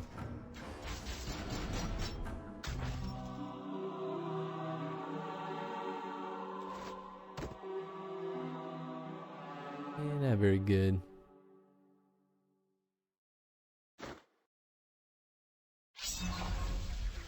Narrative! You have defeated my servants, but I will be more than a match for you. I swear, if this ends up being Lukish, I'm gonna laugh. Okay, so yeah, so he's at the tail end. Oh boy. 7 waves, alright. Get the whole party together. Whoop, not you, Tovez. Do not want you. Reagan, there we go. Alright, I should definitely have enough acid potions to still use one in every single wave.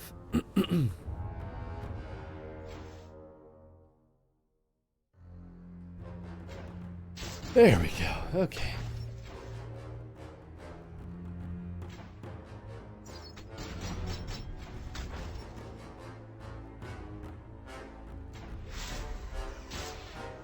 Now he can't self-regenerate. Good, good, good.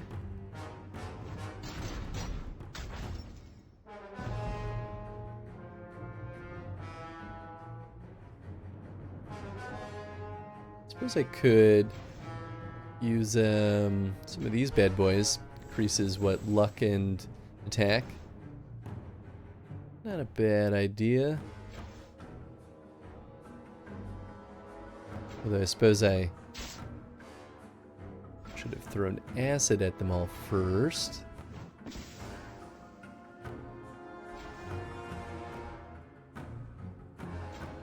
That kind of works out.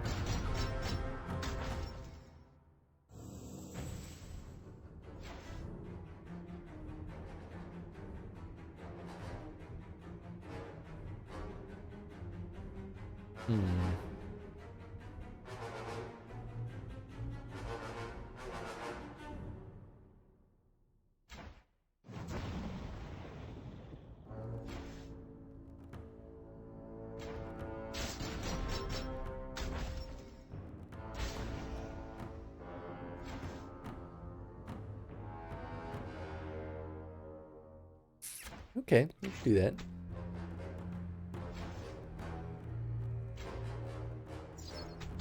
Nice.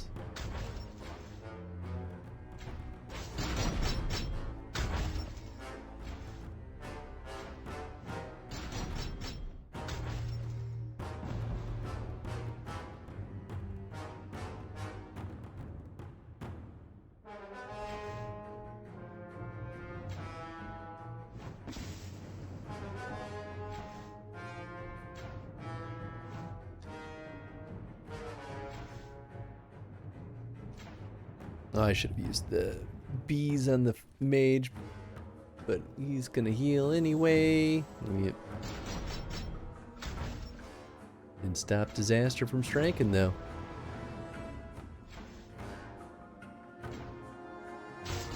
You know, I'm happy that I've kept that one ability in there, even though I'm pretty sure that's a bug that allows me to do that. I wouldn't be surprised, though, if that bug actually existed in the like original game also. It's got kind of a feel to it, where they're like, it's not hurting anything, leave it in.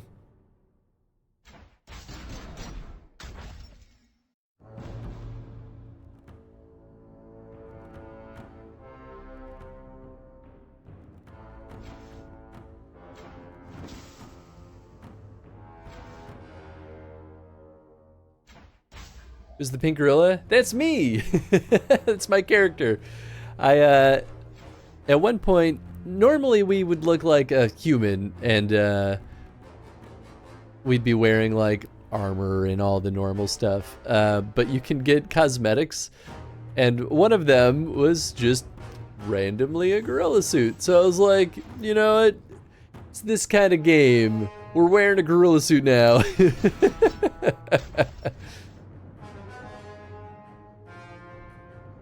With a game like this, you really gotta kind of find your fun somewhere. Anywhere. So good. Right? Isn't it silly? I was like, I can't believe I'm seeing this, but I guess I'm not gonna say no. And now there's almost a game to it to see. How long does it take for someone to ask about the pink gorilla in the room?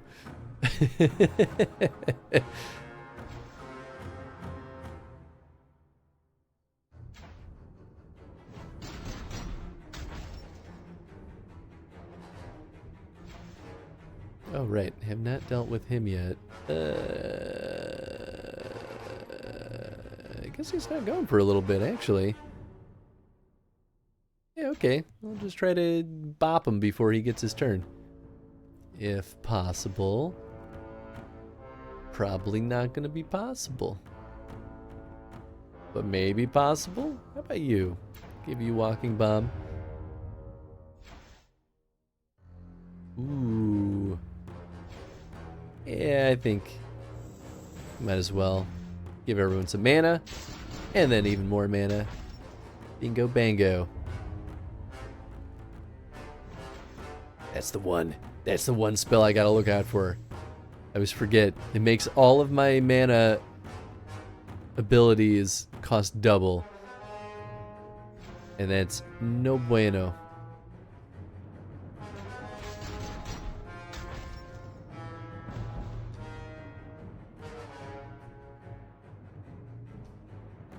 Three more waves. What are you going to do for the Dragon Age tabletop RPG? That's a wonderful question. Right now, the plan is that I need to, well, A, read the book and figure out what the whole deal is. But it was brought to my attention that there's a lot of pre-made campaigns. And normally I would just run my own because, you know, that's kind of the zest of tabletop RPG campaigns, right? Is that you should build your own campaign for the most. Well, I guess you should is a strong word in this case, but a lot of people frequently do because they're built to be able to make your own. But I didn't consider that the pre-made campaigns might actually be canon to the story.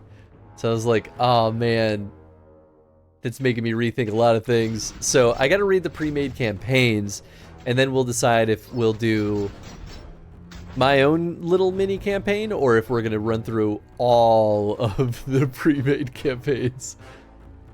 Didn't think about that. Right? I know. I mean, I feel like it probably came up during our Witcher Chrono stream too. Oh my god!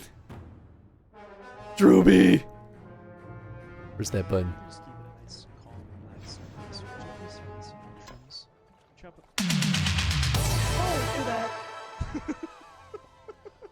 Thank you for the follow. Howdy, Chris. Wow! Oh, there's so much stuff happening. Drew, thank you for the 44 months, my friend.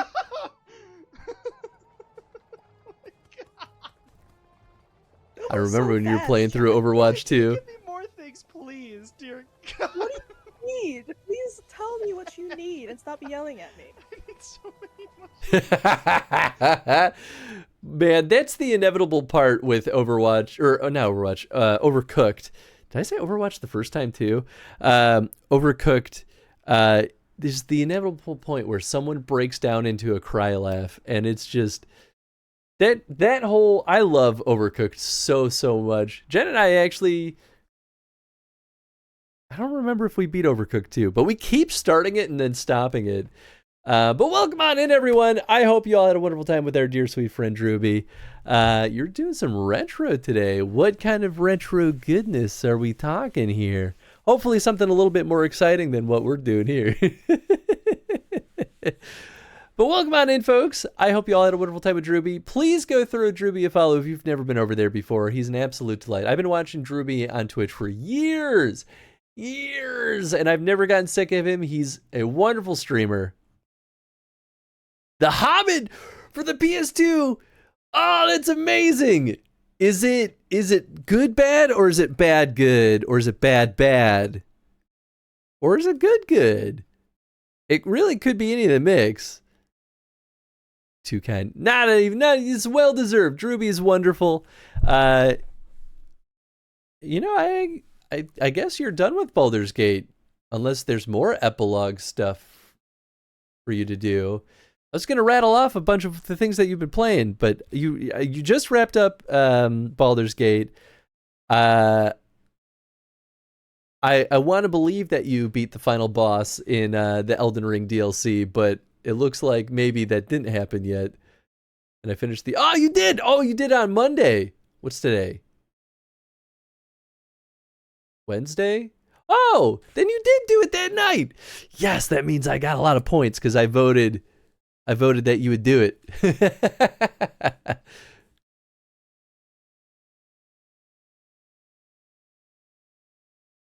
So far, you're kind of enjoying it. I know people go wild for with speedrunning. Wait, really? People? There's like a speedrun community around this one in particular. Weird. Start Persona 3 Reload this weekend. Oh, that's exciting. I've still never played a single Persona game, but I hear nothing but good things about it. But I hope you enjoy Persona 3 Reloaded. I'll certainly be chilling over there as much as I can, because I'm not afraid of spoilers for that series. I watched 3-hour YouTube video all about it. Wowee. Well, that's kind of fun. I want to go watch your VOD of this now. I've known of the Hobbit PS2 game. In fact, I'm pretty sure, yeah, my thrift store has been trying to sell a PC copy of that game for like 6 months now, and no one will buy it. And every time I see it, I'm like, is today the day? I don't know. But anyway, welcome on in, everyone. What's up? Hey, Cambry, Leroy, and Odog. As an ex-kitchen manager, Overcooked is nightmare fuel for anyone I play with. You know what? That makes perfect sense. But it's nightmare fuel, or it means you're very efficient. It depends on how you look at it. Somebody's got to yell at everyone and get them in ship shape. He certainly did that. I'm bouncing all around.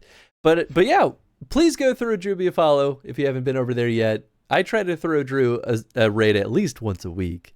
And for folks that have never been here, well, come on in. We do chrono streams. We're playing through every single, and I mean every single, Dragon Age game in chronological order. And you might say, Chris, this doesn't look like a real Dragon Age game. Surely you're making this up. No. This is real. This was a Facebook Flash game made by EA2D. It released just after Dragon Age 2 and has real story that ties into the whole universe. And it used to have, once upon a time, the full energy system and everything. You'd have like 10 energy. You got to spend it on like a battle and then wait a half an hour to get an energy back, or spend $50 to get 2 energy. It was the whole shebang. Well, the game flopped, and the servers went offline, so they decided to release an offline version of the game, which is what we're playing, which is probably the best version of the game because you don't have to wait for anything. There's no premium currency, and that's really nice. The downside is this game is about 114 hours long.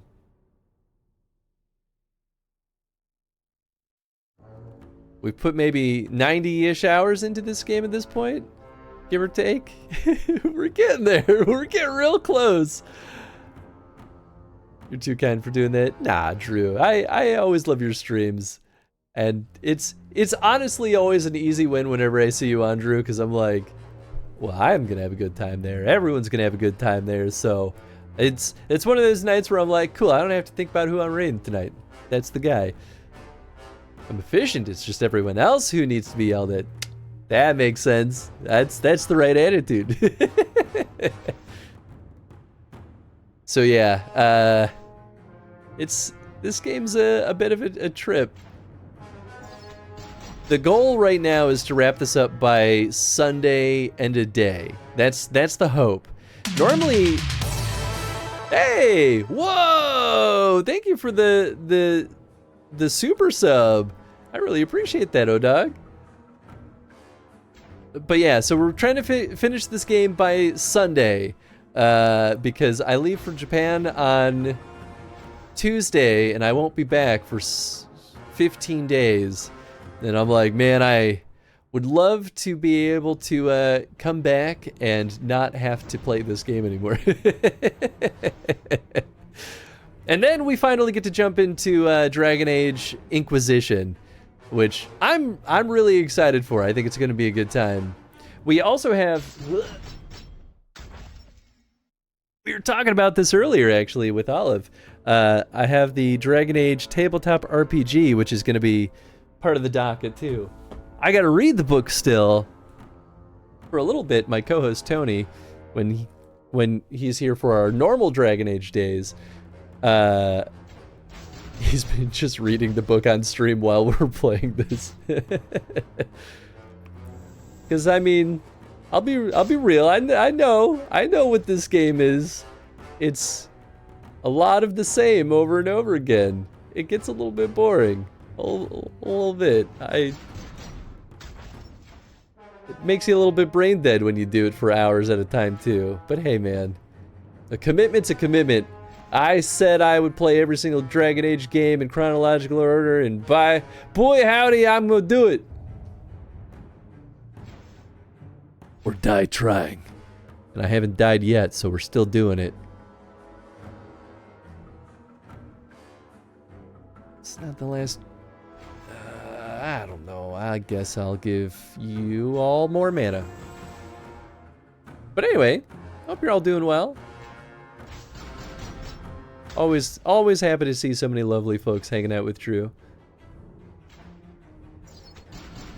Normally today we'd actually be playing Elden Ring, believe it or not. But my co-host for oh, that's the boss for sure. The my co-host that's normally here is falling under the weather, and I was desperate not to get sick before my trip. So it actually was my judgment call for him not to come over and instead make more progress on this bad boy. Which is helpful because I think we have about, when we started, I think, oh, okay, Sendus is dead.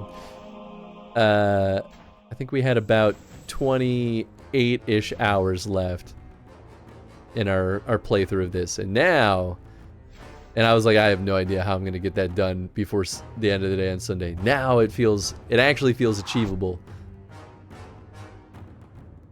That guy's got way too much armor. This is ridiculous. Darkspawn Disciple. Interesting. Alright, that's cool, that's cool. Oh, he's immune to that, he's immune to that, he's immune to that, he's immune to that, and he's immune to that. Okay, cool. He's immune to everything. Well, then I will just pull away as much mana from everyone else as I can.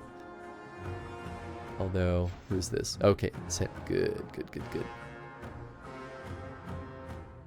Ooh, he's not immune to this. That's fantastic news for me.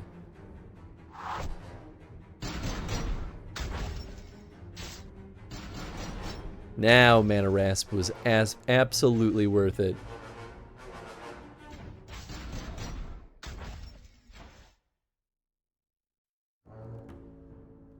Oh, wow.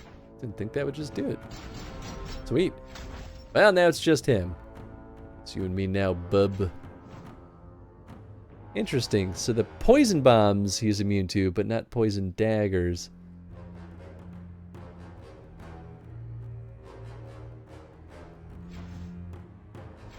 I mean, I guess just give everyone some big old battle poultices.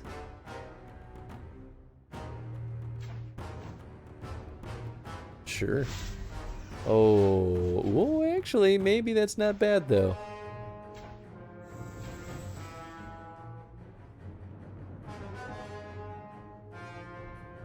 Yeah, okay. Let's hex him.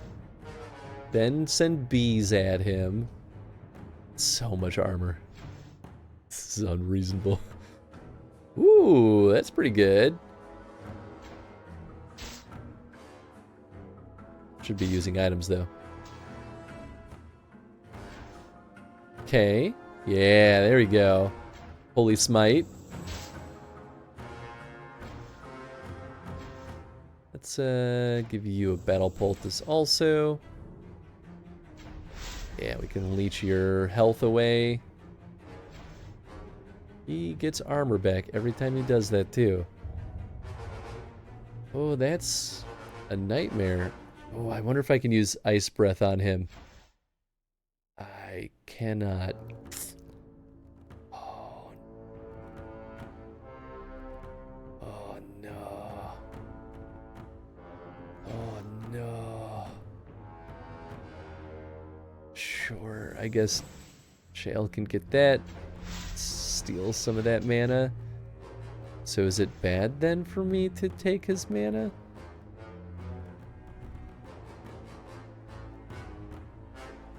I don't know how I feel about this. Sure, you can have battle poultice too.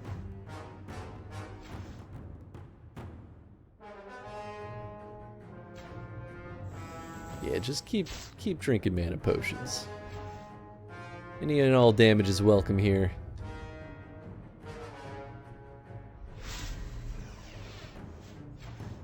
This is definitely one of the toughest fights we've seen yet. Okay, so that's 2 damage. That's 3 damage. I think that's worth it. Oh, and then I can use Holy Smite. Beautiful. Yes. Yes. I wish I could stop that drain ability, though. Honestly, if he just kept using that drain ability, I'd be having a much harder time. You should probably do that.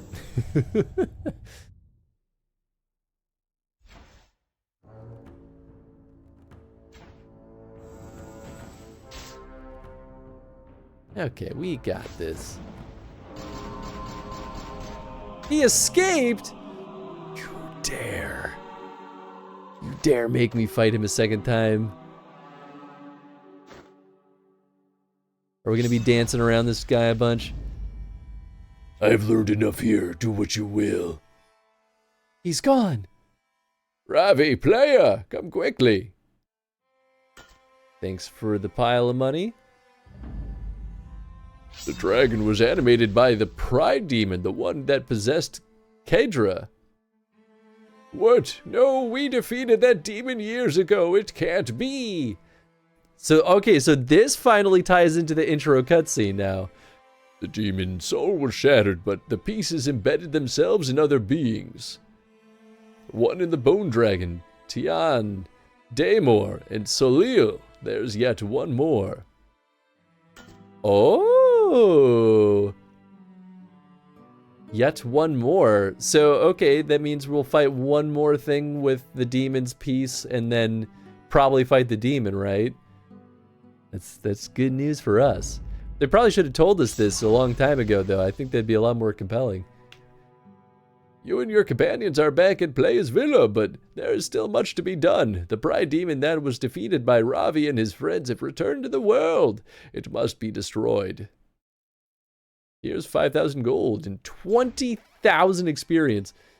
Lucas has found a way to hurt the Pride Demon. You must go to him in Chiton. Hurry, as we do not have much time. So maybe Eaton, Viscount Ravi's son, never mattered. Maybe that was a red herring all along. He was never here. Starting to think that that's probably actually true. Oh yeah, multiple level ups. Hell yeah. I do love that they're just dumping experience at us at this point. Oh, that's crit chance. Yeah, we don't need that. Nice. Okay, so now we're minus 55% to miss. To not miss, I mean. I don't know what I'll put points into next. Go see Lucas and Chiton.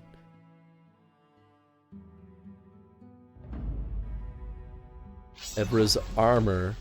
I found an answer, player. If we unite all the shards of the soul, the demon will be forced to manifest. Before we do that, we will need the rest of Evra's artifacts. Without them, we cannot face the demon again. We must travel to the Ferelden coast for the shield, Fort Elim for the breastplate, and into the deep roads for the helm.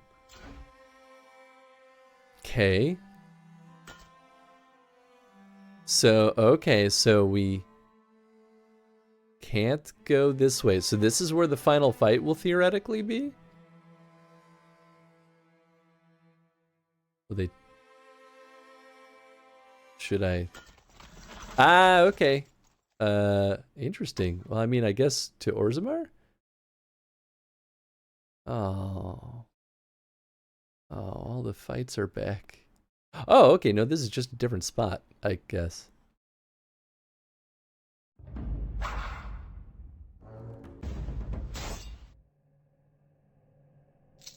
I'm feeling hopeful that we're closer to the end than I thought, but I don't want to get too hopeful.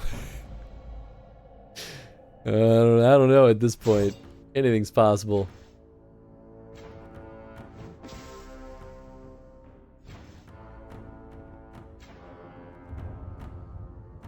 But I mean, if it's just getting those 3 artifacts and then going and fighting the Pride Demon, then that would theoretically be it, right? Guess we'll see.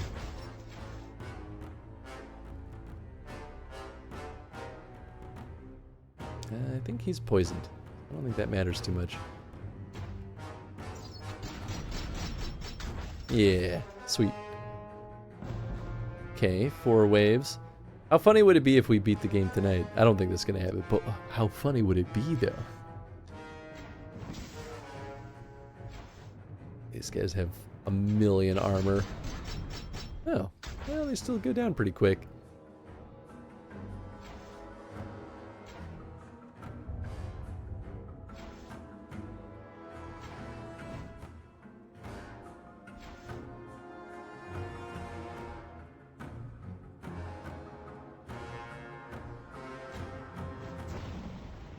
I kill him now? Just barely. Oh, not mana drain. I need that. Oh, what? Oh, and we're almost at level 48, which means I can use my fancy electric sword, which maybe will be better. I don't actually know. Oh, he doesn't have any mana. But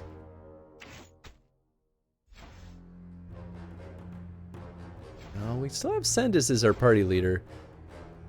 Yeah, I don't know then. Still very unsure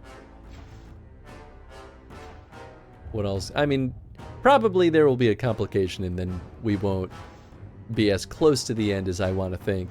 It's my prediction.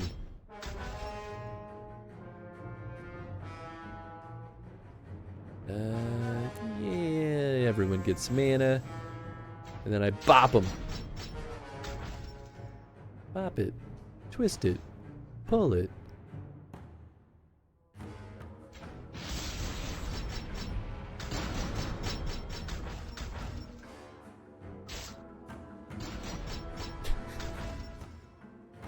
How'd that work out for you, little Darkspawn?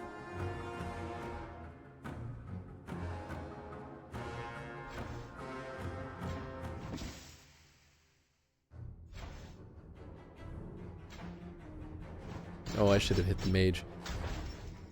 Always hit the mage first. It's the #1 rule of engagement in Dragon Age. Maybe?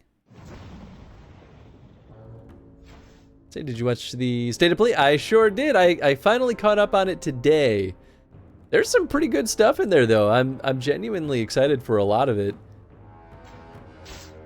I think the thing that I saw that maybe got me the most hyped up was I don't even remember the name of it, but it was the sequel of for Ghosts of Tsushima.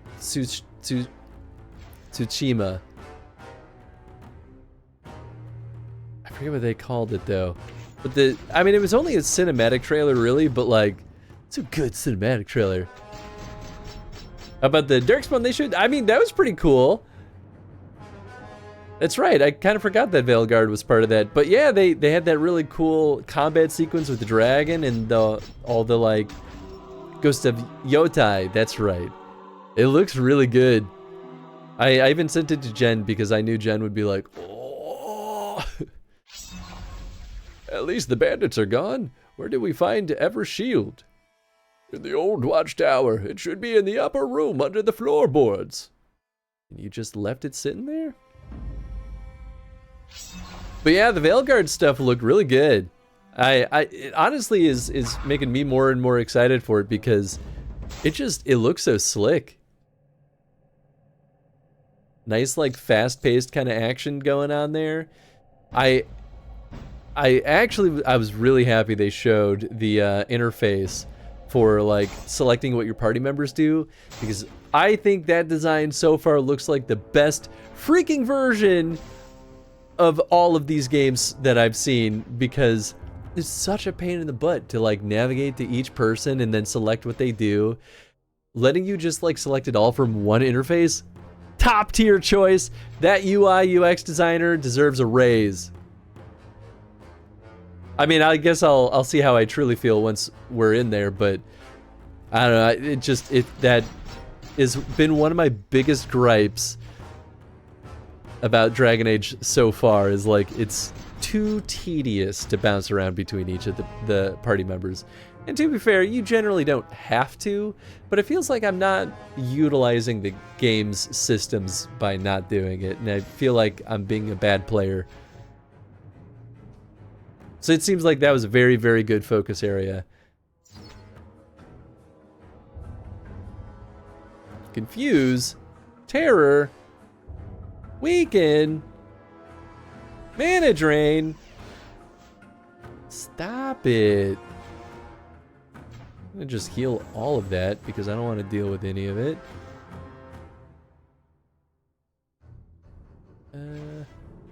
Let's see. Yeah, we can kill you.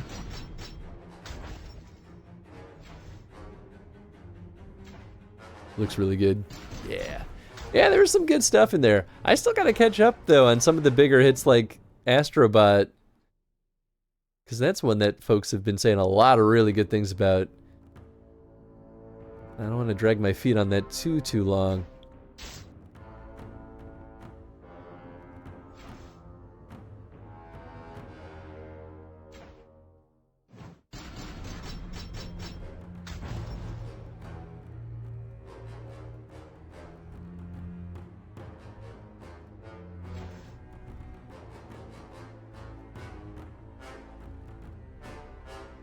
Yeah, acid potion. Well, I don't know what I'm thinking about. Brain is poopy. Oh. Nice.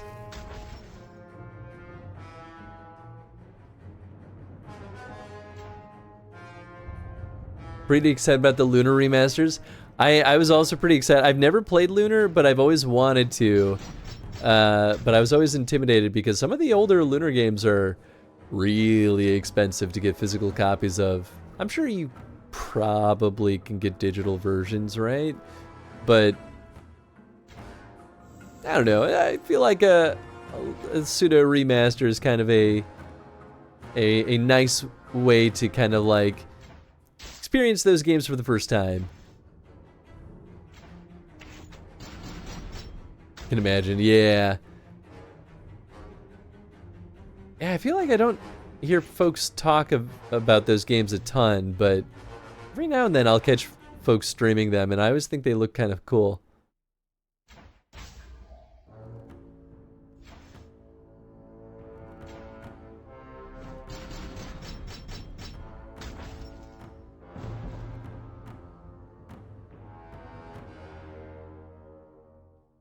I also am very tempted to either get a Quest 3 or get a PlayStation 2 VR, because I know it's got horrible reviews.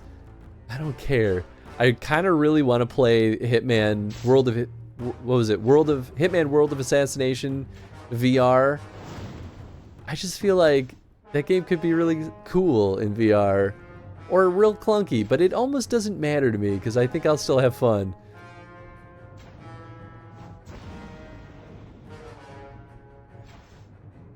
Plus, it'd be fun to play those on stream because we did the Hitman Chrono stream all that time ago. And so now it's officially a game in the catch-up queue.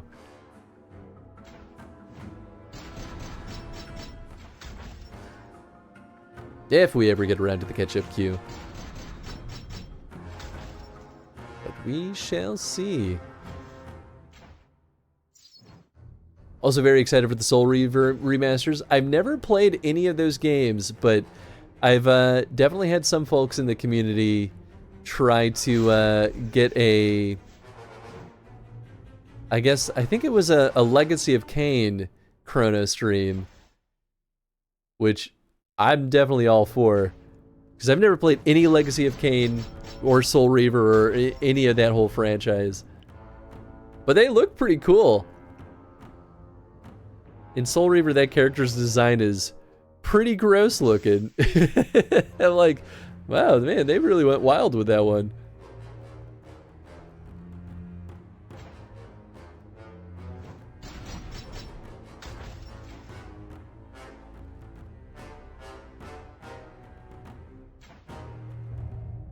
One thing you got to remember, it's a game of its time.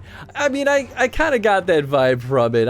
I'm fully not surprised that that's the case.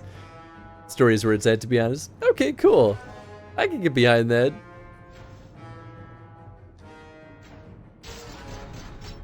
And that doesn't always put me off. I feel like there's a lot of things that I still play or watch or see that I'm like, yeah, that definitely didn't age well, but it still is otherwise super fun.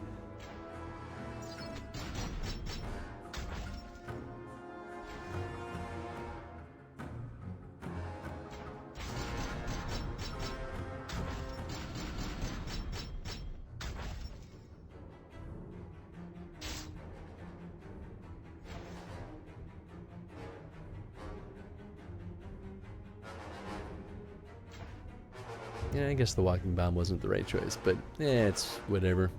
Oh, well, then I can do this as well then. Whenever the characters get a back-to-back turn, I get so confused.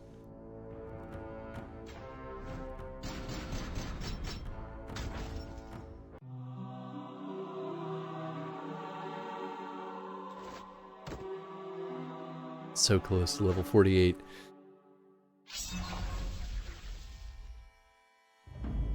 And once we hit level 50, I'll be able to do the final level 50 raid. Which, you know, it's not that exciting, but it's exciting enough for some sweet, sweet potential loot. Although lately the raids just keep giving me the same reward every single time, and I'm like, please, please give me mercy. I don't need another ring. Voice acting in those games are top-notch, really? Interesting. Not that I assumed that they'd be bad, but wouldn't have expected that to be like a particular call-out. That's kind of cool, though. I wonder for the remasters if they're gonna record new VO or if they'll use the original. Because you really could go either way. The problem, though, with using the old VO is that you can't really up-res it. So you might have like still pretty crunchy audio. But, you know, depending on the game and the quality that it was recorded in, like, might still be okay.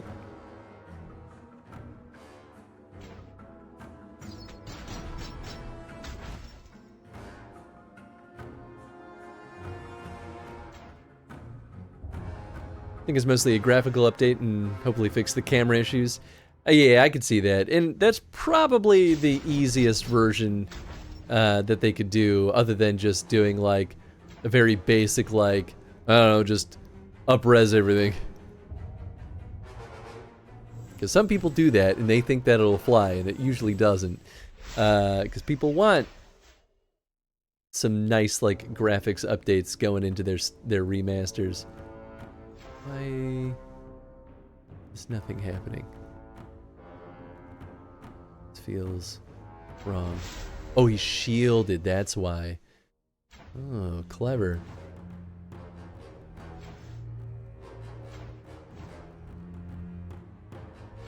Watch the streamer play it all. Played a little earlier this year, or late last year, and the VO still holds up well. Okay, nice.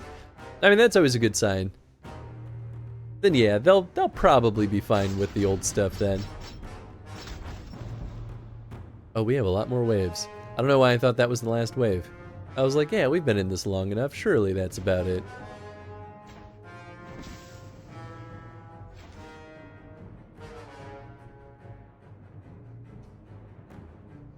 I don't have any mana, do I? Nope. That's my fault. There we go. We'll fix that.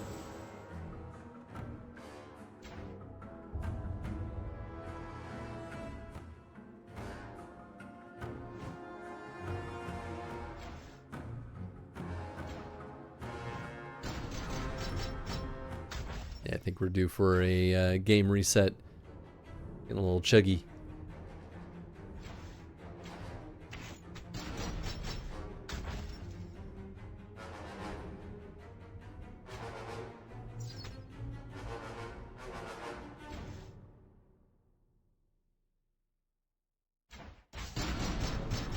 Nice. I do love starting the turn with the dragon.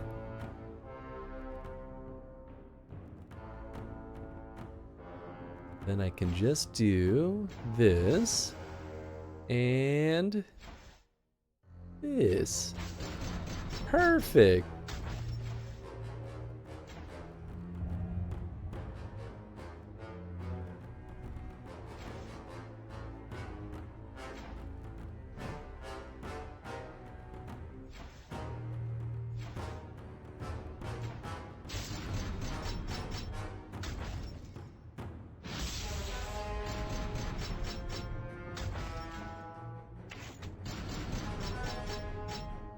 All right, last one.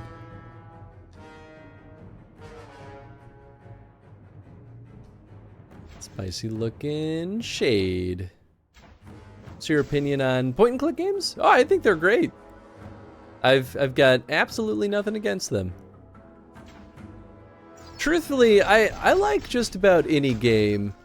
I'm really not picky. I think the only actual games that I tend to avoid are like modern sports games. And even that's sometimes loose. Like, I'll play racing games. I don't know. I guess you sort of can still loop that into sports. But like, what would it be? Like football or soccer or football? Yeah, not really. That's not really my cup of tea. That's more of a lack of interest in the topic of the game, I guess. Everything else, though, it's kind of free game. Like, I guess I'll get fussy about visual novels sometimes, but that's only if I think that the writing is bad. Because if I don't have any, like, interaction or, like, choices that I get to make, then I'm like, why am I playing this and not reading it? But that's like on a case-by-case basis too, right? Like, I'm not too picky. Click and point though, pretty solid. I've played a lot of really good click and point games, so.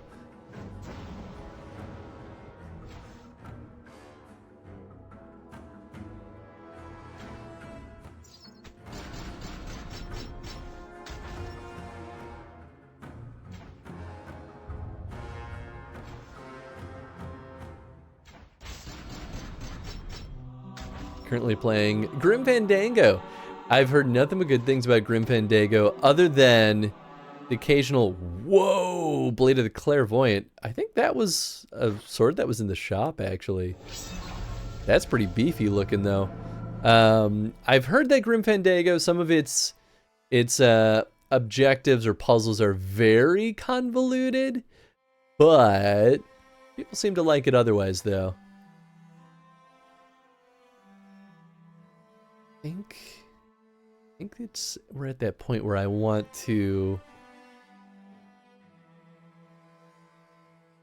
start increasing my resistance to other types of damage. All right, let's reset real quick, just because the game's acting real slow. It's gonna be real blown up for a second. But it's all working by design. Don't you worry none. The gods is recent enough to have moon logic puzzles. Not to have moon logic puzzles, but can be obtuse at times. Ah, yeah. Okay, that makes sense. It's our castle, by the way. We haven't really gone here much in today's stream, but don't really need to be honest.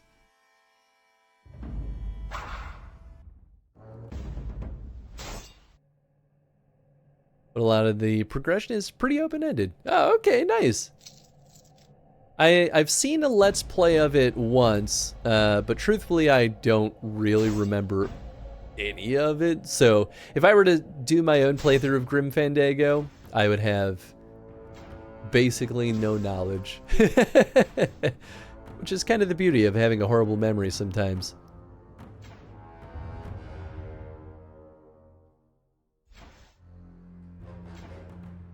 Ooh, that's doing a lot more damage than I would have thought. Ooh, I should have equipped my sword. I forgot. I will do that after this.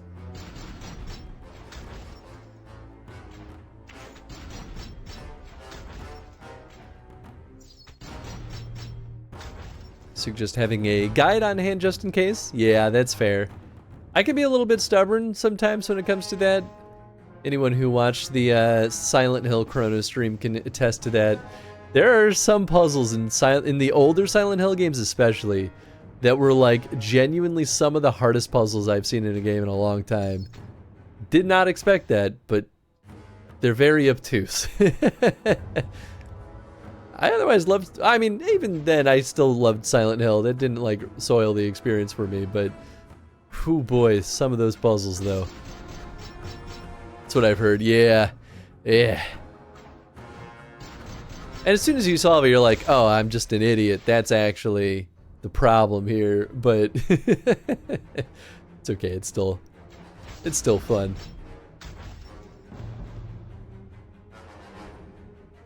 That and very specifically the how are they called? Resident Evil Outbreak, I think.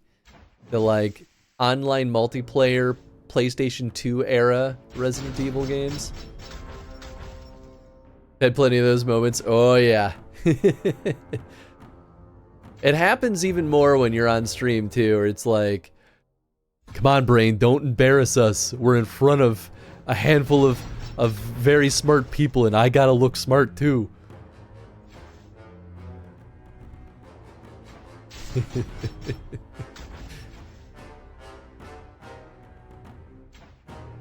This is half the fun though, right? Although that's the best though, is when folks in chat start offering suggestions and they're also all wrong, and I'm like, nice. We're all dummies together. That's the best case scenario.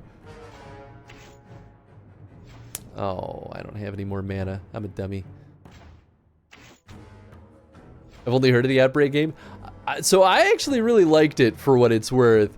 I thought the Outbreak games were like shockingly good, but man, playing them solo sucks. They're really designed for multiple people. There's like a whole weird relationship system in that game too. Like when you play single player, you get to choose what NPCs come with you, but they'll behave differently and treat each other differently based on who you pair with each other. And it can be insanely aggravating. It's like, why are you like this? Just help me. Want to pick up the Sam and Max point and click games? Those games look wonderful. They still are making them too, which is crazy to me. Yeah, just like real life. I mean, that's true. Sanguine Choker. Ooh, could this be the solution to all my woes? I've been thinking about that darkspawn we fought at Playa's Villa. You mean the one who talked? I've heard about them before. They're disciples, given sentience through blood magic. Oh, that was Lukish. He said he had learned what he needed, but what has he learned? It's driving me crazy. Yep, therein lies the upcoming complication. All right. Ooh, baby, though. That's a nice stinking sword. I lose some speed, but like, here, let's sell all the garbage first. And try very hard not to accidentally sell the sword I want to keep.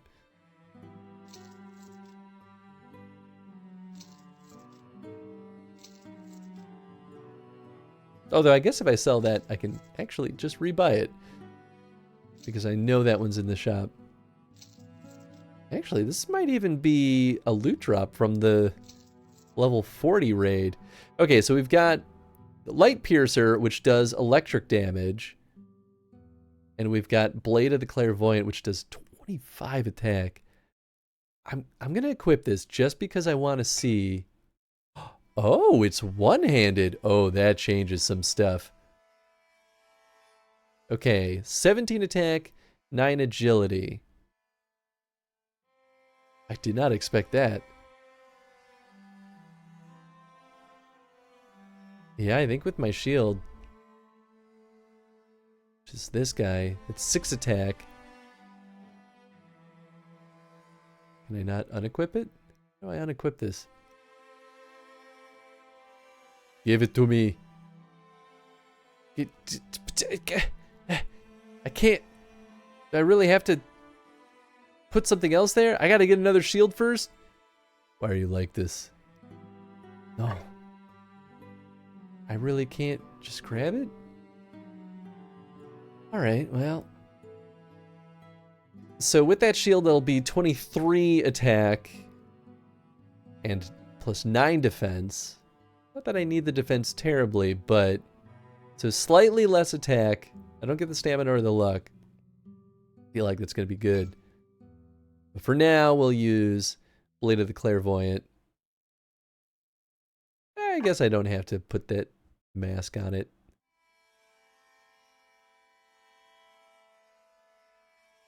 Yeah, it's fine. At this point, though, I don't think I'll ever want this Darkspawn Shiv. This is all trash. Trash.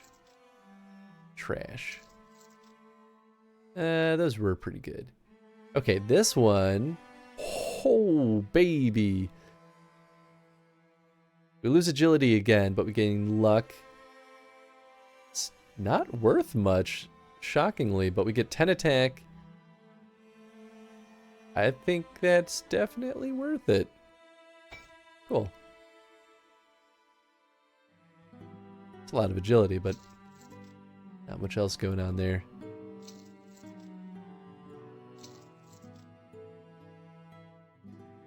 Doo-doo. Okay, I think this was that the good one?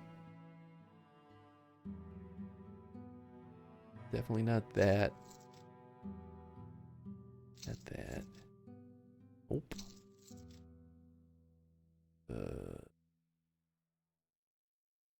Gives me magic defense.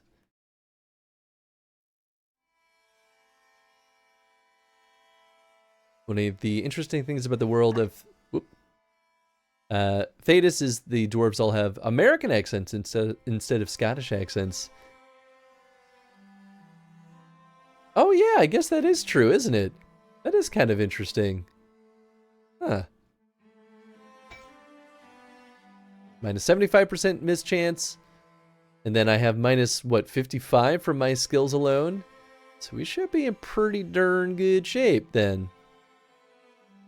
Alright, sweet. Now we're ready to kick some booty. So wait, did we get the thing? Or... we did not. Okay. Okay, this is definitely... is that the tower we're going to?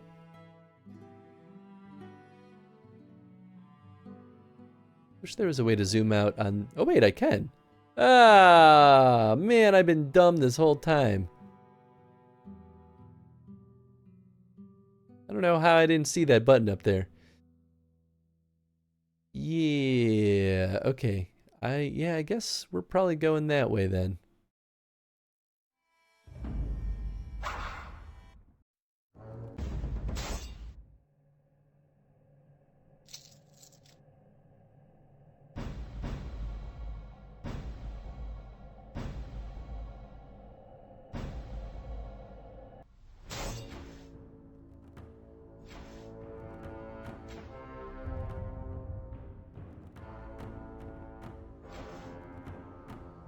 Sure, everybody gets poison daggers. Oh, we just died. Okay, cool. Alright, I should be...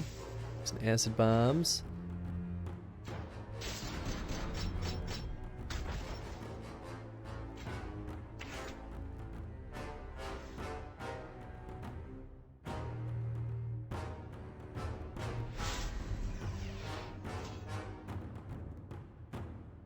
Oh, man. They had a weak immune system, I guess so.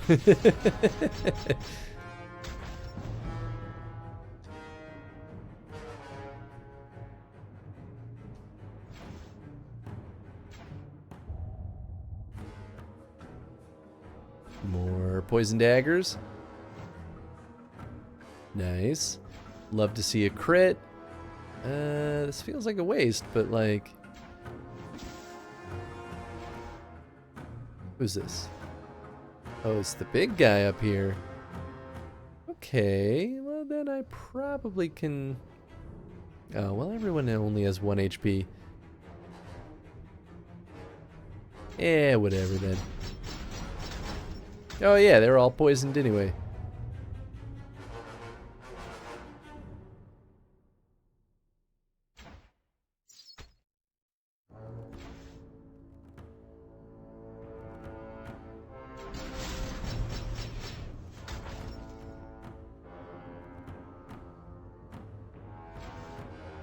More acid for you.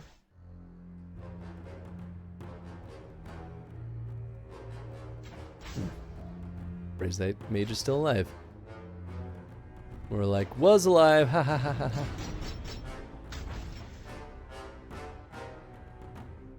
I guess I could have used the walking bomb on him, but it's fine.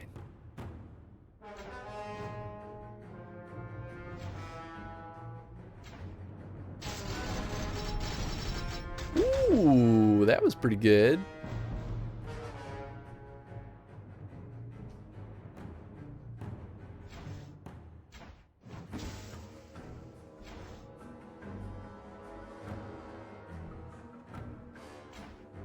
Heck yeah. Oh, that's a glancing blow. Sure, you get bees. Can't go wrong with bees.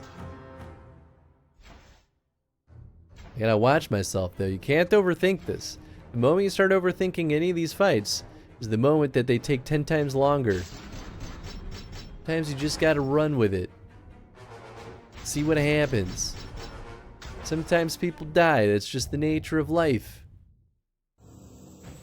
Oh, no, but I need that mana. Well, now you don't get it either, so ha! Take that. This game is taking long enough. I mean, that's actually truly the the impetus behind that thought of like, this doesn't need to take any longer than it's already taken, please. Please.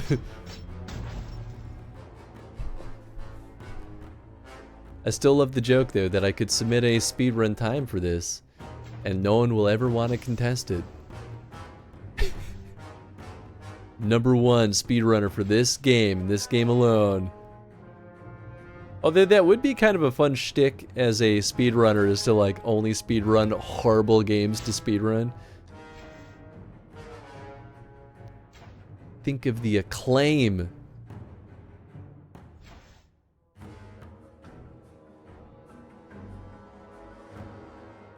Guess I don't have that much mana. Take his mana though.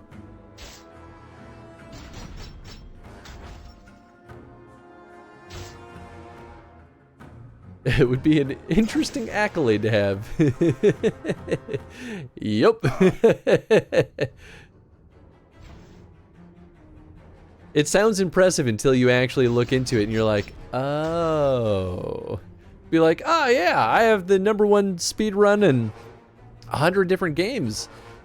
It's been consistent too this whole time. Like no one's been capable of claiming it from me. You're like, huh, interesting. Let me look into that. What games are they? Oh, well, Dragon Age Legends, Hitman Sniper on mobile, You're like, oh, neat. Well, hey, I got something I gotta do. I gotta leave.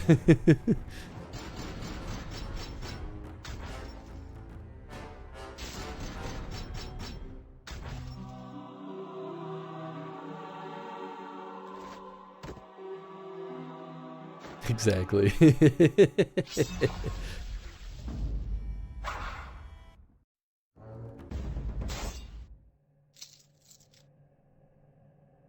I have waves. I have waves, huh? You really feel that's necessary, huh? You really think we need that much fun? Well, if you say so, game designers, if that's what you truly believe in your heart of hearts, that we players get to have this much fun, who am I to say no?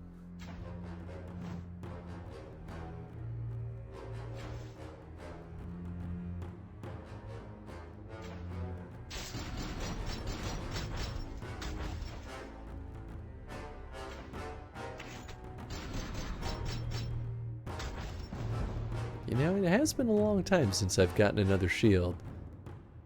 I guess I could just buy one from that shop, actually.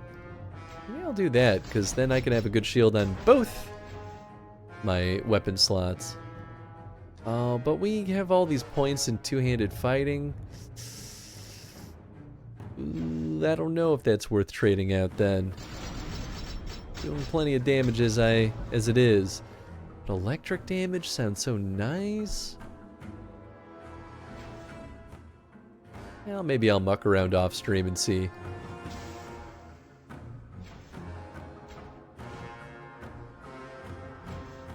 Because I'll definitely be doing more raids anyway, and who knows? Probably won't take too long before we get an even better sword. Dual wield shields become a weird Captain America. I mean, if you give me that choice, I might genuinely just do that, because that sounds great.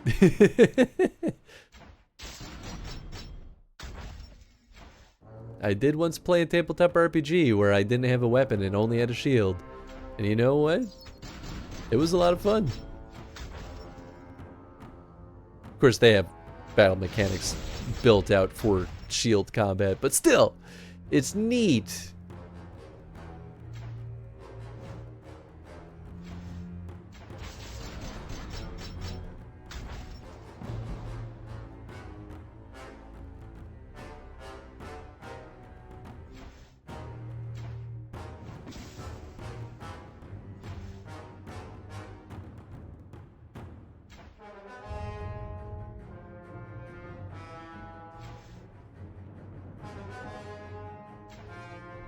Captain America style character was pitched in a D&D game I was part of a while back. I mean, yeah, I feel like that could be a really fun idea, right? As long as you have good game mechanics that can support it, like, heck yeah. I think that's a good idea.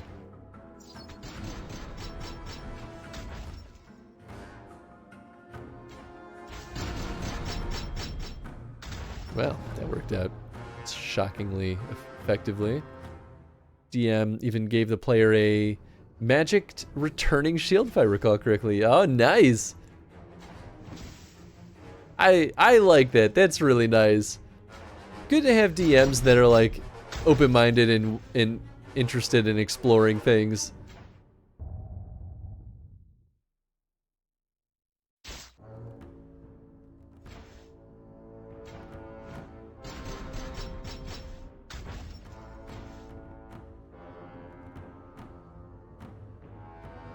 Threw the acid, right? Yeah, I sure did. They just have a lot of stinking armor. Well, if I'm gonna use Holy Smite, use it on this guy then. Nice.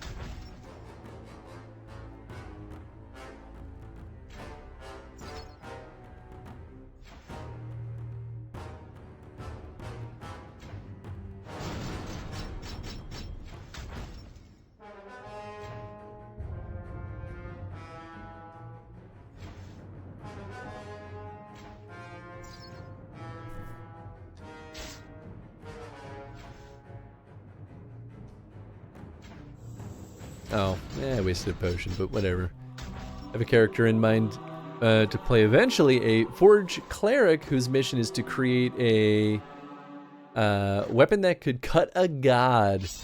Ooh, I like that. Oh. Was not expecting this to go down into here. Where's this branching out into? Why would I go down there? Surely that's the tower I'm going to, right?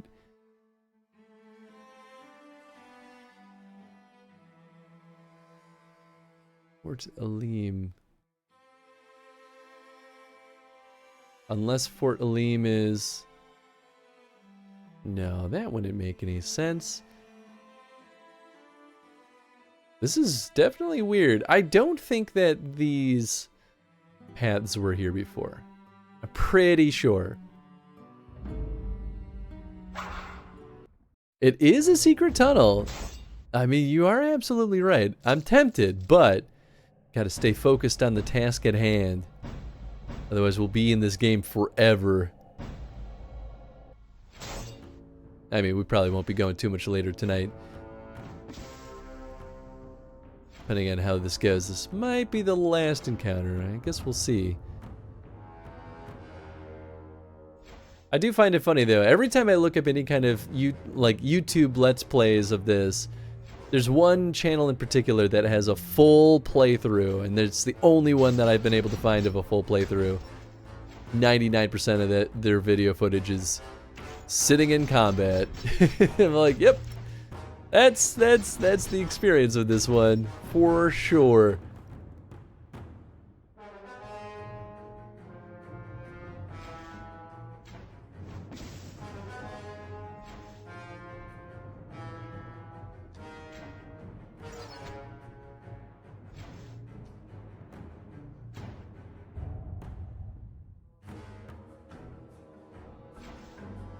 Have some poison.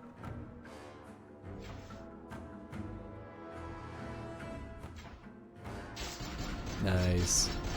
Yeah, I mean, this new two-handed sword is pretty good. I think I'm good with sticking with this one. It's been pretty effective.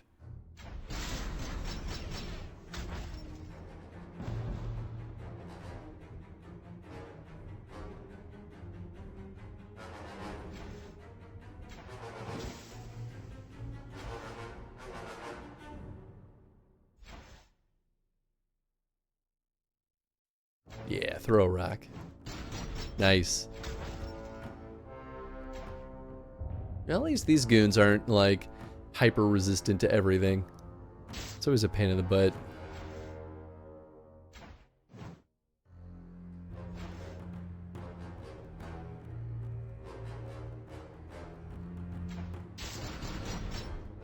I do love that Holy Smite. The more powerful they are, the easier they are to kill. Ha ha ha ha.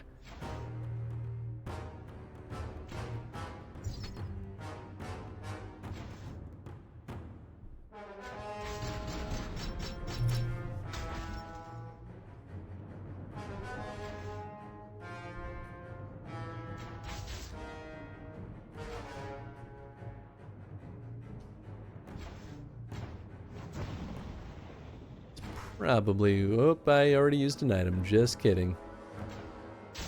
Forgot that I was out of mana. Oh, wow. Didn't expect that to do it.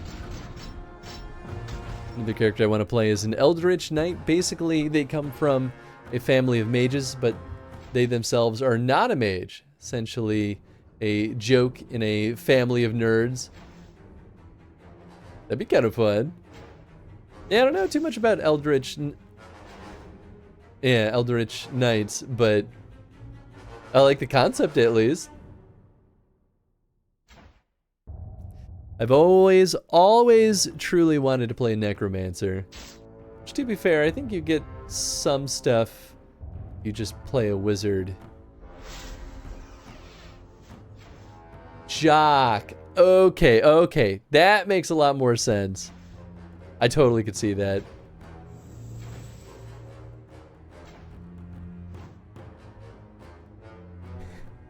Yeah, that'd be kind of fun. I totally dig that.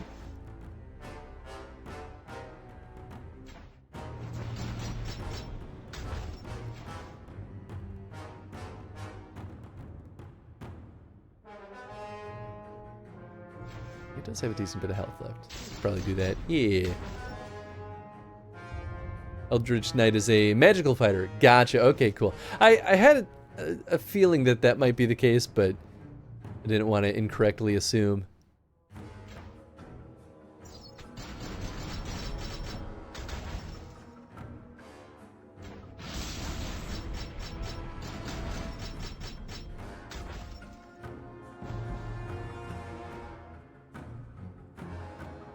Whoop, it's doing that load error. There we go.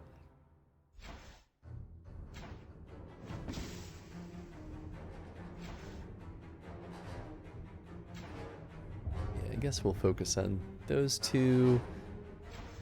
They definitely have plenty of armor, though. Hoo-wee.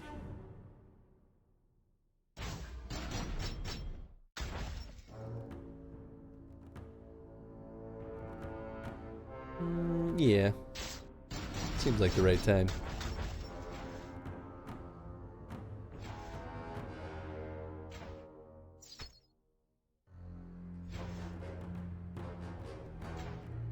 Yeah, everyone else in my party has more than plenty of mana.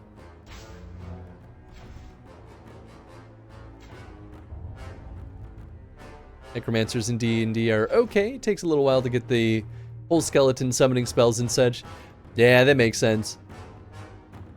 I think the last time I got close, maybe it was 5th Ed, actually. Because I think 5th Ed's been around a lot longer than I keep thinking that it has been. I got to play in a hyper railroaded campaign that did not last super long, where I got to finally play as a necromancer, but then I wasn't allowed to do anything and I was punished for doing it. So, didn't really feel like I got the experience. That new armor looks pretty good. It sure is, wowee. I don't really need the bonus crit chance, but like, I'll take it. I lose out in the stamina, but I gain luck. Yeah, I think that's a winner. I think I even bought my current armor.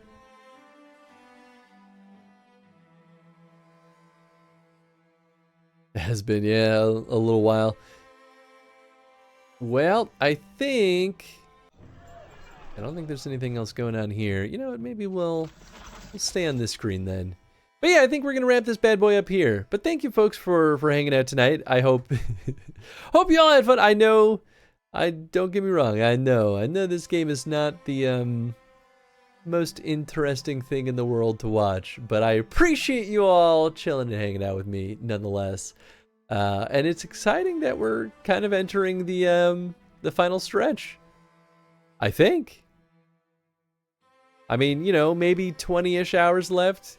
Who's to say for sure? Look, I show up for the company, not the game. I appreciate you. That's all I can hope for. Fingers crossed it's the final stretch. I mean, yeah, I guess we'll see. There's always a chance we could wrap up on Saturday. I doubt it, but always a chance. I am planning on streaming early on Saturday, though. Want to get as much time in this bad boy as we can get. Let's see. I think we're going to go throw the raid over to our dear sweet friend Mano Cadovo. He's playing some Astrobot, which is the game I was saying that I desperately want to play. So let's go hang out with him. And he's always a good time. I like Mano quite a bit. But yeah, thanks again, folks, for hanging out. We will be back. What's today? Wednesday? So we're back on Saturday with more Dragon Age Legends, actually.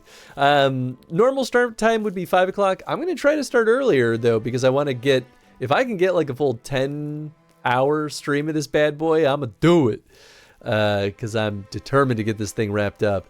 So we'll play official start time by ear, but that's the plan. Sunday, we will probably have more Dragon Age Legends. And then Monday is still a bit of a mystery, because I got to drop Tenson off at my parents' before our trip, but I'm still going to try desperately to squeeze in at least a handful of hours so that we could wrap up Ratchet and Clank into the Nexus. After that, I'm out. I'm gone. I'm on vacation for 15 days, so I won't be back until the 16th. Determined equals insane. I won't argue with that. Well, cool. Thanks again for hanging out, and we'll catch you all on Saturday. Good night, everybody.